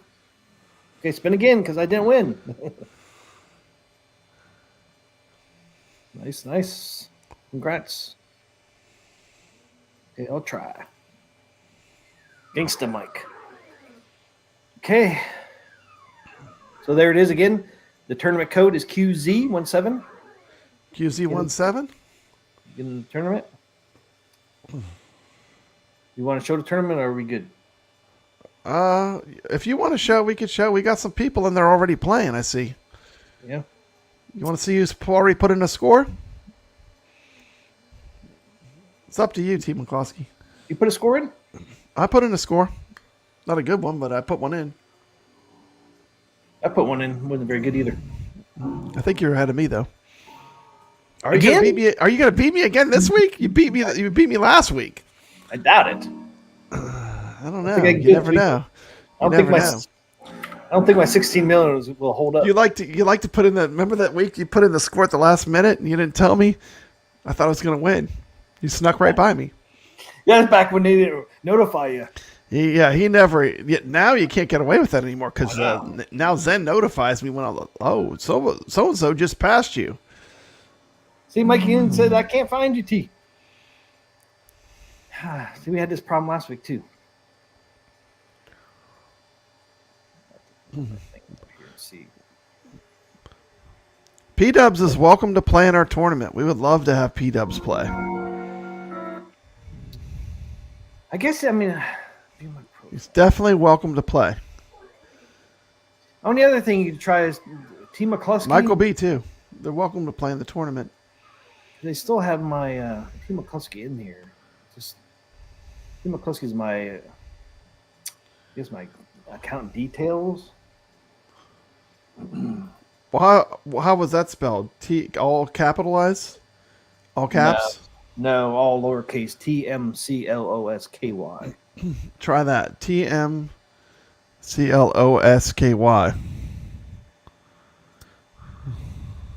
If not, you could always give us your name.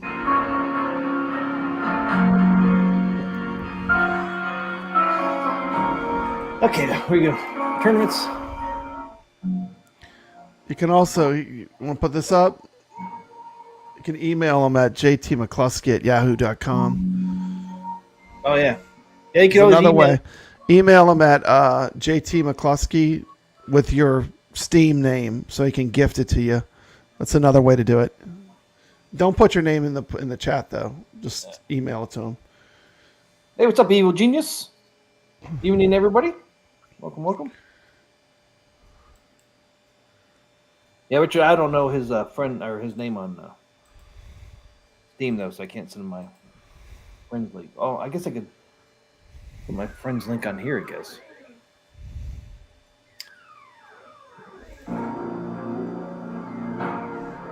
We got Gregory at number 1. I'm going to get out in here. Gregory coming at number 1. Yep. We launched it today. We got 18 players already.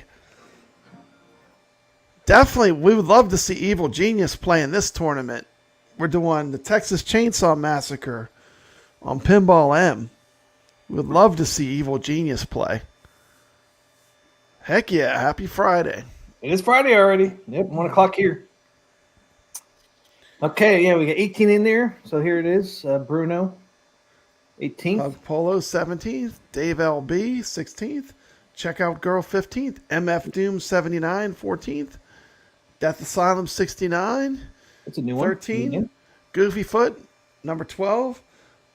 Papa Brad, right past the number 10 bubble at 11th place. Is that Dan Z? That's Dan Z. Dan Z in top 10. Carlo in the 9th place. Carlo's in the top 10 right now. Arcade Talk, look at that. Top Number 10, 8. you're in the 8th place right now. Look We at got Kadash coming in strong. It's like he's got, what, 1 million more than T. McCloskey? Yeah. Little Jumpers, new name, coming in 6. 50 million almost. A name that we know from the tournaments, the Real Creamer, coming in number 5.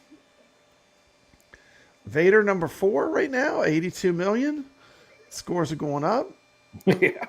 Leadhead 125, 83 million. That's a new name. Worst Jago 153 million.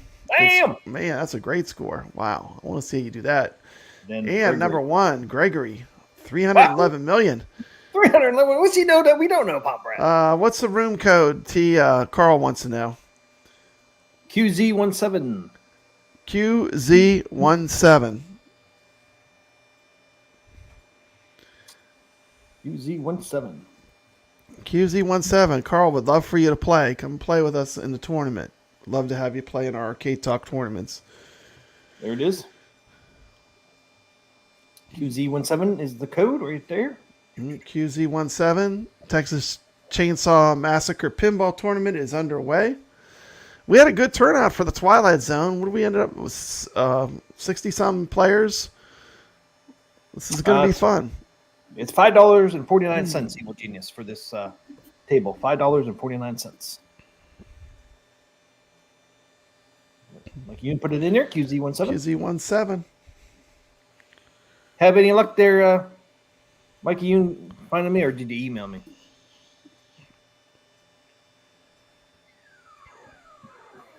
I think I made it hard for people to find me, man, on Steam now. I'm surprised that Evil Genius hasn't done a video on Texas Chainsaw Massacre. He's into the horror stuff. Yeah, I'll just send you a link in my friend's code, or Yeah, do it over email. That's cool. Yep, I got your email. So awesome. Awesome. Good to go. I'll do that after the. Good to go. stream. Thank you for watching. No, I got it. I found it, Mikey, and We'll get you that pinball table. I got your email. I just checked, so we're good to go. Hey, Evil Genius says he had Gunnar Hansen in one of his movies. Nice. That's pretty awesome. It's pretty awesome. By the way, if you're not subscribed, you should go subscribe to Evil Genius Entertainment. He's got a great channel. I watch all his videos when he drops them. Great channel on YouTube. So we got anything else, T. McCloskey? We've been going for 4 hours now. What? I think we're about talked out. Do we have anything else? Damn, 4 hours and 5 minutes. Yeah, this is like a new record, man. We're double Lord of the Rings length. Damn. People still in here? Still got 25 people watching. Yeah. Everyone's so long, guys. I don't know why do we go so long? We had so much to talk about. It's because we're the #1 AtGames channel. We got to cover AtGames, T. McCloskey. We covered that, man. Covered that. We covered buy stuff. We covered Zen. Man, we covered everybody. Zen. Yeah, the buy stuff guys were watching us. They were lurking, but when we started talking about buy stuff, they popped up. Yeah, they knew we were going to talk about them. That was cool. Mm-hmm. Yeah, they're coming out with some really cool stuff, man. Yeah, I'm excited. I'm excited. I think we got a lot to look forward to. I'm excited. We're gonna have a good summer. I never thought they would actually make a real arcade cabinet. Man, it's that, and you talk about a perfect choice. If you're gonna make something, that is a highly requested, highly sought after cabinet. You know, the 3-player driving cabinet. That's definitely. And after talking to the real arcade people that work on real arcades at Waybacks, I know that's a heavily desired arcade to have. So that's awesome. Yeah, and you can play it so much more too. You're not going to be stuck with one game, Pop Brad, on this buy stuff. No, you're not stuck with one game. Not one game. Many games. Many games on there. A lot of racing games on there. Plus Tempest and other things too. It's not going to just be racing games. Oh yeah, they're mixing it up. They're putting all kind of stuff on there. Some retro love. Yeah, it's pretty cool. It's pretty cool. Jason, be sure to check out the large variety of products. Mm-hmm. There he is. Jason, just put the link in there for buy stuff. You know, if you're not subscribed to Arcade Talk, let's try to get him to 1,000 subscribers. Let him get some McDonald's money. Evil Genius said it's the death knell for Arcade What Up. The death knell. The death knell for Arcade What Up. Dun, dun, dun, dun, dun, dun, dun, dun, dun, dun. Yep. Hey man, Yeah, how many of the same Street Fighter and Pac-Man cabs can you get excited about? I mean, I know. been there, done it. You know, I mean, Well, this buy stuff's gonna be top quality. this buy stuff, Three-quarter- it's everything about it's cool. It's something brand new. They didn't skimp. They didn't cut corners. They just went all the way, and that's what I mean. You gotta love that. You gotta support that. You know. Oh yeah, they went. You know, Yeah, they're going all the way. They're. I They mean, didn't halfway do it. They went all in. You know. price is steep there, but the price is steep because it's all high quality stuff. Yeah. And the thing is, with it's just changing, it's evolving, I mean, I was a huge arcade gamer before arcade went up. I'll be one after arcade went up, I'm sure too. It's like the arcade thing is bigger than any one company. It's bigger than AtGames or than our arcade went up. If you love arcade games, you love arcade games, and you're here to stay. That's how I feel about it. I've been, my thing was for years I was looking for a way to get into. I've always wanted at least one arcade cabinet in my house somewhere. And for years I looked. Main cabinet. This, I built my own before they even was an option. But I could build my own now with the kits you can buy now. I mean, there's kits from other companies you can buy. Yeah, it's easier than ever too. Yeah. If you're going to any way you cut it, we're in a golden age. I mean, we have more things that are good than we've ever had. Yeah, one time it was not easy to make an arcade cabinet because you basically had to cut the wood and all that. Yeah. And it was pretty pricey. Or if you want to pay for somebody to build it for you. And I remember I watched a whole series of videos that Evil Genius Entertainment did where he literally built his own virtual pinball cabinet. See, that's not easy. I watched every one of those videos. But for him it was, see, if you got the woodworking skills, you can do that. But see, I don't either. So like as cool as it was to watch that and live vicariously through him doing it, like that's just not in my wheelhouse of things that I'm good at, But you certainly, but what I'm saying is, just like virtual pinball, it's bigger than AtGames. Like Evil Genius is a good example. He built his own virtual pinball cabinet, and he did a great job from scratch. Yeah. So better than I can ever do, man. I can never do that. I mean, Evil Genius said he took it apart today to move it. Oh my goodness. That wasn't fun. But yeah, see, I never had the woodworking skills either. And 10 years ago, if you try to find somebody to make the cabinet for you, it costs you a fortune. Oh yeah, fortune. It's like I can't. $5,000. Yeah, $6,000. Because if you think about it, the only people that were their competitors, if you go way back, the only people that were the competitors were either real arcades or pinball, and pinball's always been expensive, So like we get sticker shock, but pinball people, when Buy Stuff Store says whatever $3,500 or $4,000, that's not that much if you're looking at pinball machines. Pinball machines, it adds up quick. You can spend $10,000 on a pinball machine. Well, I'm telling you, I mean, if you try to put all this stuff together that Buy Stuff is doing, piecemeal it all together, you're going to spend more than. Yeah, it's not going to come out as good, most likely, unless you got, like I said, there are people that have this. If you got the skills and you can do it yourself, more power to you. But I mean, you're going to have to have a lot of skill. You got to get the wheels. You got to get the pedals. I mean, the software, the PC build. I mean, the pedal, all that stuff. It's the learning curve to it. Yeah, because I mean, 4K, because that's what, after the pre-order is going to be 4K, right? Right now it's going to be 3,500, but 4K even. I mean, that's pretty cheap, man, for a PC build, the monitor, the pedals, the wheels, the cabinet, 3/4 plywood. I mean, try to do it yourself, man. You might save a little bit, but I don't know if you're saving a lot. Yeah. Then you got to put it all together. Yeah. Well, after you find all the pieces. I mean, it wouldn't be easy. It can be done, but like they're basically giving you the easy mode, Like here it is, it's all done for you. Yeah, I mean, it could be done. I'm not saying you couldn't do it. You couldn't do just as good of a job if you've got the skills, but they're putting it in the easy mode where you could just order it and have it show up at your front door, which is good. Oh yeah, totally. All right, guys. That's all we got tonight, right? We got anything else? That's it. 4 hours, 12 minutes. Steve McCloskey, I think we've outdone ourselves. It's a new record. Unfortunately. Got to be close to it. Brooklyn streaming tomorrow night? You guys streaming? Yeah, I think so. I don't know. I think he is. I never know till like right before the show, so I think he is. Never know with him, man. Playing the pinball tournament. Pinball M, Texas Chainsaw Massacre, QZ17 is the tournament ID. So drop a score in, guys, on their tournament. Let's try to at least get up to 50 or maybe surpass 62. The last one we did have 62 people in there. Mm-hmm.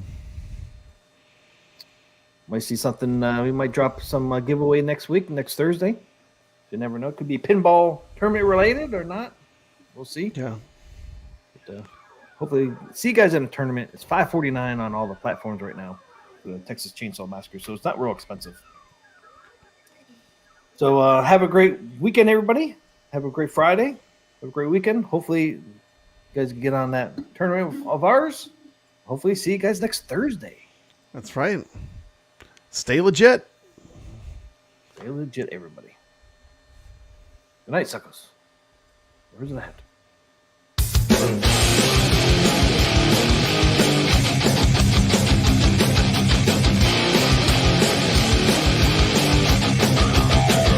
T. McCluskey presents Arcade Talk live stream.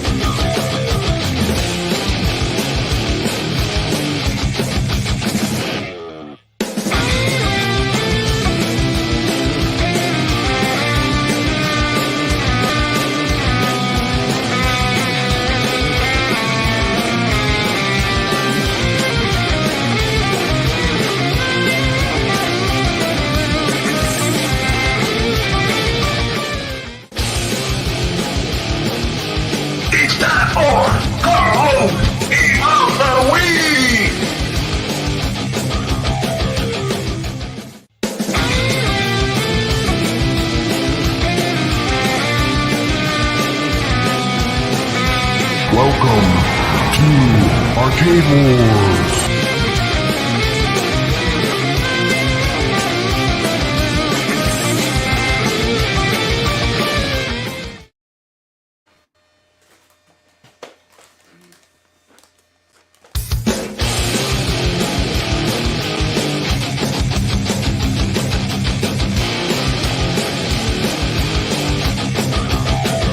T. McCluskey presents Arcade Talk live stream. Ladies and gentlemen, thanks for coming tonight. We're gonna do the Arcade Talk show. Yeah, that's right here. The Arcade Talk show. That's right, we're gonna do it tonight. Come on, people, let's do it. Let's do the show. What show is that? That's the Arcade Talk show. Yeah, who's on tonight, you ask? You know who it is. P. McCluskey. And who else? You know who it is? Papa Brad. Amy. Papa Brad's a game man. He's got passion in his soul. From pinball tables to Atari, he's always in control. He's a master of retrogaming. The old school style's his thing. With every flick of the joystick, you can hear the twang ting. Stay legit, Papa Brad, keep the high school living. From the classic arcades to the AtGames pinball bowling. With the Atari 2600, your love for games will never quit. Stay true yourself, Papa Brad, and always stay legit. He's a lover of the classics, the sound of pixelated beats, late nights at the arcade with every game defeat. But he'll keep on pushing till he's reached that final stage. Papa Brad's the gaming legend, his passion never fades.